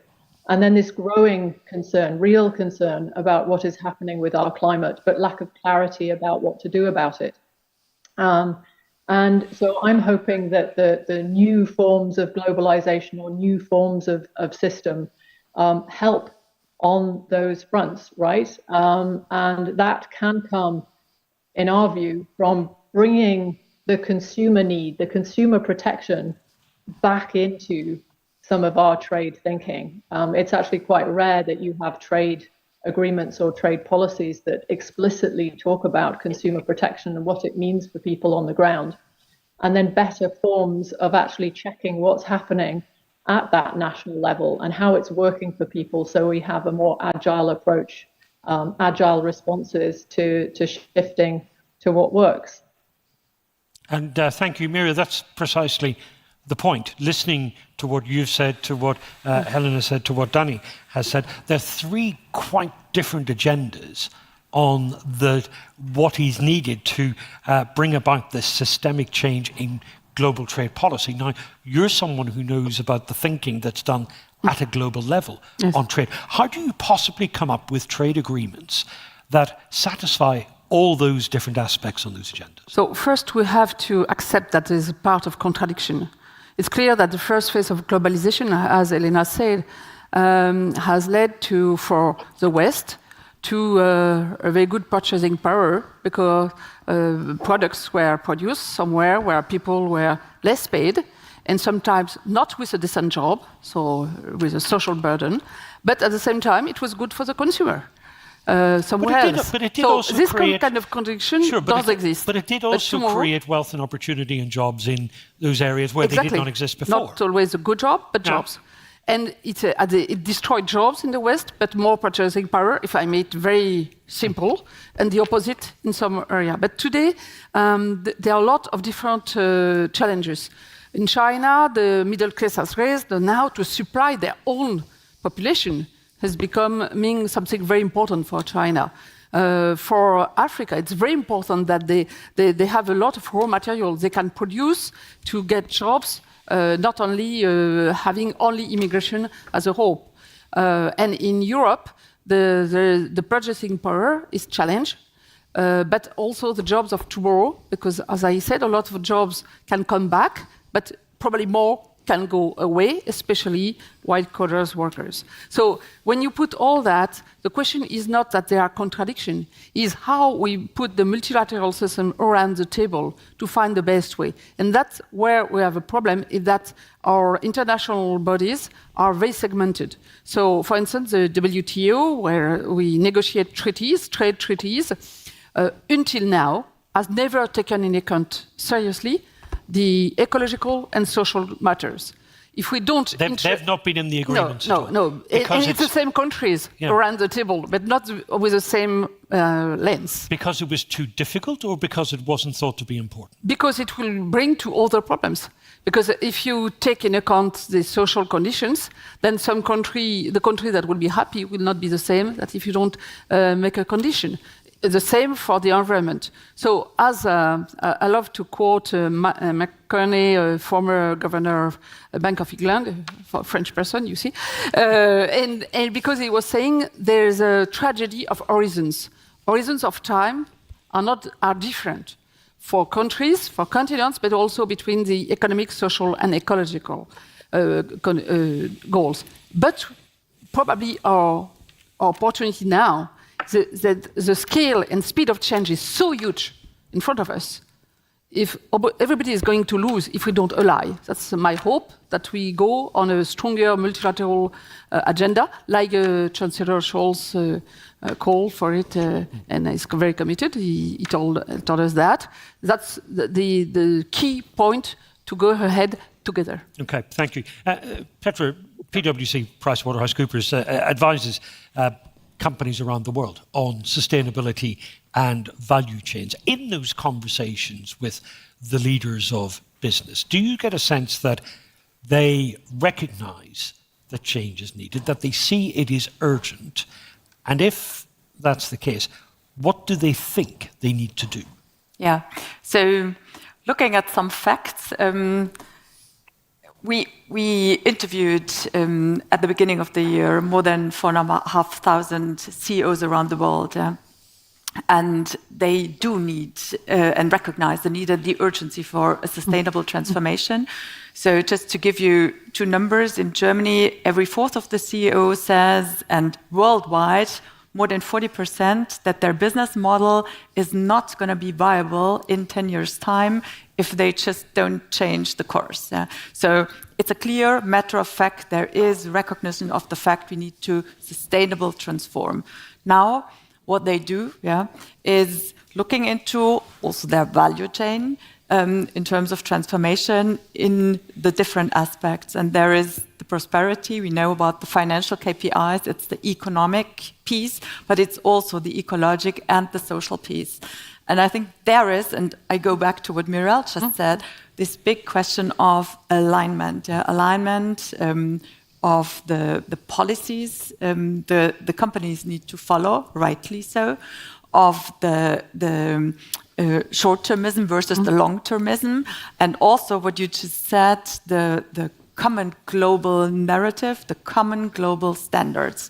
And there are some gaps in all those three, which we need to fill going forward, but I think the willingness is there, the urgency is there. Now it's about the how to move forward very fast. Okay, thank you. Well, one example of the how, Dominic, you might be able to provide, because your council has been working on how you scale up sustainability across value chains in a number of different sectors. Tell us more about that. Yeah, thanks, Declan. I think that's the kind of the word of the conversation, if I may, which is, okay, so we understand we have a systemic, multi-issue problem. We heard about a multipolar world. Given that, we still need to create lots of jobs which are good and fulfilling and fair in terms of pay and rights. And we need to live within our planetary boundaries. And we have probably about 9 billion people on the planet, over the next few decades. So how do we do that? The value chain concept, of course, is something that connects lots of countries as things are made. You have to kind of find the raw materials, have to turn it into things, have to manufacture it, have to sell it. And of course, that's a very linear concept because the other end of it is lots of waste. And indeed, the kind of notion of an extractive industry sort of exemplifies that challenge. I think it's a thread, Declan, that brings together a lot of the different things that we are saying. So just to be clear on that, so in the past, companies knew there was a demand for a product, they made the product, they sold the product to the customers, and then at the end of it, well, that wasn't their problem. Now you're saying it should be. Well, you could say the same about GDP as a macroeconomic indicator, same throughput with no kind of circularity attached to it. Imagine if you're Zambia and it was always your copper, right? And go figure. Because then with the technology that we have today, that can go all the way through the system and come back, and you can invest in high quality jobs and cycling of the copper in Zambia. Plastics is a kind of topic du jour at the moment. 1.8 billion tons of greenhouse gas emissions comes from plastics, about 3.4% of global emissions. That's more than aviation, primarily from production from fossil-based feedstock. Studies would tell us, as a Nordic Council of Ministers actually, we're another great group of leaders in this space, that if we didn't incinerate at the end of the use of plastics, that would save us 55% of greenhouse gases per ton. If we didn't use the feedstock of oil and gas, but we had a circular plastic value chain, that would save us 34% of emissions at the front end.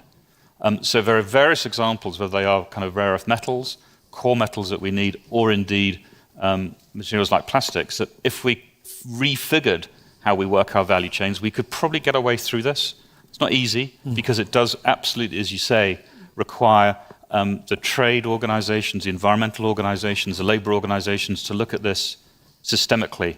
We'd have to kind of reimagine what a Basel Convention looks like, which at the moment stops you transferring secondary materials, good quality secondary materials, across boundaries.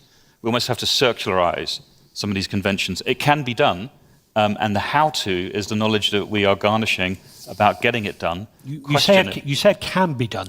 Is it being done? Is it too early at this point to talk about if this is being implemented? Systems change is that kind of figure. If you get about 20% max of the market to go in a certain direction, you get a flip. So the question is, you don't have to have everybody do it. You need a kind of a leading club to lean in and shift the rest. And that really is the sort of MO of the World Business Council for Sustainable Development, 227 of leading companies, including PwC and many others. And that is starting to happen. EV, electric vehicles, is probably quite a good example of that. I imagine if you thought 15 years ago, Declan, that would I ever get an EV car? And now you're probably thinking, I should get an EV car. It'll be if not the car you've got already, then it's the next car that you might get. And then hold that thought about EV car, because then think about the value chain that goes into it. All of those rare earth metals, all that glass, all that copper, what happens at the end of it? Circularize the value chain with the EV, you start to get to solve this problem. Is this what you're hearing as well? Exactly, and I think it's even plus the infrastructure, plus the customer behavior. So it's all an ecosystem which is interrelated and connected. Thank you. Just to say to those in the room, as well as hearing from our speakers here and remotely, I'm going to ask to hear from some of you as well. So please have some thoughts, some observations that you might want to share. And when I ask for them in about 15 minutes or so from now, put your hand up quickly and we'll get a microphone to you and you can share your thoughts and your questions with the speakers. Those of you watching remotely, I'm terribly sorry. But if you want to ask a question, then you've got to be here. Now, let's look at some practical sort of aspects of this then. Let me pick one topic. How you've talked about the impact in the global south, in the manufacturing nations of globalization so far. And you've recognized rightly that there is widespread concern about the quality of those jobs, about what they pay, about working conditions. How do we improve that as we change global value chains? First, I think that you need pioneers. You need politics and you need pioneers. Politics are made to make the whole boat go ahead. But usually it starts by some pioneers. Can be companies working with NGOs, with unions. You need this kind of leaders. And I fully agree with what you said, Jetta. I'm also a senior advisor and a board member of several global companies. They are all on the sustainable agenda, and not only for compliance reasons. More and more, even in the financial market, is moving in the direction to think it's not only a question of compliance, it's a question of sustainable and investment, and profitable investment over time. So this shift is not totally done, but has started. So we need this kind of pioneers. Something very important that they take in consideration the social part. Today there is a lot of attention on the greening economy, not yet enough on the social part.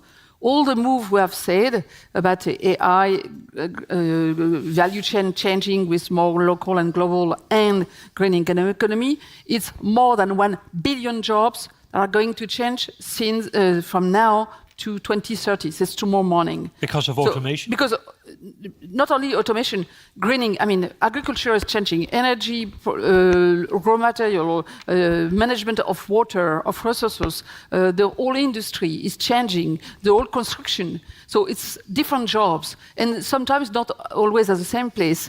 In India or in Poland, 80% of the energy comes from the coal.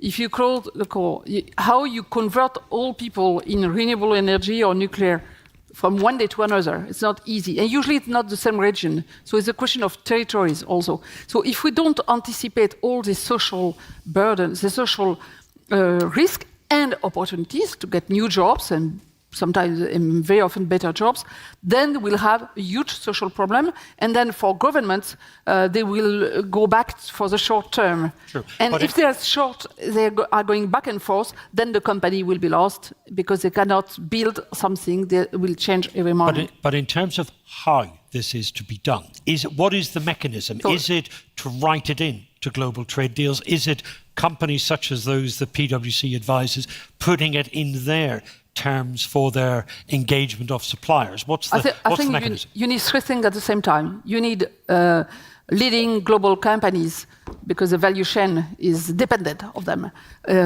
doing the work on sustainability, on the greening economy, working with NGO and working with unions on the social part first. Second, you need government at the G7, at the G20 to push our multilateral organization, WTO, to work with the ILO, with greening, it's everywhere, nowhere, to work with the other organization to have a common agenda, to put that in the treaty. And third, you need, from a global perspective, to encourage the finance system to invest in this mid-long term agenda, because otherwise, I mean, they are prescriptive, the economy, otherwise it will not last. Helena Laurent from Consumer International, when we talk about how we get better jobs in the manufacturing nations in the global south, how we care for people whose jobs may be changed, replaced, lost by automation, what is the role of regulation? What is the role of local regulation? I think there are two things here, right? Many companies will say, but how am I supposed to chase a future unless I'm pushed by regulation? Where is the consumer? Where's the market for this? And what am I leaning into? What am I building towards? So we would look at two things. I think you've got to keep the trust with people who've got to come through this journey as workers, as consumers, in all aspects of their lives. That trust is essential. And the second part is, if you read the IPCC, there's a lot that has to be done through people's adoption, consumer adoption of new technologies, all right? So we've talked a lot here about the value chains and the push from the back end. We've not talked about the shift to sustainable consumption and what that means. And let's face it, what sustainable means if you're a consumer is really complex. We haven't clarified that for people. So I think there are two bits. One is at local and at international level saying, all right, what is our view of how to maintain trust?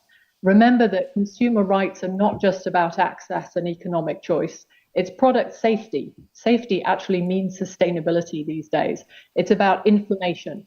It's about redress. Can I trust that this system will look after me as we go through it?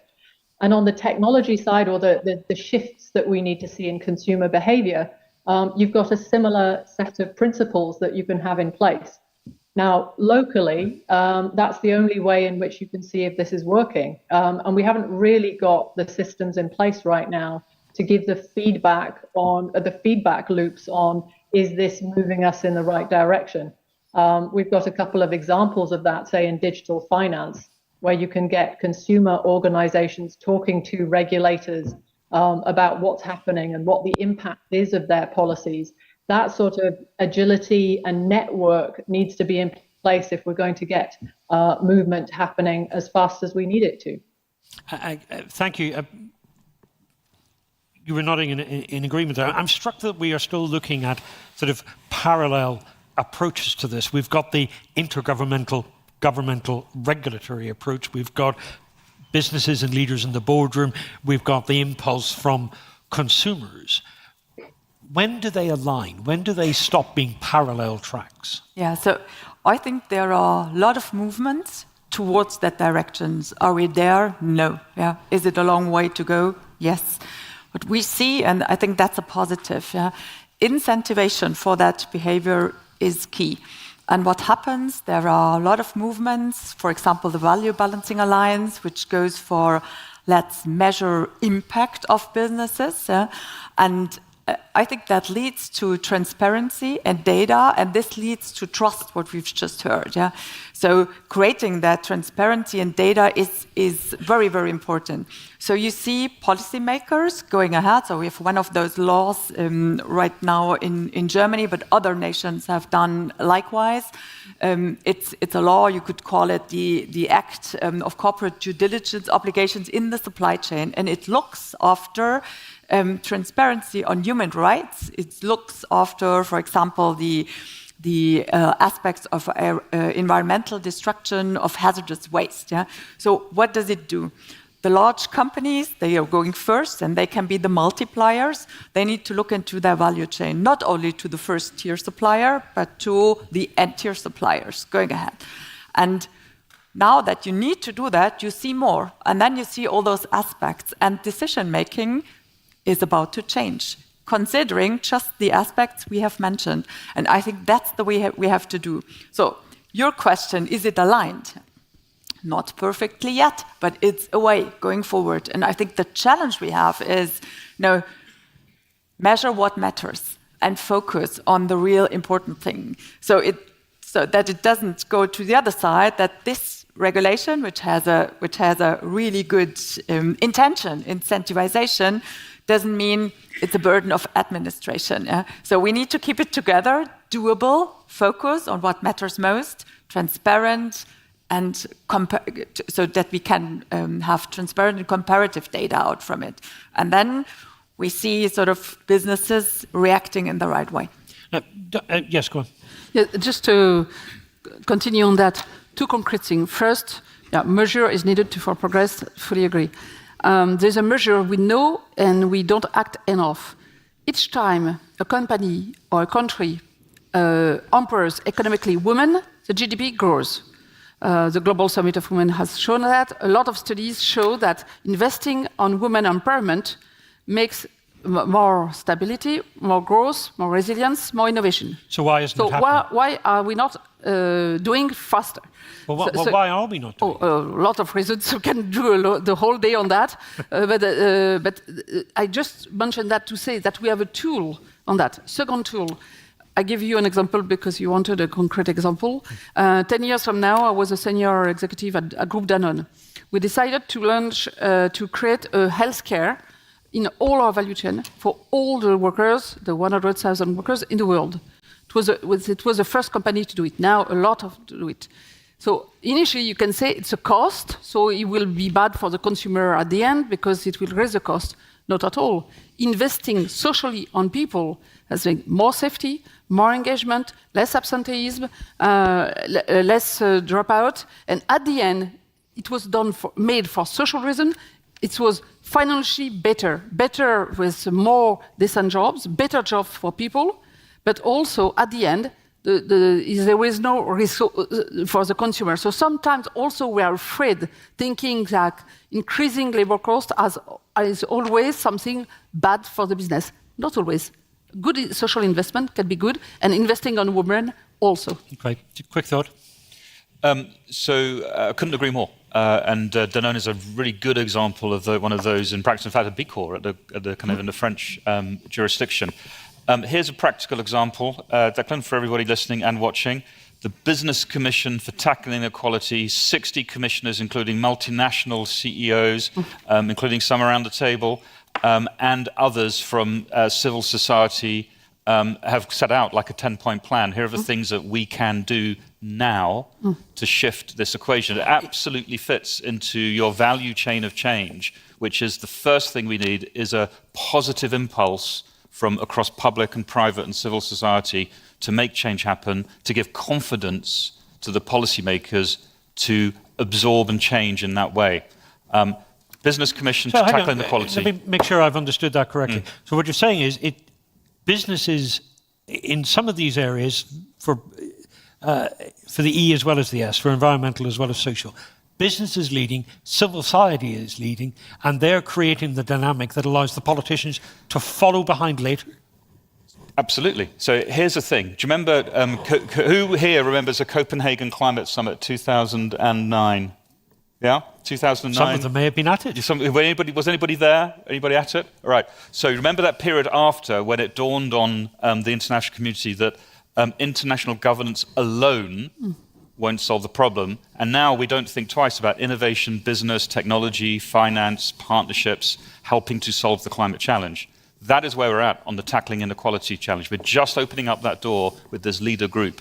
If we came back, if we're all still interested 10 years from now, I guarantee we would have a different, much more mainstreamed agenda with the WTO, the environmental international organizations, ILO, UNDP, in a very much more integrated way, as we've seen in climate. Danny Roderick, this is a good point to bring you back into the conversation, because the conclusion we're heading towards is that we're not just relying on the big organizations like the G20 or the WTO anymore. A lot of the change is going to come in the boardroom. A lot of the change is going to come from civil society. Absolutely. And I think there is, in fact, a lot of alignment that is going on with respect to social and environmental values that have now been internalized in corporate boardrooms, and I think behavior is changing. I think business in some ways has been acting faster because it can move more quickly, but it's also reacting to a general environment, general change in values in society. And I think that if, just to give you an example of sort of some of the things that we've talked about, how business could help with good jobs in low and middle income countries by investing in in suppliers in the local economy, cultivating local input suppliers and transferring technology. By helping uphold labor rights and setting up a good example for sort of relations with labor relations and labor rights in those settings, and also being responsible in the use of technology in the way that they adopt and adapt technology is not simply, for example, to monitor workers and getting productivity that way, but actually using digital and AI tools to augment the skills that less educated workers have to actually empower them to provide customized services rather than using technology simply to replace or displace workers or to turn them into sort of monitored employees with very little agency and autonomy. So there's all these ways in which I think business can contribute, and I think that's the good news. I think sort of what we also, however, need to take into account is that for the most part, if we're answering, for example, the question, where will the good jobs come from in the world economy? It's going to come mostly from areas of the economy that are not going to be they're going to be non-tradable. They're going to be services that are not necessarily being traded. And global value chains are already peaked and they've been coming down. And so, it's great that businesses engage in this. There's greater responsibility. But more and more, I think the statistical mathematical certainty is that 80-90% of the good jobs will have to be generated by smaller and medium-sized enterprises in domestic services, in retail, care, education. And there where I think there is lesser leverage that sort of this international corporate sense of responsibility is going to have an impact. So I think if we're going to be successful, it's going to be very important that local authorities and governments do their job in a way that actually pursues these objectives. Okay, Danny Roderick, thank you. Dominic, quick thought? Yeah, just on that one. This idea of the just transition is key. There's kind of more jobs per megawatt in that green transition, particularly in solar and servicing and wind and servicing, there has been in our kind of 20th century fossil-based economy. So I think there will be, the possibility for quite some decent jobs in that just transition. I think a word just to put on the table is accountability. Because if we don't have the kind of accountability frameworks, then there's always a fear there's a Wild West. And people are greenwashing and this, that, and the other. And that's where, in fact, the former CEO of Danone, Emmanuel Faber, is leading something called the International Sustainability Standards Board, which is coming up with exactly these kinds of guidelines. And this is something that our colleagues at PwC and others are paying a lot of attention to, because this will be the framework within which this shift can happen. And once that gets adopted and mandated in certain jurisdictions, this will accelerate this change. Okay, thank you. Let's see if we have some thoughts from the floor, from people who are listening to us here in the room in Berlin. We have a hand towards the... If you just keep your hand up, please, Salma, until we get the microphone to you. Everyone here. And there's... Yeah, go ahead. Thank you very much, Salma Abbasi. I think this is an excellent panel, and it comes right back to what I was talking about earlier, about the agriculture value chain, looking at ecosystems. So when you look at supply chain, like the colleague on the video just said, it's actually going to create new jobs for energy providers, clean energy providers, but also the multimodal logistics systems that use bicycles. So we can think of unconventional ways where you have a robust multimodal agricultural system. You've got refrigeration units that are also amazingly small, but it's an entrepreneur. And then when you talk about women in agriculture, they are mainly women who are in the rural areas. So if you look at this holistically, with the right enabling policies, you do a social uplifting from the grassroots right to the city, and Africa is the place where you can see this right now happening, particularly East Africa. Thanks, Declan. Okay, thank you very much. We have some hands over here as well, so we'll just get the microphone to this side of the room. Just keep your hand up until we... I know it's a strain, but we will get the microphone to you in due course. Here it is. And when it reaches you, just tell us who you are and what organisation you represent, if any. Gentleman at the back first, please, and then the one in front. Thank you. So I'm Yves Thiberian from UBC in Canada, British Columbia. Question for Danny. Deregulation and globalization was coordinated, was a result of all kind of agreements. The current deglobalization or peaking of globalization of value chains is the result of individual actions by states and other actors that are not coordinated. Can this generate a tit-for-tat, a momentum that could lead to bring down parts of the system? There's no guardrails, apparently. Okay, then I'll come in. Danny, did you get that? Yes, I'm much more, sort of optimistic on this. Or I do think that, when I mean, if you know that economics we teach that, international trade is good for a country for its own sake, not to, produce benefits for its trade partners. Similarly, openness to capital flows, macroeconomic stability, all these good things that countries are supposed to do to maintain an open, healthy world economy are largely things that are good for countries in themselves. So if countries are able to solve their own distributional and social problems and address the kind of social divisions that have been exacerbated by the last 30 years of hyperglobalization, actually, sort of acting on their own and independently, they should pursue policies that are going to be more supportive of a healthy world economy. So I think thank you, Danny. Sorry to cut in. We have to leave it there. Go ahead, sir. My name is Christoph Roland from Climate Solution.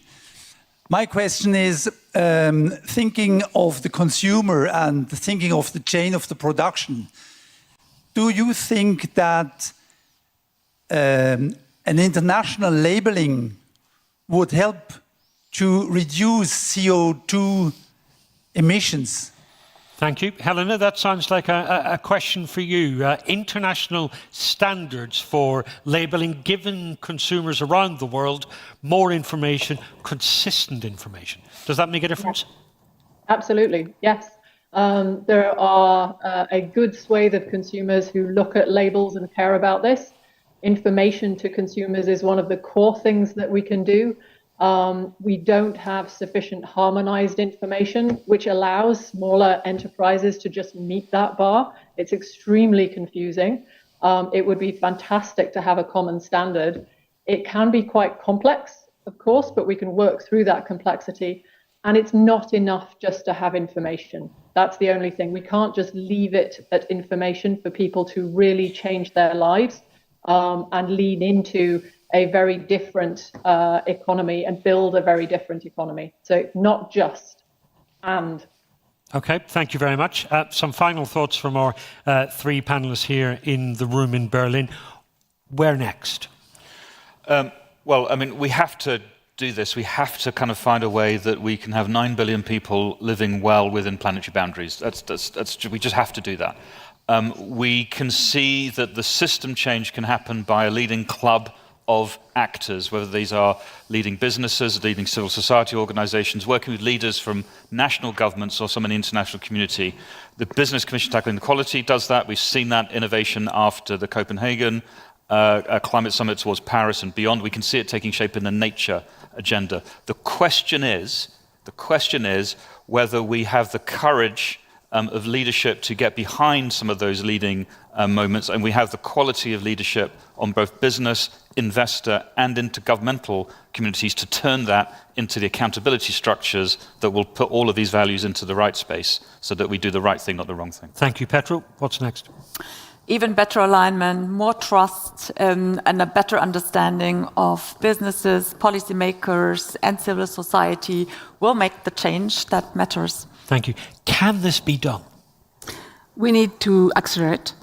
And to accelerate and build this just transition, we absolutely need the connection between leadership in business, leadership in policy making, national and international, civil society, NGOs, and unions, because if we don't succeed to connect the social, the ecological economy, we will fail. If we are able to connect and put a lot of innovation around that, social innovation and technological innovation, yes, in this case, we can build something new with more valuable than today. Thank you very much. Thank you for your comments and your input from the floor. Please join me in giving a round of applause to say thank you to all of our speakers. Well done.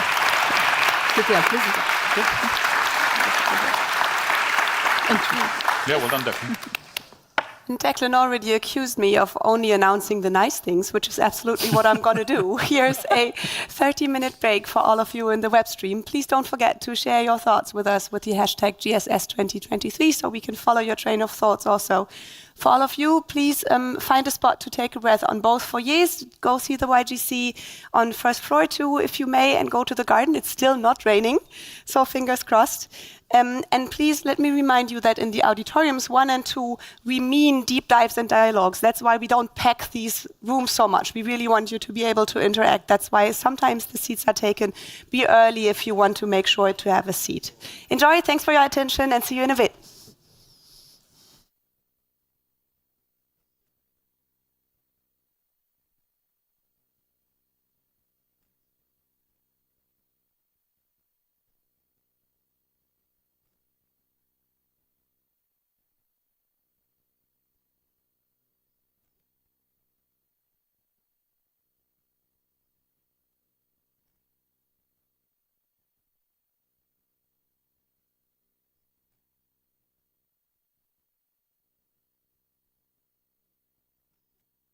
Ladies and gentlemen, distinguished guests, it is an honor to speak before you at the Global Solutions Summit. The United Nations is a global town hall for our global village. This village, our village, is in the midst of several storms: climate change, debt distress, rising hunger levels, and a growing geopolitical divide.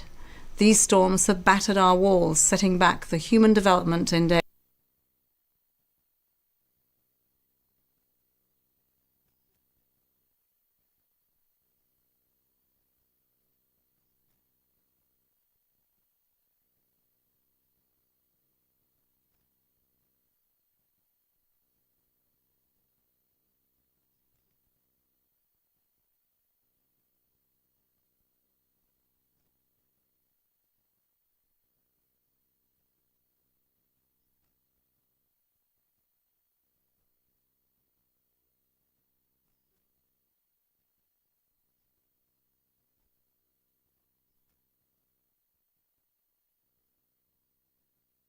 Ladies and gentlemen, distinguished guests, it is an honor to speak before you at the Global Solutions Summit.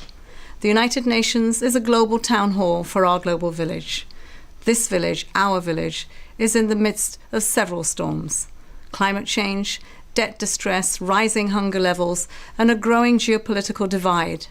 These storms have battered our walls, setting back the Human Development Index for 2 years in a row and putting our Sustainable Development Goals on life support. But even though we all share the same village, it has become increasingly clear that some nations have better shelter from the storm than others.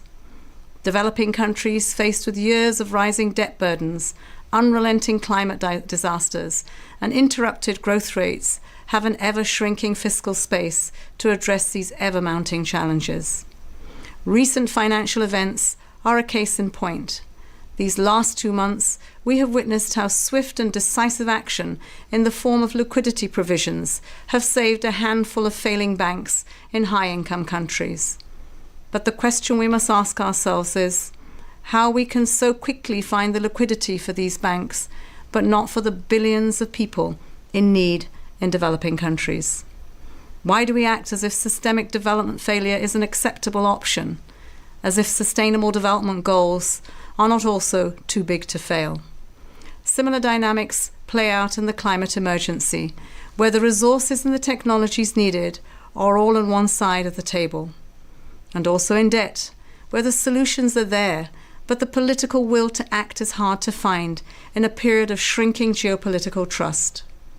The key point is that at the end of the day, all of these crises, no matter how complex or how technical, how varied, how segmented, how large or how small, are all political. They are all human-made, and they're usually man-made. But by being human-made, they're also human-solvable. It is within our reach to find solutions with more women in leadership and in decision-making roles. At the United Nations, it is always our duty to be part of the solution, no matter how difficult the problem. The Secretary-General launched the Black Sea Grain Initiative, which enabled the shipment of almost 30 million metric tons of grain out of Ukrainian ports.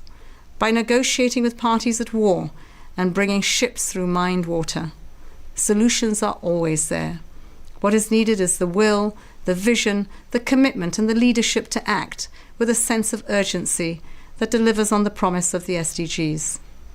In September, the world will gather to take stock of the SDGs, and we will need to find the solutions to put them back on track. I hope this Global Solutions Summit can provide some of these ingredients. Nothing less than lives and livelihoods are at stake, and I wish you all the best for a fruitful engagement and a robust outcome. Thank you.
Our next session will be It's for the Greater Good, exploring global financing tools to achieve the Agenda 2030.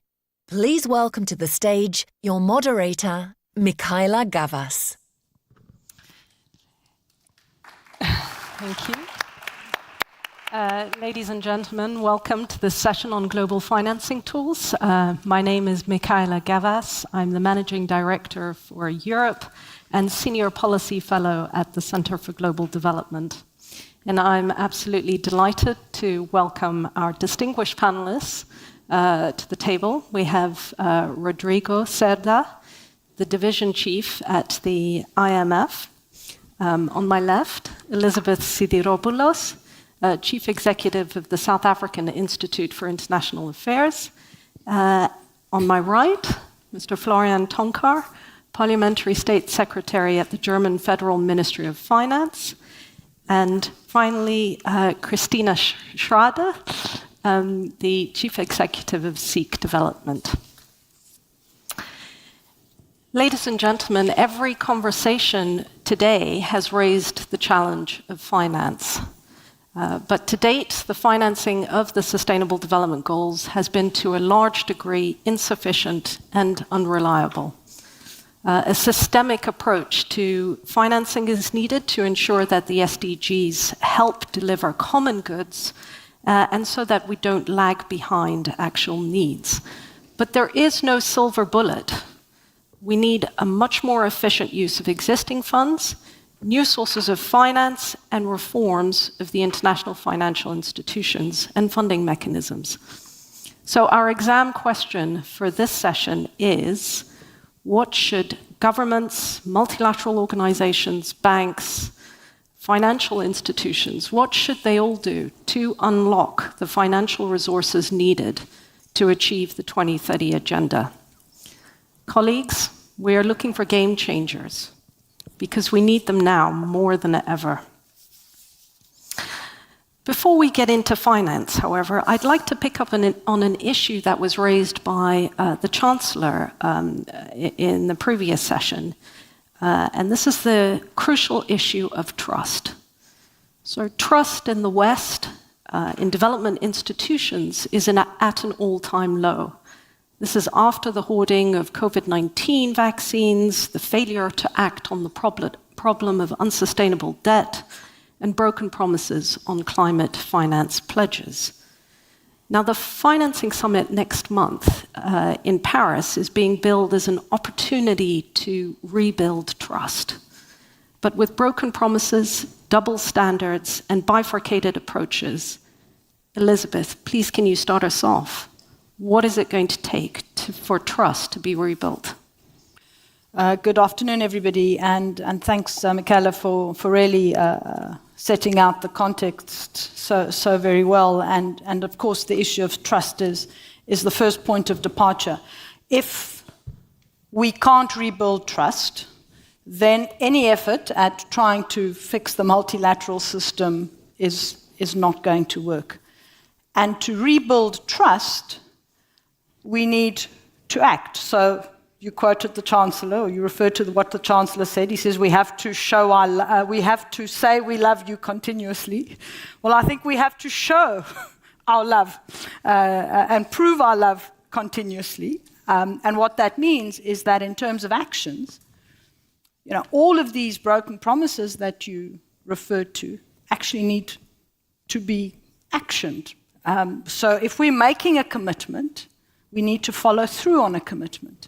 And so the Paris meeting in June should not be a meeting where a number of commitments and pledges are made, but when it comes to actually putting your money and your political will on the table, that's lacking.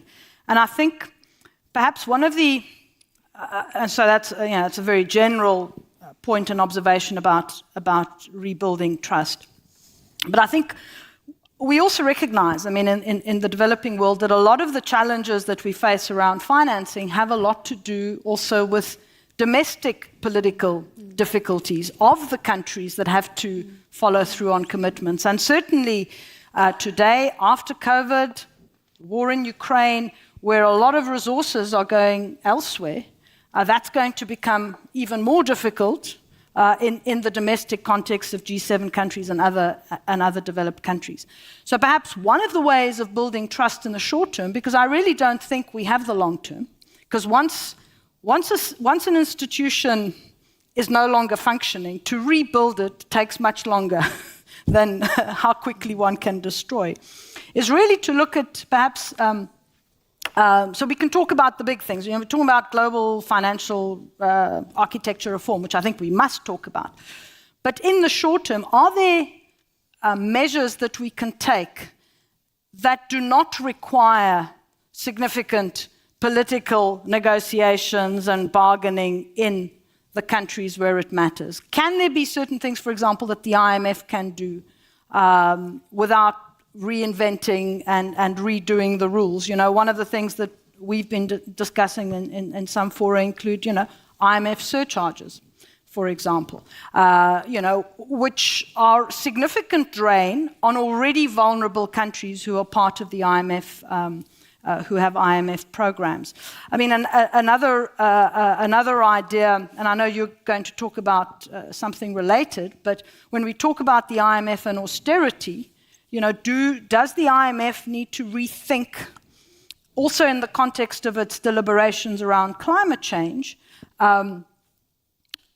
whether certain types of expenditures that are linked to SDGs, where you may have to incur debt, are not actually part of your, the sort of the calculations of debt to GDP ratio, which then creates incentives both for the receiving country as well as for the financing to actually get some of that going. And then lastly, the question of how we define vulnerability in the IFIs, I think, really needs to be re-examined. The whole concept of low-income countries, middle-income countries, upper-middle-income countries. We know that vulnerabilities are not only related to your GDP per capita. in my own country, in South Africa, South Africa has the highest inequality in the world. We still haven't been able to tackle that. Now, there is a degree of vulnerability there. I'm not saying we're as vulnerable as many other countries, but I think it does require us to rethink paradigms. And let me leave it there. I mean, there are other issues I can put on the table later. Thanks, Elizabeth. We'll come to Rodrigo in a second, but before that, Florian, if I can address something to you. So a number of prominent African leaders have accused developed countries of hypocrisy in warning them against developing fossil fuels and natural gas reserves, while also eyeing such investments in response to the energy crisis in Europe. Now, the German government has claimed that it wants to act as a role model in the area of sustainable finance. But what does this mean in practice, and how will it contribute towards the achievement of the SDGs? Well, sustainable finance plays, of course, a key role in the achievement of SDGs because it makes S and D and the G a factor on the financial markets, a factor for investment, a criterion of various criteria. It tries indeed to implement them into the investment process, which comes in part from the market, the investors themselves, which are requesting the necessary information to specifically invest into sustainable assets, as well as it comes from the policymakers which believe that a well-designed, soundly designed sustainable finance framework can accelerate, can further leverage the transitional process which our societies and economies are undergoing. So there's a tremendous chance in it, a tremendous opportunity to set positive standards really to further accelerate the transition through sound capital markets rules, which are currently under negotiation on various levels. And therefore, I think the German government, Germany has as a traditionally industrialized country, has a high need for transition in very short time. Indeed, considers it as a tremendous chance really to influence these standards in an early stage and then to roll them out as best as possible globally. We are very, very happy to host the International Sustainability Standards Board in Frankfurt, which is mandated to develop sound reporting standards. And we do hope that as many global economies and regions as possible adopt the ISSB baseline standards which are developed, which could be a positive contribution that indeed the capital markets can play its role worldwide. Great, thank you. Christina, if I might come to you. So we've talked about the range of cross-border challenges, and we continue to talk about them in various circles: climate change, pandemics, conflict, migration. Now, all of this requires new finance capacity, new approaches, but the pressure on official development assistance, on ODA, to respond to all of this is unsustainable, and it's squeezing it from supporting development in developing countries. I'd like to know if you agree with that statement. But before you come in, it was the late and great Inge Kaul who proposed a new, more holistic and realistic paradigm that differentiates systematically between development assistance on the one hand, global public goods finance on the other, and contingency finance for purposes of global crises, crisis response and stabilization. So what's your view of the role of ODA, of official development assistance, and also beyond ODA? What other measures should be taken to unlock more finance? Thank you, Michaela. So I'm going to make a bit of a plug for ODA to start with, to then move beyond ODA. Because in reaching the SDGs, ODA is still an incredibly important resource for a big number of low-income countries, in addition to direct investment or remittances. Just to take one example of an area that I know very well, which is health, 30% of investments in health in low-income countries come from ODA. There would be no way that we would have pushed back HIV/AIDS or other diseases or increased the status of children in these countries without ODA. So it's a significant resource flow for the poorest countries in the world. That being said, it's grown, right? So on first sight, we would say, great, over the last 5 years, we've seen, I think, a 33% increase in ODA. But if you look at that in a little bit more detail and unpack that, it really hasn't grown, or it's grown very, very marginally as percentage of GDP or GNI of the countries that provide ODA, from, I think, 0.3 to 0.3, So it's almost nothing, despite the fact that we are facing multiple crises in the world. And what is more, it's obviously way below the 0.7 target that we've all committed to, including my country, which is Germany. And we are seeing, at the same time, a decline in the quality of ODA. Maybe I'll just spend one moment on this, because it's important, right? So, as you've said, right, ODA was always meant to and should focus on supporting countries that are struggling with poverty. That could include responding to global challenges that disproportionately face these countries. But it shouldn't include things that we are now counting as ODA. So, for example, almost all DAC members who are hosting refugees in their countries are now counting those costs as ODA. And while it's addressing a global challenge, it obviously never leaves the country. And that is a pretty significant amount. I think it's around 14% of ODA that does never leave Germany, for example, or other countries that we're talking about. So where that leaves us is that, assuming that ODA is important and will remain important to achieve the SDGs, we both need to strengthen or tighten, in the context of the OECD DAC, the way we define ODA, and that's an ongoing discussion around what counts, what doesn't count, etc. We should recommit and deliver on 0.7, which we, despite the big discussion as we're having around alternative sources of financing, we shouldn't forget about, because it remains an important source of financing. Importantly, ODA should focus on those challenges that disproportionately affect poor countries. And just to give one example of that before I close on this, so take, for example, research that goes, again, health, research that goes into a global malaria vaccine, right? To develop that vaccine, to share the technology of that vaccine, at least parts of that should be counted as ODA, right? Because the private sector alone wouldn't have a market, enough of a market to invest.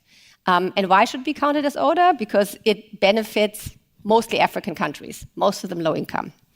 Whereas the research budgets that go into, for example, I mean, we all love that example, the COVID vaccine, obviously shouldn't be counted as ODA, right? So that is to illustrate that while I think ODA should still be used to fund global public goods, but it should only be used to fund global public goods that disproportionately affect the poor. That's the difference. And otherwise should fund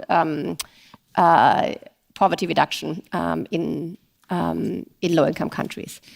If you allow me one more minute on beyond ODA, three very concrete points. First one, since we're on global public goods, we obviously need to also fund global public goods, climate being a very major one beyond ODA. Many countries have made commitments on climate financing, and so the 100 billion price tag that's in the room. So that's an area where we absolutely need to stay to our commitments. We might talk about progressive tax schemes, etc., that we have at our disposal, and other ways of raising resources to do so. But that is another area that we should keep our eyes on and deliver on. Secondly, I think we'll be talking in a moment about the reform of the multilateral system, and within that, increasing the capacity of international financial institutions to increase their lending capacity. And Germany is taking a great role in helping to advance those reforms. If we manage to do that, we would be able to raise at the level of 200 billion, which is ODA, right? It's the same level of ODA in no time without actually making additional investments. And thirdly, we must increase the contribution of non-G7 countries to global public goods, so diversifying the contributor base. And there's various aspects or ideas out there, including one of them being global public investment for advancing this agenda. And it's great to see some early encouraging signs, including in the health space around the pandemic fund, where this might come to fruition. On that note, thinking about new forms of finance, Rodrigo, all eyes are on you, on the IMF and the multilateral development banks. Certainly as countries contend with more urgent challenges, not least the problem of the unfolding debt crisis in developing countries. So more than 60% of low-income countries and over 25% of emerging markets are currently in or at risk of debt distress. What can the IMF do? And would you also perhaps address Elizabeth's point about the potential for IMF surge charges? Okay, thank you. Well, thank you for the invitation. Well, this is a great forum, to be here is a great opportunity also to explain what we're trying to do at the IMF. So if you allow me, I will talk a little bit to give some perspective on the way we're looking to SDGs, okay? And just to have an idea, on 2019, we have some estimate about reaching the SDG goals. And at that moment, so before the pandemic, on low-income countries, we were talking about 14 points of GDP. Today, after the pandemic, we're talking about 17 points of GDP, okay? These are big numbers, okay? So which means that, well, we have a big task, which in one hand is financing, but in our hand is also institution and building institutions. So I will try to talk a little bit about both, okay? So when we're talking about reaching the SDG targets, well, so suppose we need to make investment in education, okay? So one type of investment could be to build a school. Building the school could be a big investment. But maybe you can think that you are going to finance that in 2 or 3 years, 4 years, whatever. But also to provide education, you also need better teachers, more teachers, and so on. So in that sense, what we need to think is that reaching the SDGs is not just one thing that we're going to be doing in just maybe a window of 5 years, but this is much more a permanent task, okay? So we need to think on financing in both ways. So in one way, of course, we need to push in financing today and investment today, but also we need to think that in the medium term, in the long run, you need to finance that. And I think that, well, you were talking about one of the very important points, that in the long term, probably we need also to think on raising more revenues and much more internal revenues. And why? When we look to different countries, today we have, not today, in 2021, we had almost 25 countries in which you have less than 15 points of revenue on the government side. If you think on 20 points, so how many of the countries has less than 20 points of GDP of revenues? These are more than 50 countries.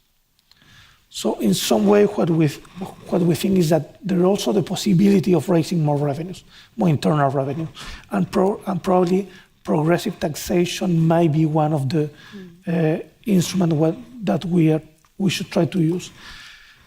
But to do that, also to be fair, completely fair, is not just a thing that saying, okay, we're going to raise taxation, because you also need to have capacity buildings. So you also need to have revenue administrations in different countries. Some of them, you don't have it. So another avenue is to work a lot with countries in building capacity, okay? And this is part of the job of the task the IMF is trying to do. Usually, what we do here, today at the IMF is, in one side, is surveillance. So this is usually when the IMF is going to different countries and provide the Article 4 report, usually once per year. This is surveillance. Then we have also lending. I haven't talked about lending. I need to talk about that if I have the time. And then we're also doing a lot of capacity building. And capacity building is going to countries and trying to provide or to build fiscal institutions. In one side, fiscal institutions like the revenue administration and so on to raise more taxation. But also we're trying to help in how do we spend that money.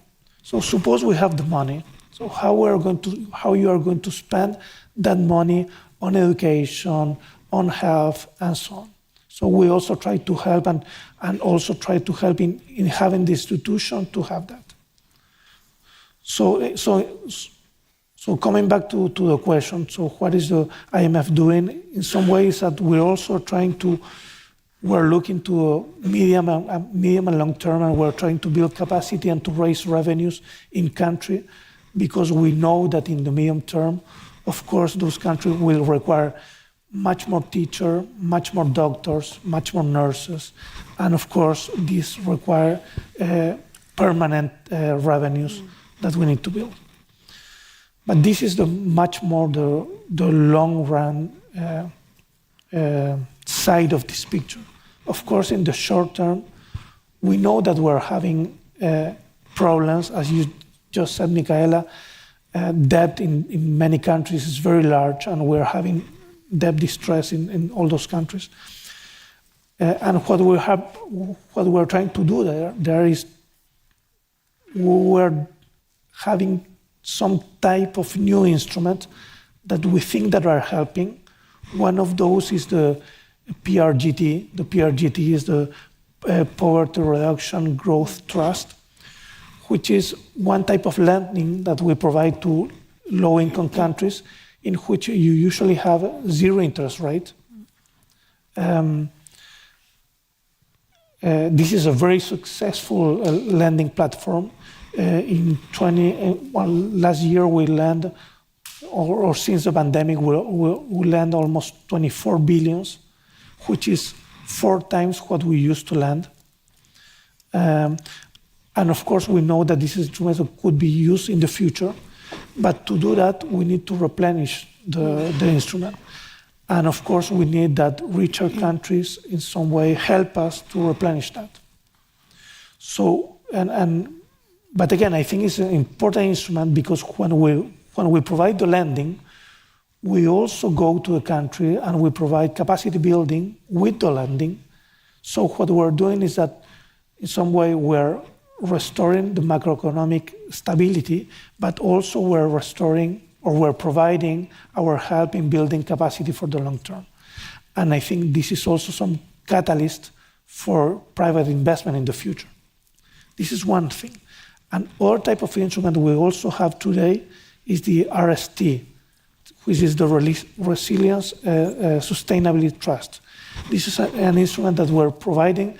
This is a very different instrument that compared to what we used to have in the IMF. This instrument has a positive interest rate, but a low interest rate. But this is not a short-term instrument. This is a long-term instrument. And the reason we're using that instrument is because we're thinking on problems that you need time to solve. One of those is climate change. Other type of type of problem might be health. We need to prepare maybe for the next pandemics and so on. At this moment, we have provided 40 billion on that instrument. We're looking to provide more, but again, we need to replenish that instrument, and in that sense, we need, again, the help of richer countries that allow us to continue working on that side. Thank you, Rodrigo. In that case, Florian, let me put it to you. You heard Rodrigo talk about replenishment, both of the PRGT and the RST. But also one of the responsibilities of the German Finance Ministry is to ensure that countries service their debt to Germany. So today, developing countries owe around 13 billion euros to the German government. At the turn of the last century, the IMF and the World Bank launched a large debt relief initiative for highly indebted poor countries, the so-called HIPC initiative. So with 40 or so low-income countries at high risk or in debt distress, do you think it's time for a HIPC 2.0? Perhaps in the form of debt to SDG swaps? Well, it is certainly a matter which requires urgent action, and we have to be very alert on what is going on. But by the way, I think one cannot discuss the current situation of emerging economies without clearly saying that amongst many reasons for where we stand, the Russian aggression against Ukraine is the one which really factors most when it comes to, first of all, exploding food prices, also creating pressure on the central banks, indeed, to make a more restrictive monetary policy, which in turn means that funds, of course, are withdrawn from poorer countries and invested in more developed countries. So this is a very important point. So I think a good policy when it comes to global justice would be to end the war and end it on the basis of international law, which respects the sovereignty of Ukraine. But having said this, of course, we must deal with over-indebted countries, and we do so. There are some issues which are currently stand against a final and satisfactory solution. One is the treatment of multilateral development banks, which need, by their very nature, a preferred creditor status. And of course, this must be accepted in any process of really providing debt relief. Otherwise, we endanger the model of these multilateral development banks. And secondly, of course, we need equal and fair participation of all bilateral donors, which is the basis of every solution to avoid an insolvency or to provide a solution. And thirdly, of course, it is necessary to agree on reforms and structural amendments to the policies which ensure indeed that there is a sound, forward-looking, sound development in the states affected. But I think that the first one, the two prior ones, the preferred creditor status of multilateral development banks and the equal treatment of all creditors is the one, or are the two, which are the most challenging currently. Great. We are going to take a short break now, and I'm going to introduce Christian Kastrup to the stage. Christian is Germany's former State Secretary for Digital Society, and partner of the Global Solutions Initiative, as well as program chair at the New Institute. Christian. Yeah, thank you very much for that quickie I'd like to make. So I think it's about sustainable development goals here. So it's featuring climate with all its, say, fallout we have on other issues. It's also on health, as we have seen in the pandemic. And of course, it's important that the Sustainable Development Goals are by definition global common goods. And of course, therefore, I think we need a really global common finance for that. And of course, this has to be done in a kind of an institutional array. And we have really a bit to look also what the Chancellor just said. Olaf Scholz said there are more poles coming up. Of course, this is good and maybe this is helpful, but you also see that this brings the traditional multilateral approach a bit into difficulties. Just think about what already was mentioned by the State Secretary, the Russian attack against Ukraine. So what we also experience with these polls is more regionalism and maybe also more nationalism. And to be in this famous say of the Apollo mission, this for me would mean, Houston, we really have a problem. And therefore I would like to make a pitch. I think that the Sustainable Development Goals really need a kind of a game changer. And I think they need an additional, permanent, sufficient, non-arbitrary global financing tool, which is as multilateral, I put it a bit weak, as possible. And I think this is really, really very important thing. So, next one. I think the existing global financing system, financing development and also the SDGs is, if you look at the basic core of that, to a large degree a non-permanent and not really reliable eclectic thing, because it's often or mainly arbitrary and always needs additional political decisions from the important stakeholders. And this is often ad hoc or in a kind of an on-off mode. Of course, there are very important and valuable international institutions, stakeholders, and some are sitting here at the table. It's the United Nations, it's the World Bank, it's the International Monetary Fund, it's the G7, G20, WTO, OECD, it's regions, it's ASEAN, it's clubs, it's states, it's NGOs. So that's rather a system. And then think about the means, and this is not a full list of instruments. National, regional, direct development, government, ODA ratio was mentioned. So there are different clusters of debt relief, debt cancellation, grants or credits from international financial institutions again. And of course, there's a very important deep well of financing, and this is of course the financial markets. Yes, it's very important, of course, leveraging private investment, private money, but of course it comes with some conditionalities. It needs, for instance, kind of a reliable financing in those related countries, and it needs safety packages so that the money is not lost. So, and then of course there is the use or the new allocation of SDRs, and then there are additional packages as we know them from G7 or G20 summits. We have the Climate Club, we have the Infrastructure Club, then we have philanthropy and other things too.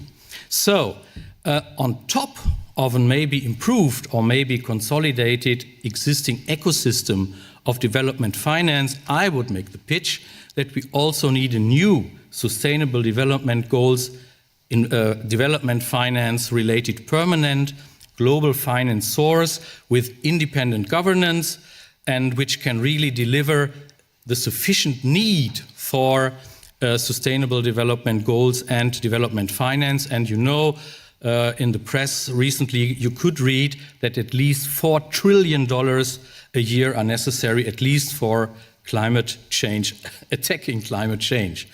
Some criteria: it must be easy to calculate, it should be technically easy to collect, it should be communicated, easy to control, also against fraud and corruption, politically neutral, simple administration, and of course, most of all, we need to look for something which has no adverse distributional or economic effect.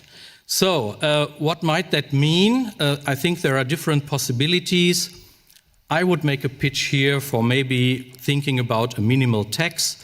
This could be, for instance, I do not go into details here, could be something which has a very broad tax base and needs very, very tiny little tariffs. And this would, first shot would be looking into financial transaction taxes, looking into a digital click tax. I think always is mentioned CO2 tax, but a CO2 tax is important. We need a CO2 tax, but I would like to say here, as this is a kind of, the economists know it's a PIGU tax, the tax base should shrink, and therefore I think it's very, very necessary tax, but probably not for development and sustainable SDG financing. Thank you very much.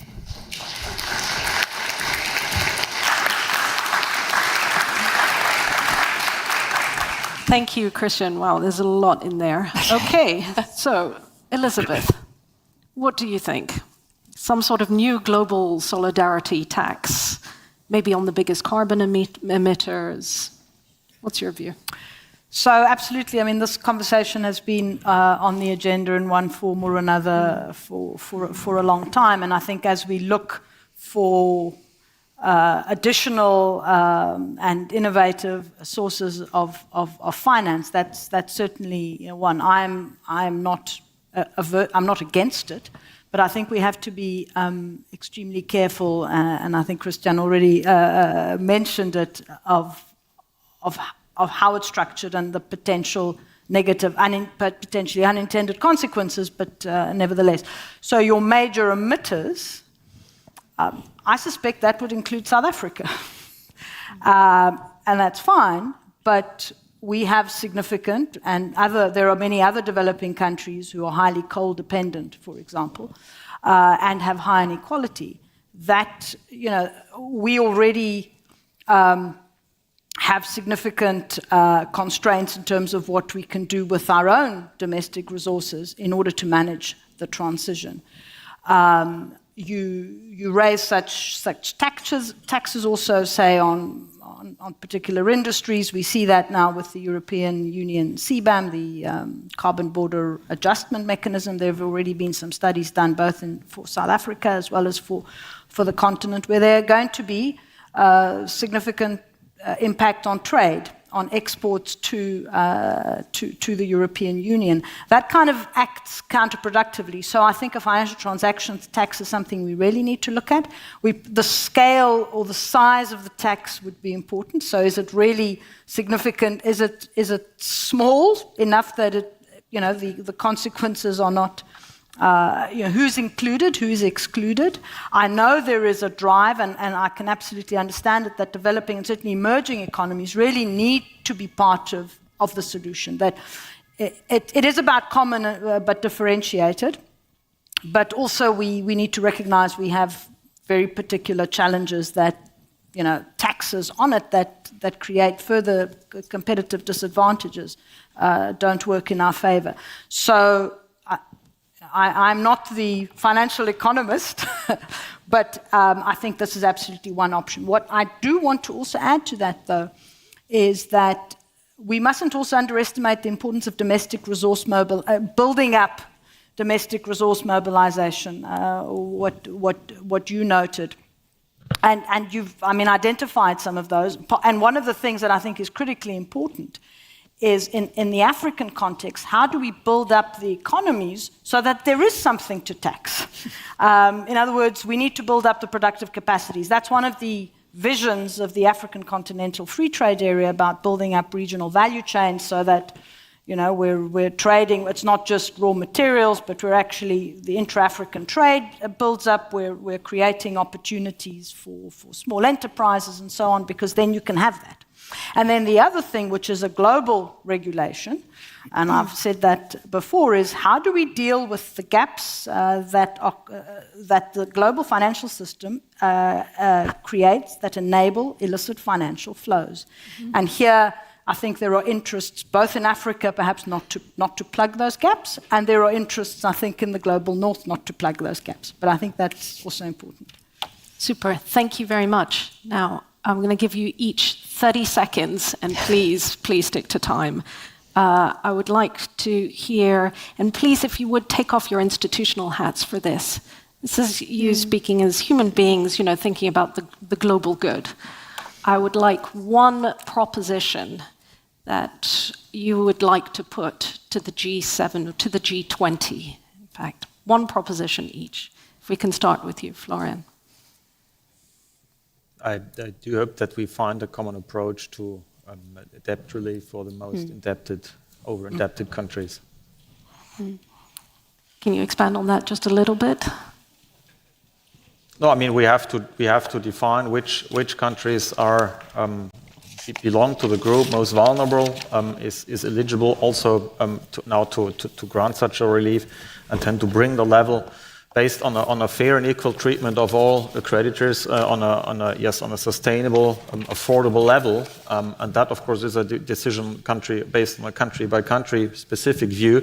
But I think we need a systemic approach, and the common framework which has been established for this purpose is, I think, a sound basis now needs to be implemented, to be applied to generate this impact. Thank you. Christina. I will build on that because my wish would be quite similar. So since I've held up the ODA flag, I'll end it with it as well. So point 7 needs to happen. To me, debt relief is a key to this. If we actually got very serious around debt relief, debt to SDG swaps, we would get very close to where we need to be. Within the G7 and within G20, really having a conversation that pushes this discussion forward rapidly would be what I would like. And then we focus ODA on what really counts. Thank you. Rodrigo. Just one thought. Going back to the PRGT, that I said that since the pandemic we had like 24 billions on lending on the PRGT. Well, the estimate we have for the next 5 years is that hopefully we'll have at least 440 billions because low-income countries, in terms of GDP, are quite lagged now, and we need to build back. So hopefully we are able to replenish that. Thank you. Thank you. Elizabeth, I'm so sorry, time is up, but give me one word. Private bondholders and debt. Thank you. 3 words. Excellent. Thank you very much, and thank you, all of you, for keeping time.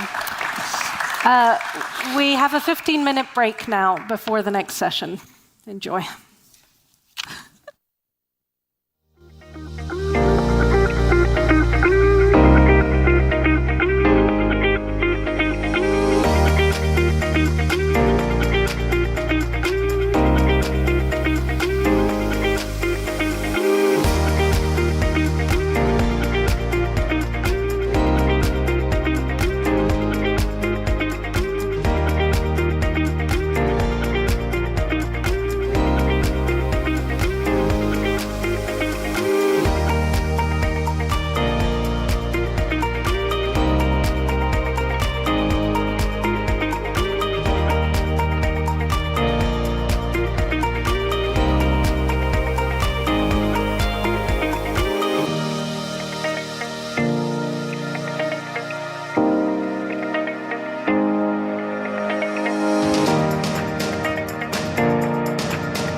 Our next session will be How can companies behave in a more socially responsible way? Please welcome to the stage Dennis Snower, President of the Global Solutions Initiative. I am absolutely delighted to be able to introduce this session. I have not seen Oliver for yonks. We were fellow students in Princeton grad school and played table tennis regularly. It's interesting that Oliver Hart's work is, of course, well known and earned him very deservedly the Nobel Prize. Currently, he's extended this work on how to do better contracts and develop social responsibility. And he will be in discussion with Colin Mayer. Both Colin and I are looking at the other side of the coin. Contracts are external mechanisms to induce firms towards social responsibility. And the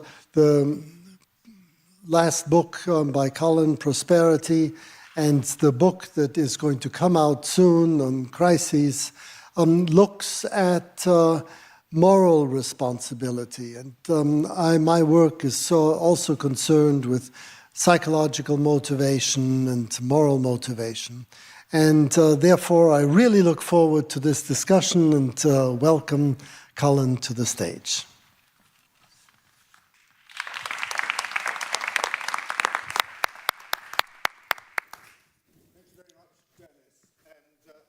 Oliver, it's a great pleasure to be able to have this conversation with you. You've recently written with your co-author Luigi Zingalis some papers which suggest that we need a new model in the 21st century of corporate governance. What's wrong with the existing model? Well, I think, first of all, hello, Colin. Also, hello, Dennis. Good to see you after all these years.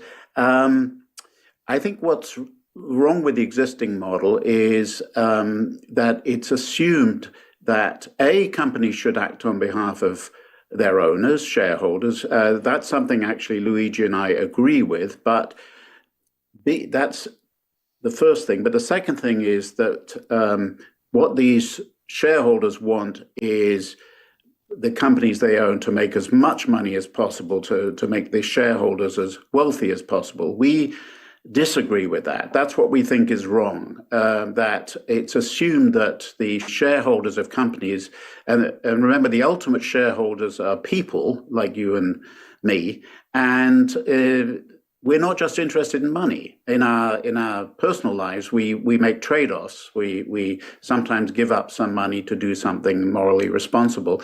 And why wouldn't we want the companies we own to do the same thing? That's the basic position that Luigi and I are taking, that shareholders' preferences are more complicated than what is typically assumed. And what then are you suggesting should be done about this?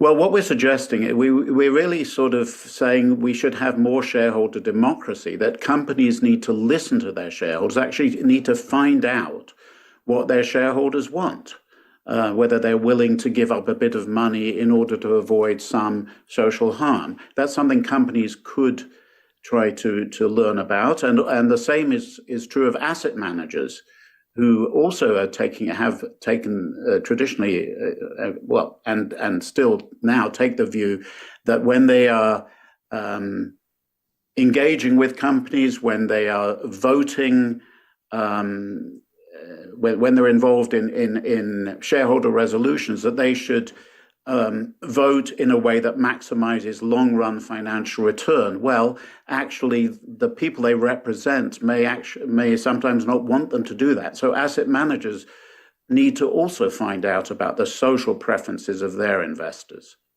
So you don't think that they're doing this at the moment? Well, what can be done to encourage them to do more of that? Well, there are various possibilities. One possibility is, and this would be getting asset managers out of the voting business. One possibility is to push shareholder voting down to the retail shareholders, to actually have them do the voting themselves. We're talking about people who are invested in mutual funds where currently the asset manager would do the voting. So one possibility is to have the retail shareholders do the voting. And a second possibility would be for the asset managers, instead of delegating the voting, they would continue to do the voting, but they would find out what kind of preferences their shareholders have, and aggregate those in some way to do the voting at the fund level. And do you think that that would really address the environmental and social issues that we're currently confronting? Well, I think it could help to address them. I guess, if I'm in favor of shareholder democracy, so what that means is finding out what the shareholders want. It doesn't necessarily mean they'll always want what I think they should want. So, sometimes we might find that the majority is very conservative and wants a conservative small c, maybe is the right way to think of it, and wants to just push for a higher financial return. And, let's not worry about the carbon footprint or something else. We might find that, but we might find the opposite. Just as in politics, democracy doesn't always work the way any particular individual would like. But given what's going on in the US in particular in terms of the attacks on woke capitalism, don't you think that there's a real risk that this could actually end up with the environment being destroyed more and inclusion of people being actually diminished? Don't you worry about that? Well, first of all, the attacks on woke capitalism are happening because the asset managers have so much voting power. This is, I think, the problem, that the right attacks, Larry Fink for being too woke. The left would be inclined to attack him for not being woke enough. This is because he's doing the voting. If, in fact, voting was either delegated to the ultimate investors, or, as I say, or someone like Larry Fink actually found out what they wanted and voted that way, then he would no longer be the subject of attacks. He could just say, well, it's not my it's not my preferences here, it's those of the people I'm representing. It's hard for me. So that's the first thing. I think this would be a way to get out of what we're seeing now in the US. Is there evidence that it would push things in a worse direction? I'm not, there are some people trying to do that. There's, Vivek Ramaswamy, who's a presidential candidate, has set up this Strive Fund, which is pushing companies to be more Friedmanite and just focus on the bottom line. But I don't get the sense that he's representing the majority, but who knows? And in terms of the extent to which you think that this is something that's really going to be politically feasible in the near future, are there any other policies that you'd like to see being undertaken that would reinforce what you're trying to achieve? Well, first of all, let me make it clear. I don't think that a shareholder democracy movement is going to solve the world's problems. I'm like most economists, think when there are big externalities, we need the government involved. The trouble is that it's very difficult to get governments to do the right thing these days, at least in my opinion, particularly when the problems are international. You need coordination by many governments. In situations like that, companies, particularly maybe multinational companies, can actually help. But it's not going to, that doesn't mean that we don't need governments to do a lot of stuff as well. We definitely do.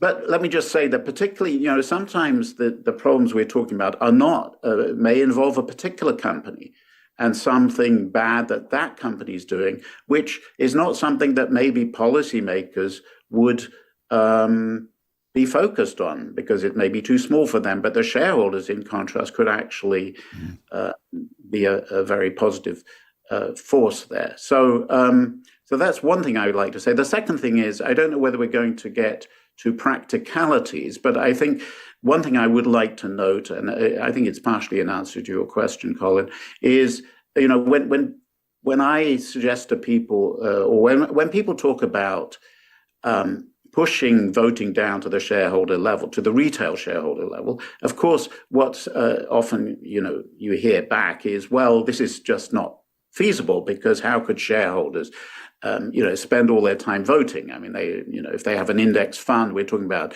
thousands of companies, and they can't keep track of all the proxy statements. But there is a solution to that. I think this is where modern technology can be very helpful. I'll just mention one service that exists by a company called Iconic, where they ask you questions about your preferences. And, you know, it took me about 10 or 15 minutes to fill out the questionnaire. And then they will vote on your behalf. So it's sort of an algorithm that will now do the voting for you. So this is a sort of thing that I think there's going to be more of that, which is actually going to make this approach more feasible. And do you see any of the large mutual funds, the BlackRocks, the Vanguards, are they doing any of this? I think, Iconic has linked up with one fund. It's not one of the bigger ones, though. And I think they also have a partnership now with As You Sow. That's, of course, not a mutual fund. So I think they're just beginning. They only started literally a few weeks ago, maybe a month or two. But, you know, so it's very early days. But I can certainly imagine big asset managers wanting to offer this service to their own clients. I'm hoping that's going to happen. And what about the regulators? What are organizations like the SEC doing about this? About that, I don't know. I mean,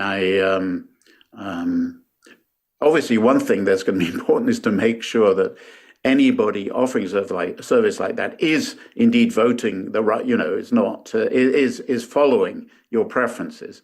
In the case of Iconic, I can see how they voted for me, but of course, am I going to keep track of it? Probably not. So I can see some role for regulation there, but I'm not aware that the SEC is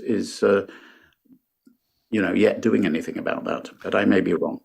And just to be clear, you're not advocating what is sometimes termed stakeholder capitalism, and that is to broaden the participation beyond shareholders. Is that correct?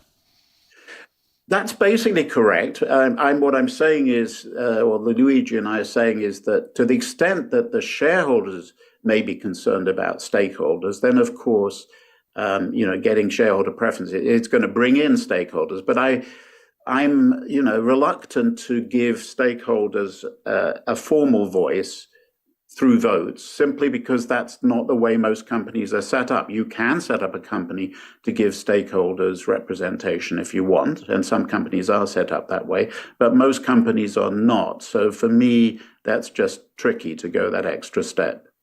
And if we came back, Oliver, as one final question, in 10 years' time, and we had a similar conversation, what one thing would you like to have seen happening in the intervening period to demonstrate that the world has really gone in the right direction? Well, I'll come back to what I said at the beginning. Either shareholders just being their voices being heard more, and it's, you know, no longer being assumed that they're only interested in money. I mean, it may turn out they are. If they are, okay. If that's what the majority wants, so be it. But I would like, at least in 10 years' time, I would like it to be the case that they've had a chance to express their views. Professor Oliver Hart, thank you very much indeed. Thank you, Phil.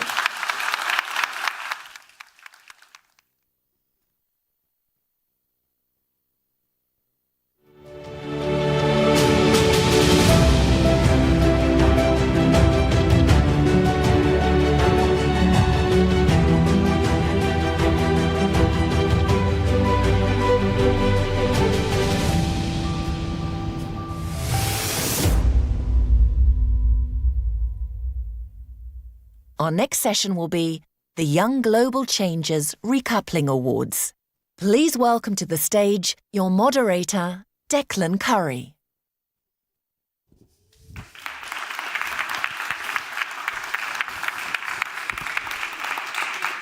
Well, hello everyone, and welcome to what I'm sure is going to be the highlight of the session today. This is the Young Global Changers Recoupling Awards. We're going to show you some projects that are going to awe and inspire you. These are living, breathing examples of the ideas that we've been discussing all day at Global Solutions turned into everyday practical solutions. They are stunning examples of how we can sustain economic prosperity, social well-being, and environmental care. Now, we have finalists from all around the world with us today. We are honored that they are with us in Berlin. We only wish we could give prizes out to all of them, but that is not how these competitions work. But I think we should show our congratulations and give our encouragement to all of our finalists. Let's give them all a big round of applause.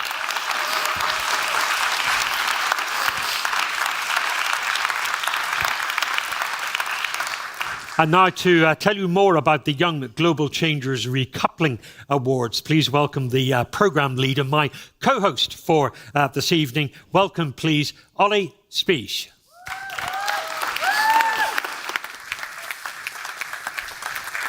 Right, thank you. Thank you, Declan. Welcome, everyone. We are the last session of today, which means we are the only thing standing between you and the drinks at the bar. But I can assure you this will be worth your time. We have, as Declan mentioned, 15 wonderful finalists here with us. They are all young global changers. All of them are involved in a project that is bringing about change on the ground in their communities, in their countries, in their regions. And you, dear audience here and at home, you will watch 10 presentations in total of these projects. And we have a wonderful jury with us who will award 3 awards. And we also have 2 special awards that we will hand out later in this session. So let me just say, none of this would, of course, be possible without our supporting partners. And I want to thank PwC and also the German Federal Environmental Foundation, among many other partners who have supported us all these years along the way to make this happen. And please join me in thanking our partners, thanking everyone who made this possible, and especially thanking the 15 young global changers coming from all over the world here with us in this room. Thank you.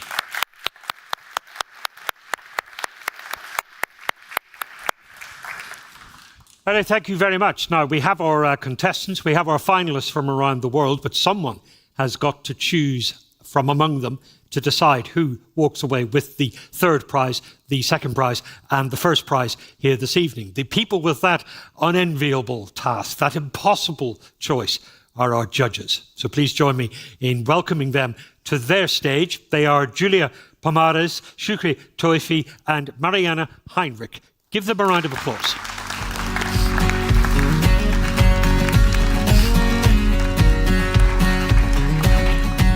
You will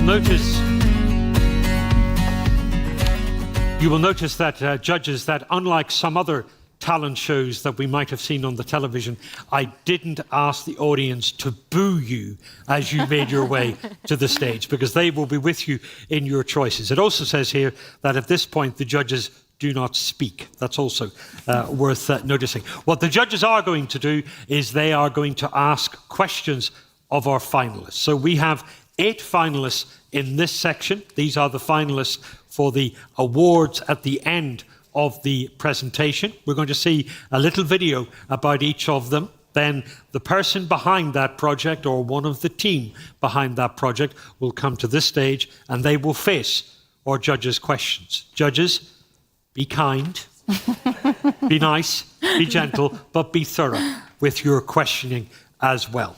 So our first finalist this evening is Abundant Water. Let's first of all take a look at the video that tells us more about that project.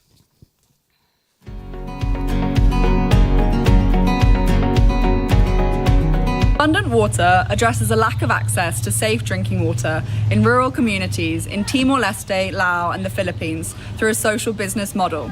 We train local entrepreneurs in business and wash skills to sell easy-to-use, low-cost water filters within their communities. These vendors become part of a large distribution network, reaching customers through the use of their own local and social connections. Our social business model harnesses the opportunity and forces of the market to bring real change to people's lives, and our filters provide a cheap and simple technology that meets World Health Organization standards by removing 99.9% of bacteria. To date, we have reached over 170,000 beneficiaries. We have also got free filters into over 500 schools and health clinics. Through the use of our filters, our beneficiaries, or rather customers, have experienced reduced sickness, especially amongst children. Additionally, as families no longer need to spend time collecting or buying firewood to boil water to make it safe to drink, this saves them both time and money. Alongside the social benefits of this, there are also environmental benefits, because trees no longer need to be cut down and firewood no longer needs to be burnt, meaning that less carbon dioxide is released into the atmosphere. Meanwhile, ongoing filter sales provide important revenue for the vendors we train, particularly for female vendors living in areas of little economic opportunity.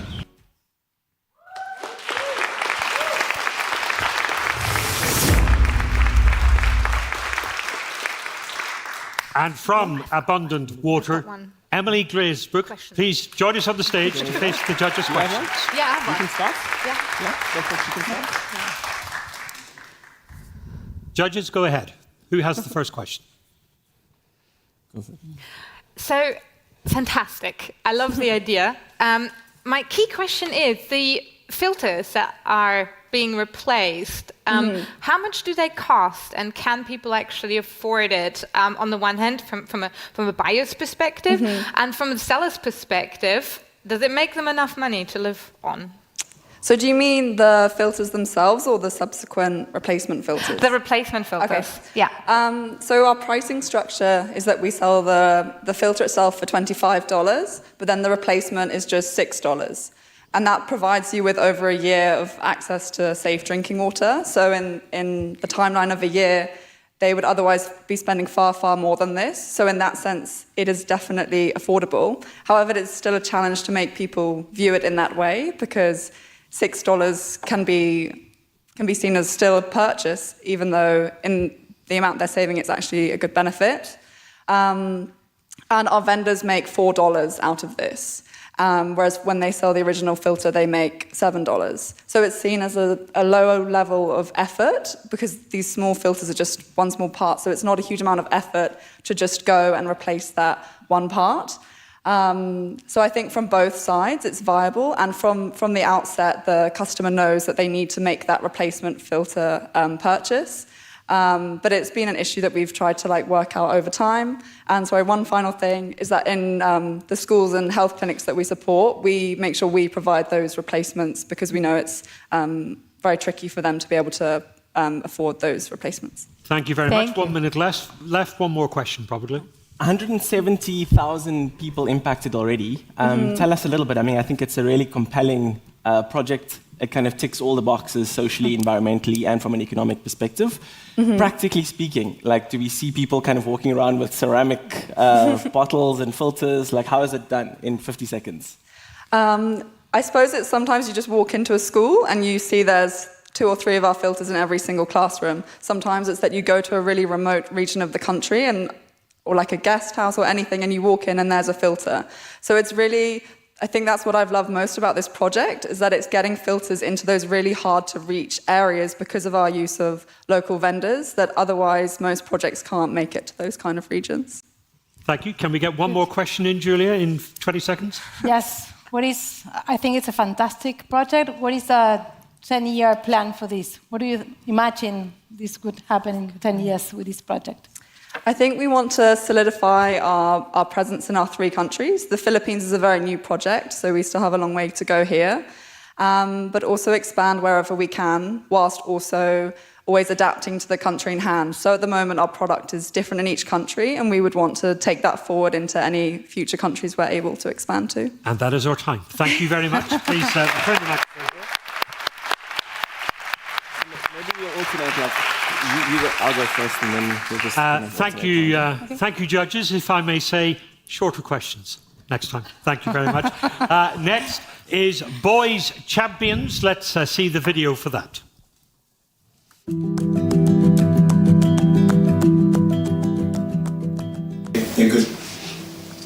Cheap debts, increasing rape and physical violence are making our women and girls engendered species. Globally, 1 in every 3 women has been abused according to World Health Organization and the United Nations. In Nigeria, where I come from, gender-based violence is a pervasive issue, with men being the primary perpetrators. Though underreported, but statistics from National Population Commission and the Nigerian Demographic and Health Survey show that more than 51% of Nigerian women between the ages of 15 and 49 have experienced either sexual or physical violence by their intimate partners. As a 9-year-old boy, I watched my mom being raped by a gang of 3 armed robbers. My mom, who was heavily pregnant at that point, had complications a couple of weeks later on the process of giving birth. She died and the child also died. It's been 20 years since that experience happened. I have not been able to heal totally. I have grown. I am my mother's son. And today I have committed to working with young men to end violence against women and girls in Nigeria. The statistics that I mentioned earlier highlight the urgent need for programs like Boys Champions to empower young boys and men to become part of the process of ending gender-based violence in Nigeria. I started Boys Champions after meeting Barack Obama in Johannesburg as an Obama Foundation Fellow. Boys Champions is a youth non-profit organization that is advocating against sexual violence and gender-based violence as well. We're providing prevention mechanisms, mentorship, and supporting survivors with psychosocial services. It is clear to us that our women are in grave danger, and if we have to end gender-based violence across the world, then there is the urgent need for every stakeholder, including boys and men, to stand up and take action. This is what we are doing at Boys Champions, by working with these young boys, teaching them positive masculinity and how to relate with men and women alike. My name is Noel Alumona, and I'm the founder of Boys Champions.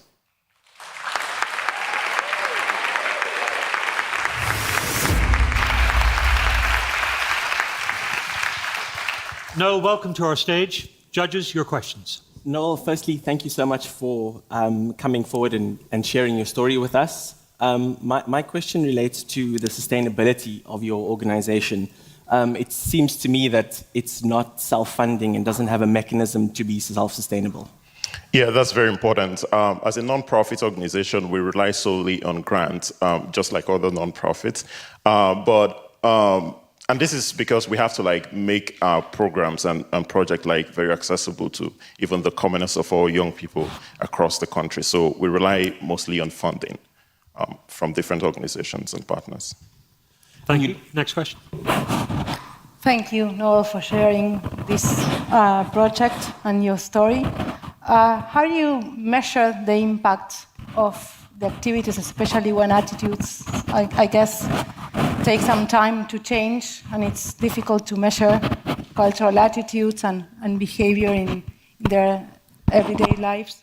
Yeah, thank you. So we have 2 major metrics that we utilize in measuring impacts. Number one is qualitative, and then the second one is quantitative. So for the qualitative, we focus more on measuring the experiences and, of course, the thoughts and knowledge that these young boys come into our program, especially when they're being introduced. So we ask them, to get more information on their insight or, the different thoughts that they have about, gender-based violence or, healthy masculinity. And we see that most of these boys who join our programs, from the time they come in, they do not have any idea. So in the process of their journey with us, as they progress, we're able to, maybe in 6 months, 1 year, we're able to also have these important conversations with them. And we see that they have actually progressed, over time. So just having that conversation. And then talking about the qualitative, We see that in the different relationships that they have, with the women in their lives. It could be their younger sisters, it could also be their parents, and then, their girlfriends, as the case may be. The other important thing that we have to also look at is the fact that these programs go ahead to transform the lives of these young boys. For instance, we've seen about 32 of our boys who are, globally out of the country studying at different universities right now on scholarship. And some of these boys are also leading different social enterprise back home in Nigeria. So for us, these impacts are recorded as a result, as a result of this. And then the last thing I would also mention is that we work with the Sustainable Development SDG number 5 in mind. And the different indicators that I've mentioned and the analysis that we usually go into through our measurement and evaluation team also helps us to ensure that they align with the indicators of the SDG number 5. And once we're meeting up with those targets, then we're really achieving, the impact in the community and on individual levels. No, thank you so much. Thank you for sharing your story with us. Thank you, judges, for your questions. Okay.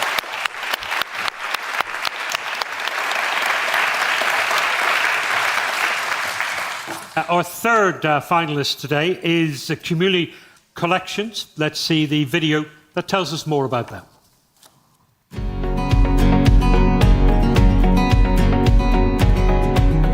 Hi everyone, my name is Juliet and I'm the founder of Cumuli Collections. I grew up with my single grandma in a remote and rural village in Uganda because my parents were victimized by disability when I was at the age of 5 years. My single grandma was a tailor and inspired me as a child to use cut-offs and plastic waste. I could gather in the village to produce my own dolls so she could not afford buying me one. What others throw away, I started to use them as a valuable resources for me to create something. This changed my mindset towards waste, and I started to see the value in protecting the environment. At the age of 20 years, I and my team founded Cumuli Collections that gave us a strength to fight for the conservation of the environment and inclusion of persons living with disabilities in Uganda. We collect plastic waste from different landfills, sort it, wash it, dry it, cut it into different pieces, blend it with African fabrics, and tailor it into sustainable products. We do produce durable, sustainable, waterproof garments and accessories like raincoat jackets, makeup kits, pencil bags, and many more. We also train people living with disabilities hands-on skills of creative tailoring and on how to turn plastic waste into fashion such that they can become self-sustainable and independent. Waste is not waste not until you waste it, and disability is not inability. Join us. Thank you.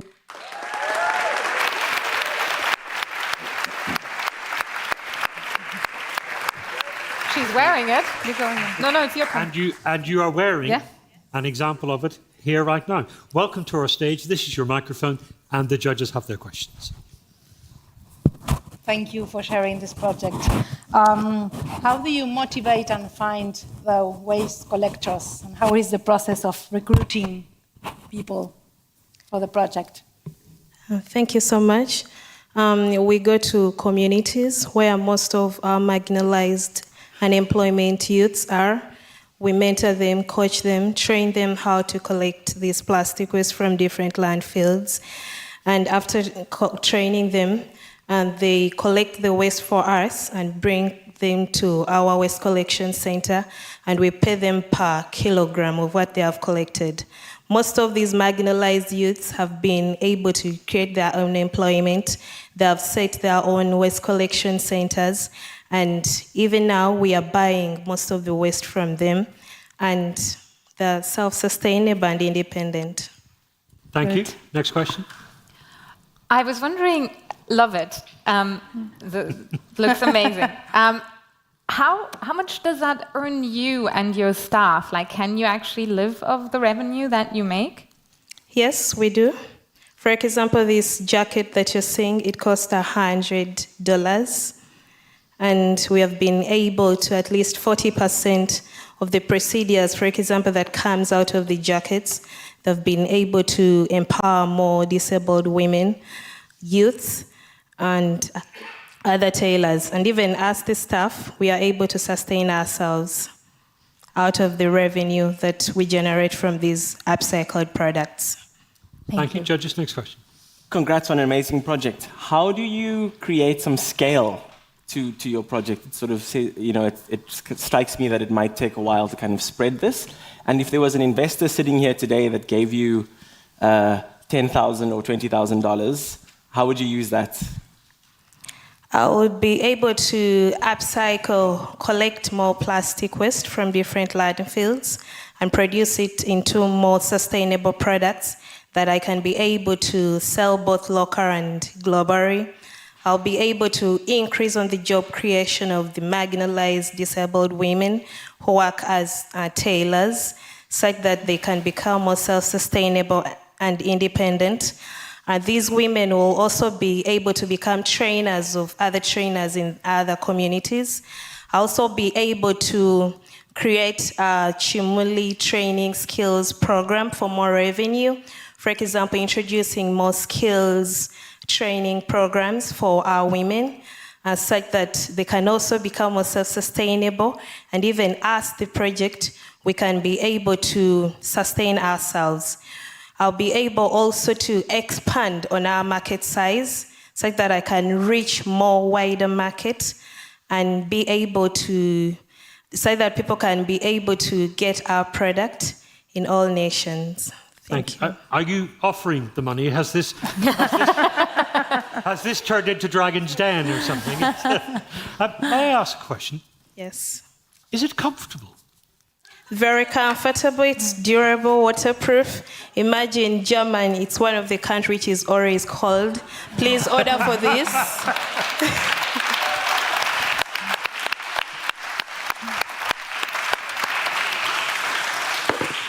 Judith, thank you so very much. Thank you for sharing your story with us, and congratulations on your continuing success. If you're handing out $20,000, I'll have a word with you afterwards. Right, the next one that we're going to hear from, our next excellent finalist in this wonderful parade of examples of brilliance that we're seeing today. This is El Avispero.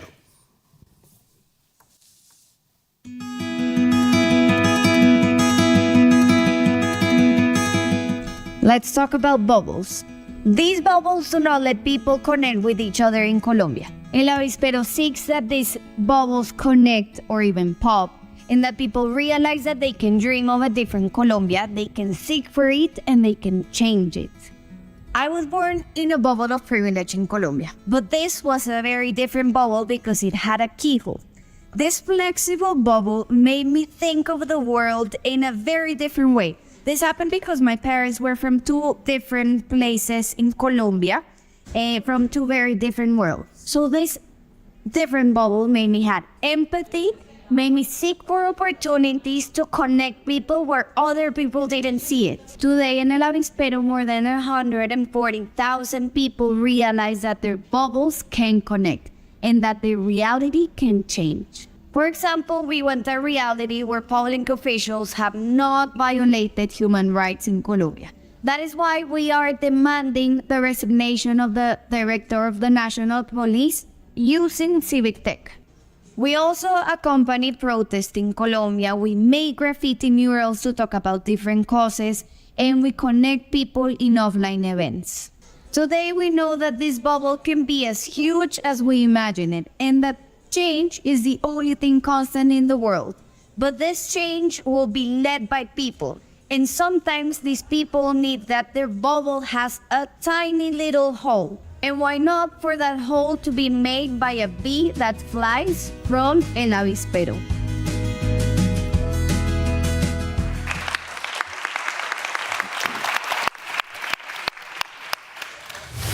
Maria, welcome to our stage. The judges have their questions. This is your microphone. Hi, everyone. Thank you. That's a wonderful project. A little bit similar what was asked earlier. So your organization is a non-profit. Do you have any income in terms of like that you make from the events that you organize, from the platforms that you run, or is it all relying on grants coming in? We do have grants, but we also do fundraising. So people donate to El Avispero. Some of them donate monthly, some of them donate yearly, and some of them donate just one time. Okay, thank you. Congrats again on an amazing project. How do you control the editorial control in terms of the fact that it's a very subjective process, right? So the values, the goals, the ethics that you perhaps personally as the director of this organization may want to drive, and yet there may be people who give expression to that and think of that slightly differently. Yeah. That's an interesting question. We try to include all of the voices in Colombia, but I cannot deny that we are a progressive organization. We have progressive values. So people tend to form in a very organic way around El Avispero.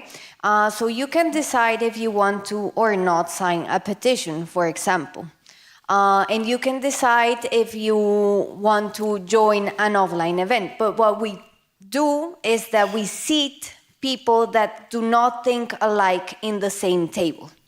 So we call them expert people. So even if we have progressive values, we do seat the other side of the mountain, because Colombia is crossed by the Andes mountain range. So we seat the other side of the mountain in the same table. We do it in offline events, but also we are convinced that if people are not informed, they cannot take a real, a decision. Thank you. Next question. Yes, I was fascinated by this idea of combining offline events with an online platform. Do you have a generational gap between the different types of communication, and you have only young people? How do you decide who gets involved? Yeah, mostly we have young people nowadays, but we do have older people at the moment. These are the first comers to El Avispero. So this is people that they work for different organizations. They are actually part of our expert people in different teams, and they are still making part of El Avispero through different events. But yeah, most of our people are young. Also, I would like to add a little footnote, and is that in the video I told you that we were asking for the director of that National Police to be replaced, and he got replaced a couple of weeks ago. We sent more than 6,000 emails to decision makers, so that was a win for El Avispero.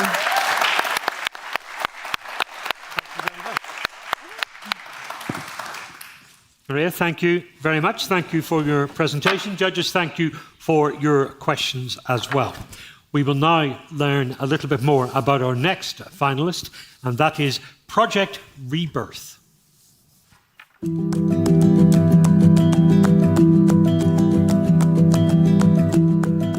I grew up on a farming community with both parents as farmers, and in 2015, I lost 2 years of university due to economic limitations. My name is Oluwadamilola Akintewe. I am the founder of Project Rebirth. My team and I are committed towards fostering economic prosperity for people in rural communities across Africa. According to the World Bank, over 50% of poor people live in rural communities, and they are women. And over 17 million women and girls lack access to skills for a source of income generation. This was what inspired Project Rebirth.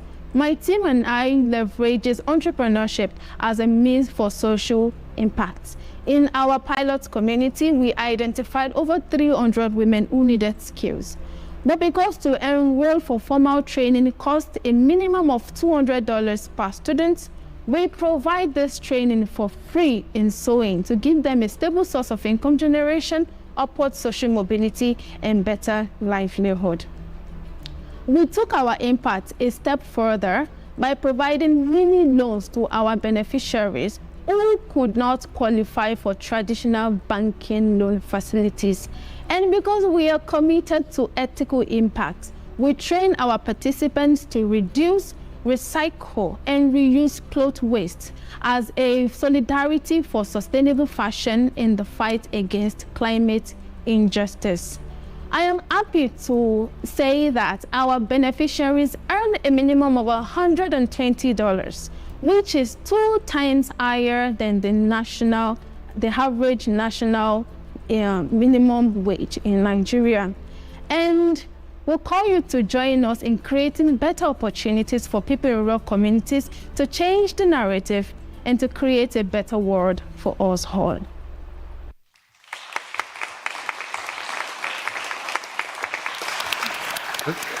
Uluwada, welcome to our stage. This is your microphone, and the judges have their questions. Do you want to go first? Yeah.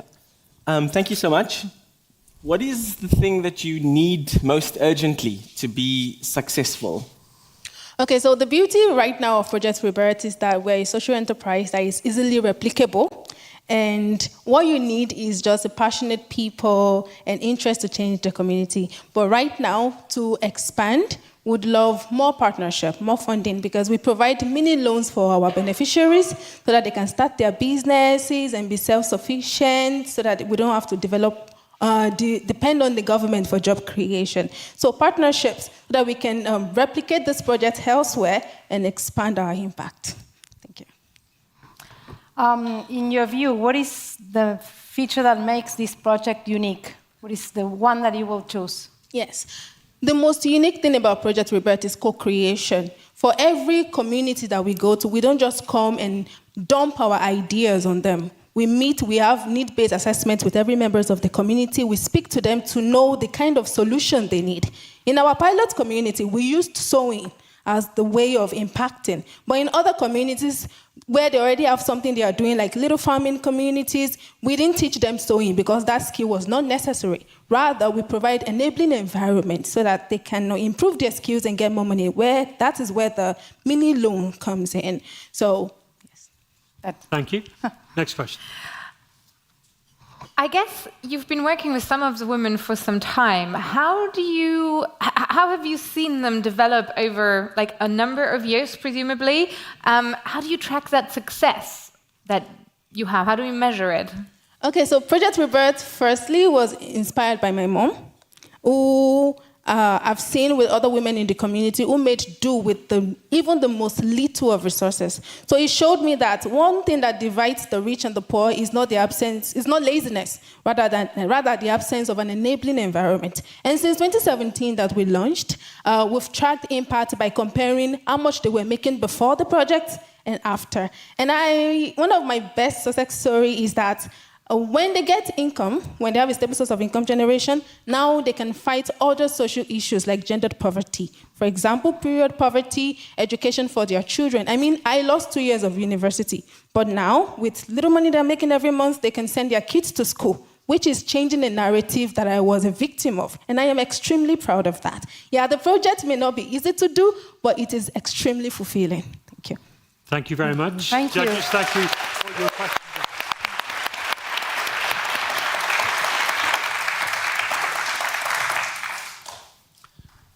So we have some more excellent examples to inspire you. And the next one that we will look at is eco-work.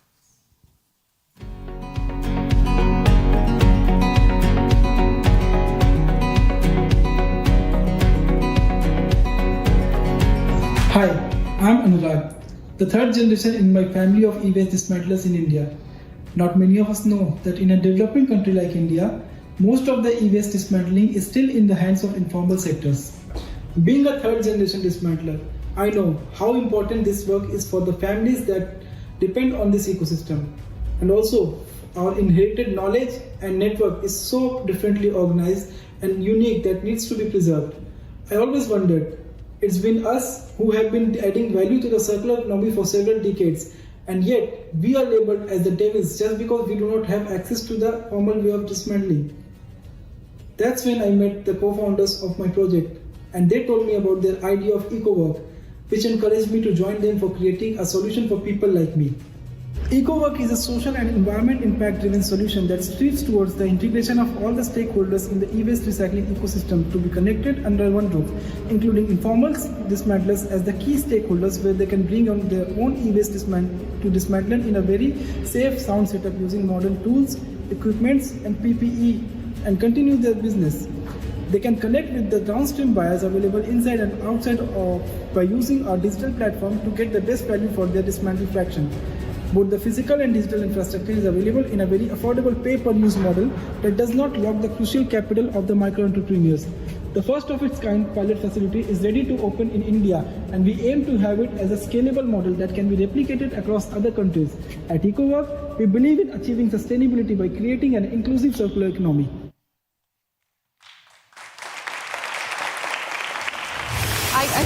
You got one? Welcome. There is your microphone, and the judges have Namaste, their questions. everyone. Hello, thank you. So I love the idea. In terms of lifting people from the informal sector into a more formal employment, I wasn't quite sure if that's part of the business model, because I guess you could provide the space and still people are continuing to work in an informal labor market, or are you actually pulling them with your project into proper employment? No, we're not providing employment as such, but we are going to encourage them. They leave their small houses and residential neighborhoods and come work in an industrial setup, which has been set according to the rules and regulations set by government, with all the hazardous arrangement for hazardous portions that would generate out of that e-waste. And there they can work freely without us interfering in their business model, except for making sure that the hazardous portion is sent to a responsible recycler. So they can only pay rent and continue their business. Thank you. I found it very original project. Congratulations. How do you choose the locations, and what is your project for the next years in terms of how to increase the locations in India?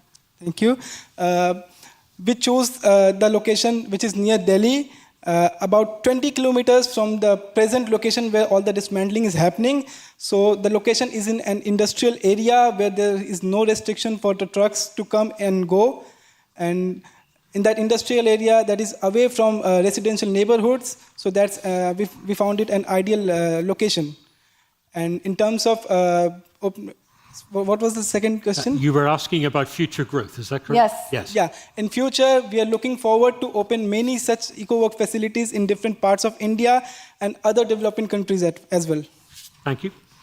Lastly, you said it's the third generation, so it's a family business, right? Yep. What have you done? What level of innovation have you layered on top of the existing 2 generations of family business? To be very honest, while I was working in my family business, I never thought of doing anything new. So we started facing an extension level challenge where new government policies were introduced. So we, from 10 years down from now, we started looking into darkness where our business will be closed. So that's when EcoWork happened, and I was looking forward to opening such more doors for many people like me. Thank you very much. Judges, thank you for your questions as well. Thank you.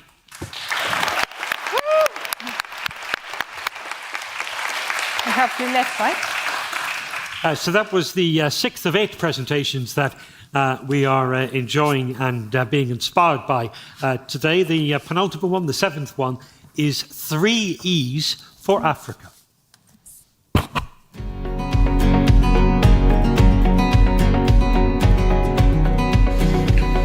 Climate change is one of the biggest challenges the world faces today.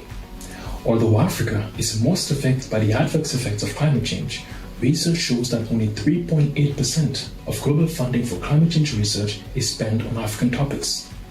Also, when it comes to climate change research focusing specifically on Africa, only about 14% of this funding goes to African-based institutions.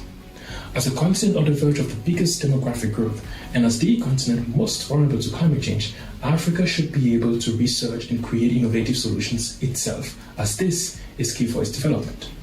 We cannot really say that we are actively addressing climate change and working towards a more sustainable future when the most vulnerable communities in the world do not have a say in it. This is where Praise for Africa steps in. Currently in Cameroon, Ghana, and Namibia, we empower young Africans, enabling them to use their education and create sustainable solutions to climate change through research. We provide them with mentorship, funding, and visibility as they propose and research their own innovative ideas to find adequate solutions to the climate change challenges which they face. Through their voice and ideas, they get to own their narrative and develop their continent by fighting and adapting to the climate change crisis themselves. We truly believe in African innovation for a global impact.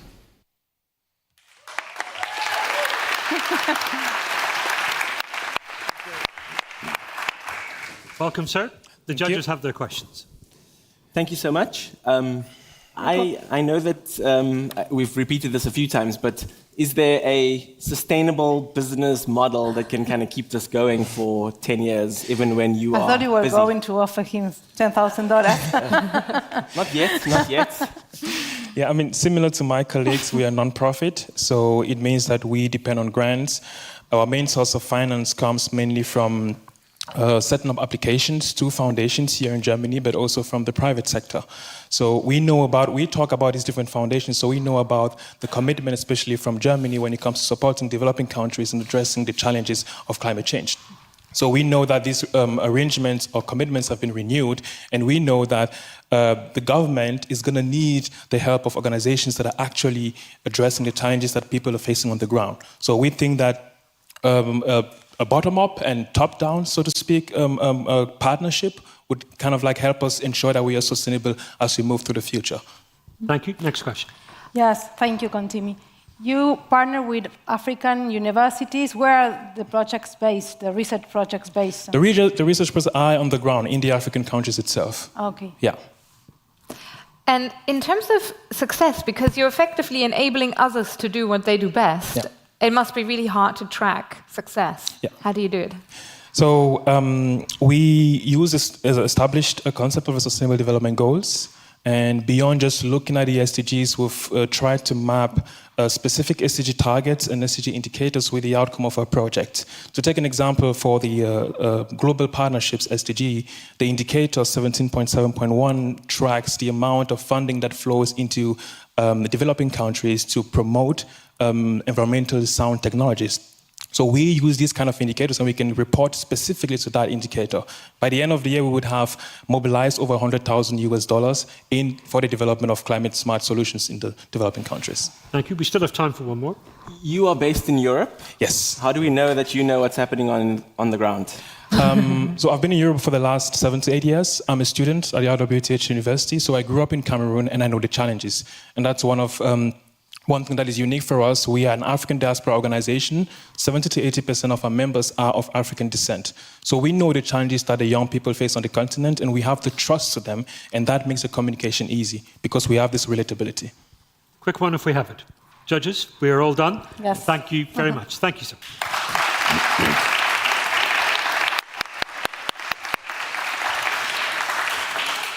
And project number 8 that we are going to look at and be inspired by is the Aladdin project.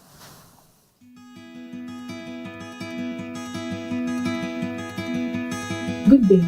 My name is Chiwen Nweke, founder and CEO of Breed Merchants Enterprise, an agri-tech startup. According to the United Nations, 50%, yes, half of the food produced in Africa goes to waste, and a huge majority occurring in the post-harvest stage.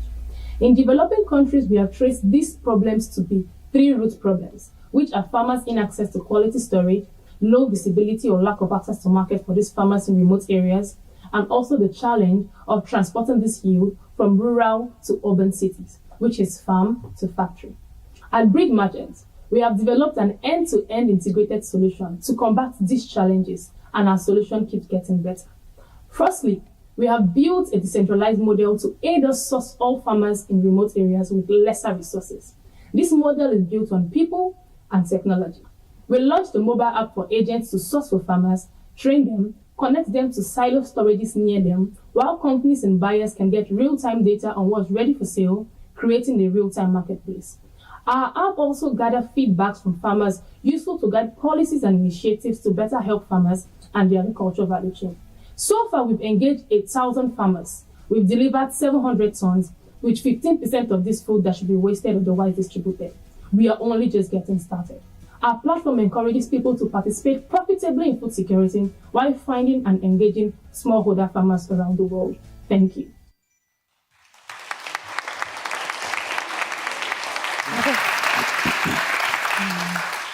Chinwendu, welcome to our stage. Here is your microphone. Judges, over to you.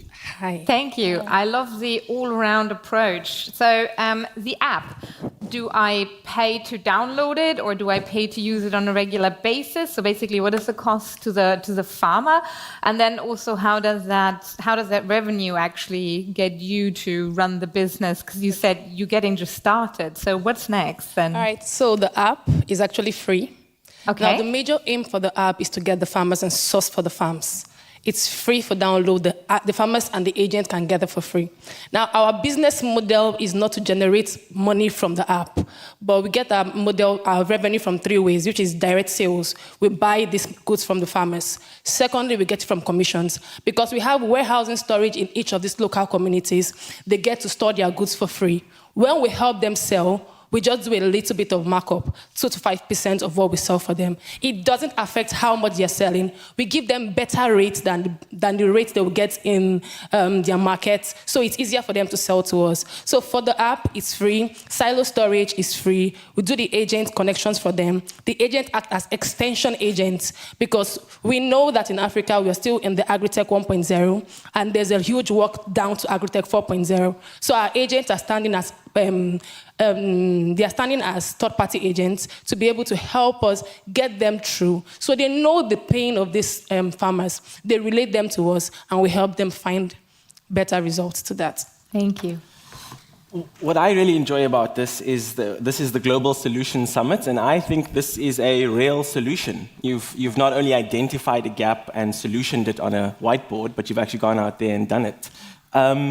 So my question is, once again, what are you going to do if you win this competition? So if I win this competition, it's going to be a very huge step for us because currently we're only impacting 1,200 farmers directly.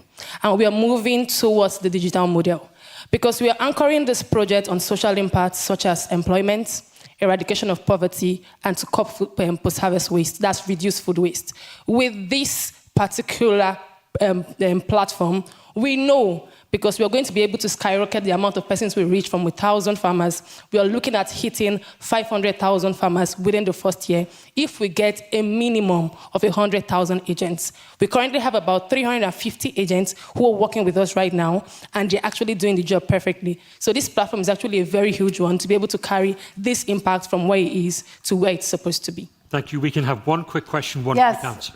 Just a question about the logistical challenges of this. Is connectivity a problem? Is the lack of digital skills a problem? How do you deal with that? Okay, for the logistics, we currently partner with companies who actually have trucking units. So these rural communities are actually very far from the urban communities. So we give them access to logistics. Now, this is one aspect of the app because we are at the MVP stage. And that is just the beginning. The beginning is to source for the farmers. We have other stages whereby people who actually have trucking units can be able to lease their trucking unit on the app. We also have the next phase where people who actually have buildings can be able to give us those buildings for rentage and lease. So we don't have to go through the process of using resources to be able to start building warehouses from the scratch. Then now we are doing direct B2B, but we are looking to go into B2C, where people can get fresh fruit from the farm, directly from the farm to their houses. Thank you so very much. Thank you very much. Your story with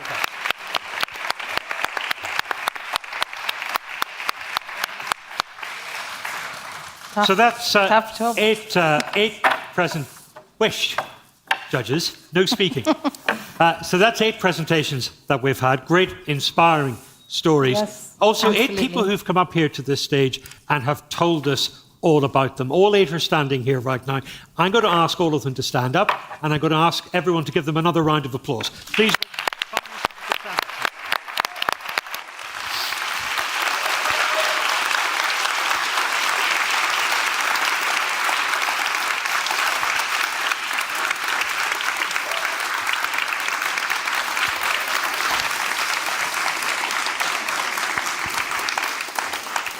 And that applause was to say congratulations. It was to encourage you to do great things in the future.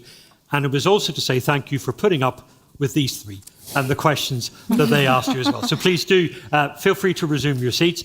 Judges, I don't envy you your choice, but now it is the time for you to choose. So if you can please leave the stage. Let's give the judges another round of applause as they go.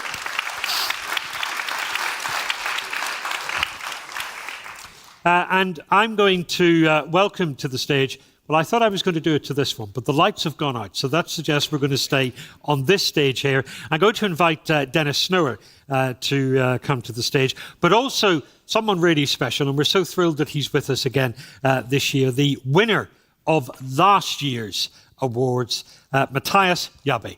Give him a big round of applause.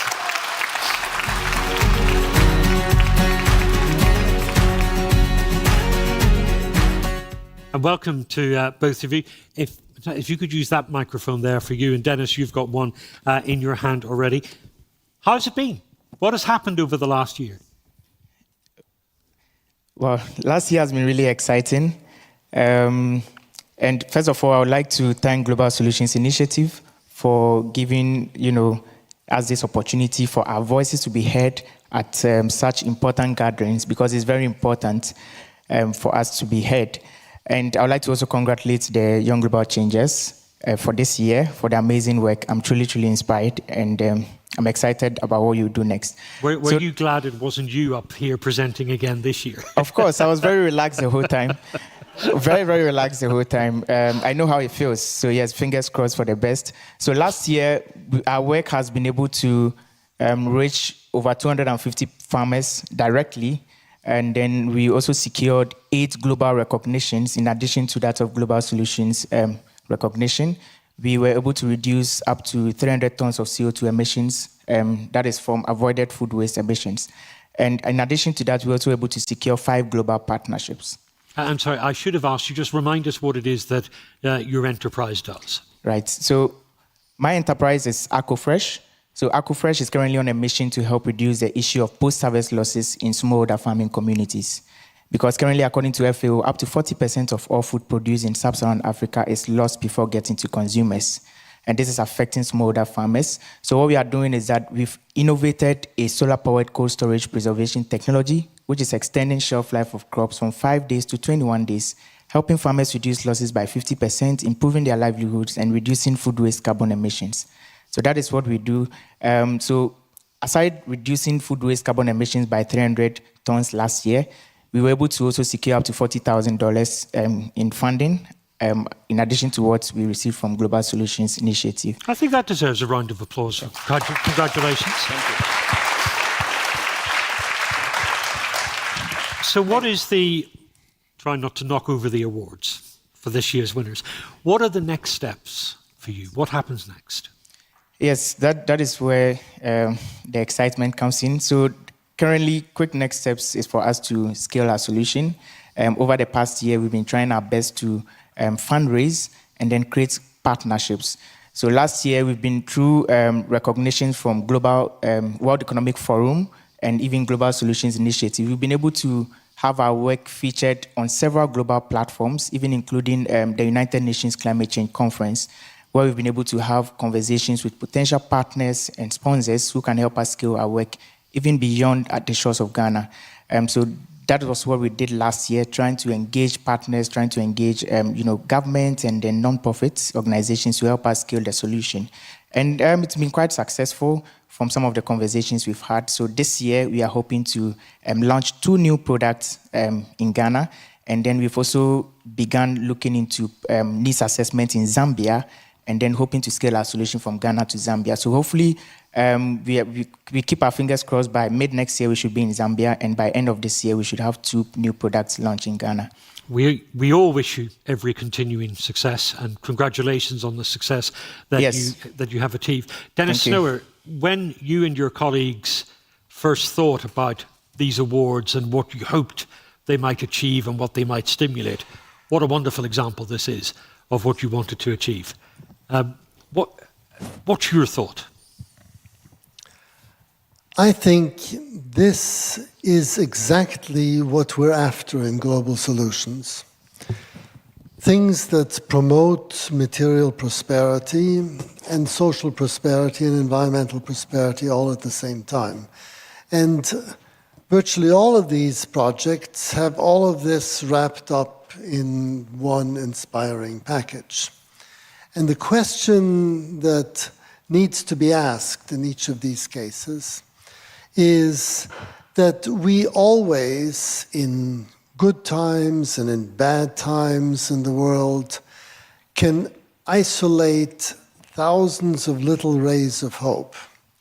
But the big question is, which of these rays of hope can turn into gleaming flow of sunshine by scaling up, or by inspiring enough activism so that other people say, oh, I've got the point, and in a completely different field, I can carry this on.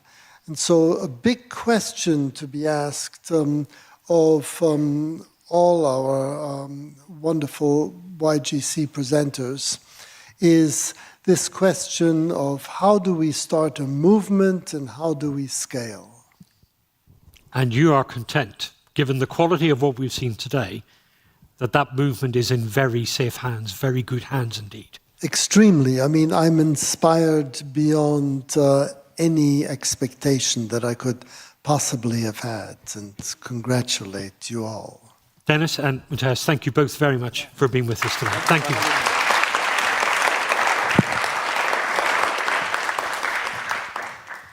Now we have two further presentations. Before the judges come back and give us the results of their deliberations, we've got two more special awards to reveal this evening, and I'm going to invite Ole back to the stage, who's going to talk us through this particular segment. Give him a round of applause to say welcome back. Thank you, Declan. Thank you, everyone. Yes, as I mentioned at the beginning, we have two more special awards to give away. Because we have a wonderful partner. PwC has supported us along the way, and they have provided two excellent supporting opportunities for two members of our Young Global Changers. And the first one will be skilled volunteering work by the excellently qualified team of PwC. So they've looked at the projects, and the projects have identified needs where they need help, support. And PwC is volunteering several hours of their well-paid but excellent work, of course, yes. And so one of you will actually win support by professionals within the PwC team. And that award goes to OKB Foundation and OSAI. Let's watch.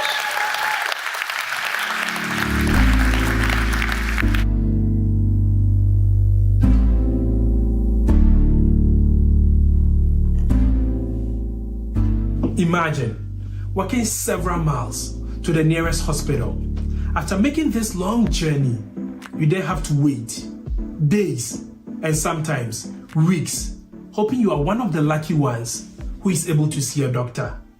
For rural Ghanaians, this is unusual. Many sick patients have to travel several miles for desperately needed care. And this is what OKB Hope Foundation is working so hard to change. We want to bring healthcare to the doorsteps of these communities. With our mobile health van, which is equipped with medical supplies and equipment, and with our seasoned healthcare providers, we have provided care to over 3,000 individuals across 32 rural communities. We've trained 20 community members to serve as health advocates in their communities. These volunteers can provide early screenings and, most importantly, health education to their fellow community members. We believe that timely and quality health care is essential for people to live a productive life and also contribute their quota to their community and the society as a whole. Will you join me today in making healthcare accessible to all? Because every time we delay, a mother, a father, a son, and a daughter pays with their lives.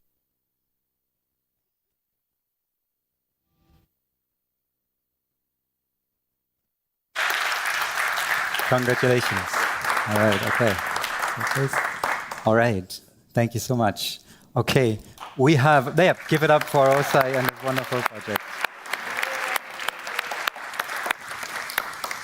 And before the jury returns, we actually have one more prize to give away, also supported by our partner. And that is a participation in a scale-up program. It's called RACE, and it helps one of the projects to identify how to scale up better, how to find investors, help with fundraising, and support you along the way. So, and that award goes to Ketipati Organics.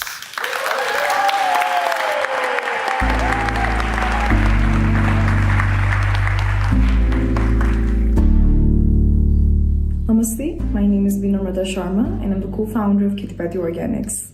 We are a women-led rural enterprise located in the beautiful town of Donkuta, surrounded by our smallholder farmers and the local community. Ketipati Organics had started as an idea when I first met my partner back when I was working in New York.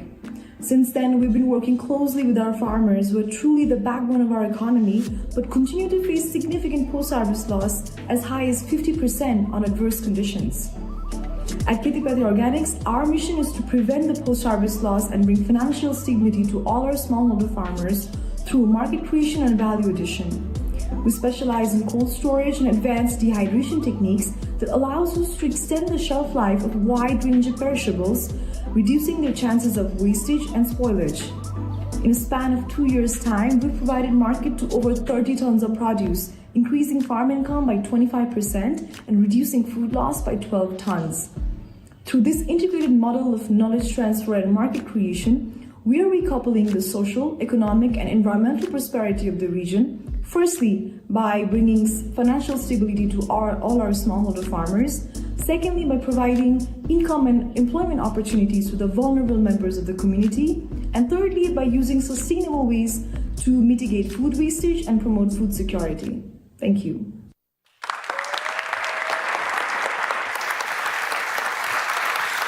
All right, congratulations. Thank you. All right, okay. Another round of applause, please. Okay, wonderful. Okay, thank you so much. This is for you. So those were our two special awards. And now, I don't know if the jury is ready. Maybe Are they we ready? Can call them back in. Have they made a decision? It was a difficult choice. So certainly, if they need more time, then they can't have it. It is time for our judges to return. Give them a round of applause as they make their way back in.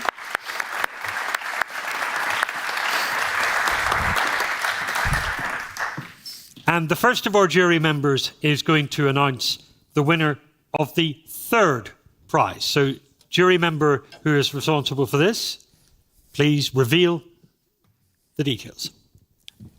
Thank you. Well, firstly, all of the projects were amazing.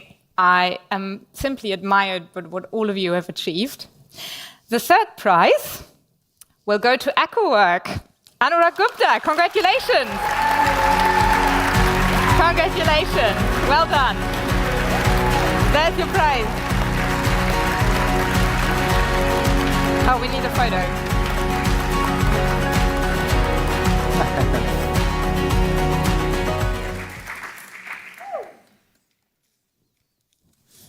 Congratulations. Let's have another round of applause. Oh, sorry, for our of course. third prize winner.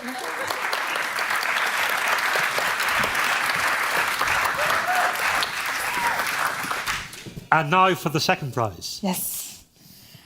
I also join the words of Marianne that they were brilliant projects and keep on working. It was a very intense conversation about how to decide. And the second prize goes to Abundant Water by Emily Clayton.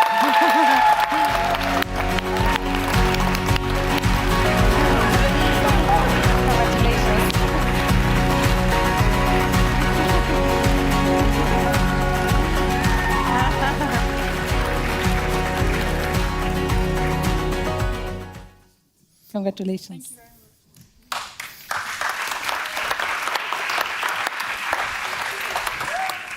It's all very well doing it in reverse order, but all we've done has made 6 people there really, really nervous about the next name that is going to come out of your mouth, because you're going to tell us who the overall winner is.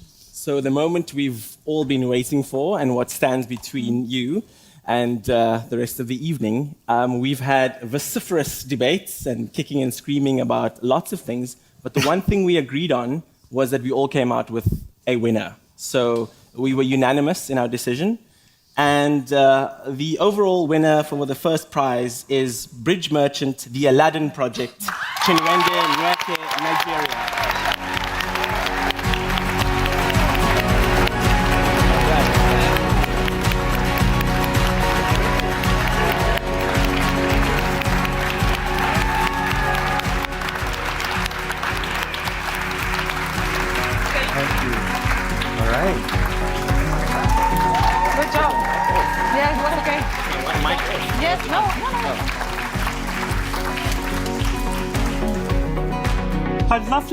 How lovely to be at an award ceremony where people are genuinely delighted to have won.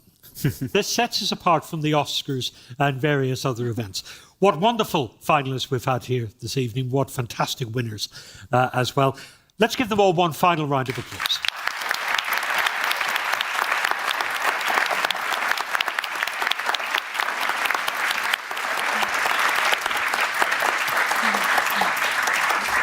And we say thank you once again to our judges who are here. We say how wonderful it was to see Thijs here again from last year's winner, and Dennis Snoer, and also to Ole and his team for their creation and continuing management of the award ceremony and the project that goes behind it all year as well. Give them all a round of applause.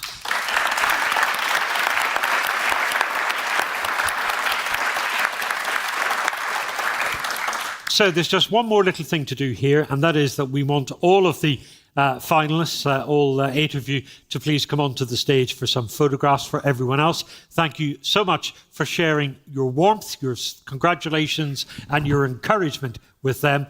And then I'm going to stop talking, and you're going to start. And this is your big moment of revenge, Declan. You've been accusing me all day of just saying the nice things on moderation. Are you going to give them bad news? And no, it's only that it's not really done. You go take your photos, but I won't leave or let you leave without saying goodnight at least, and see you tomorrow.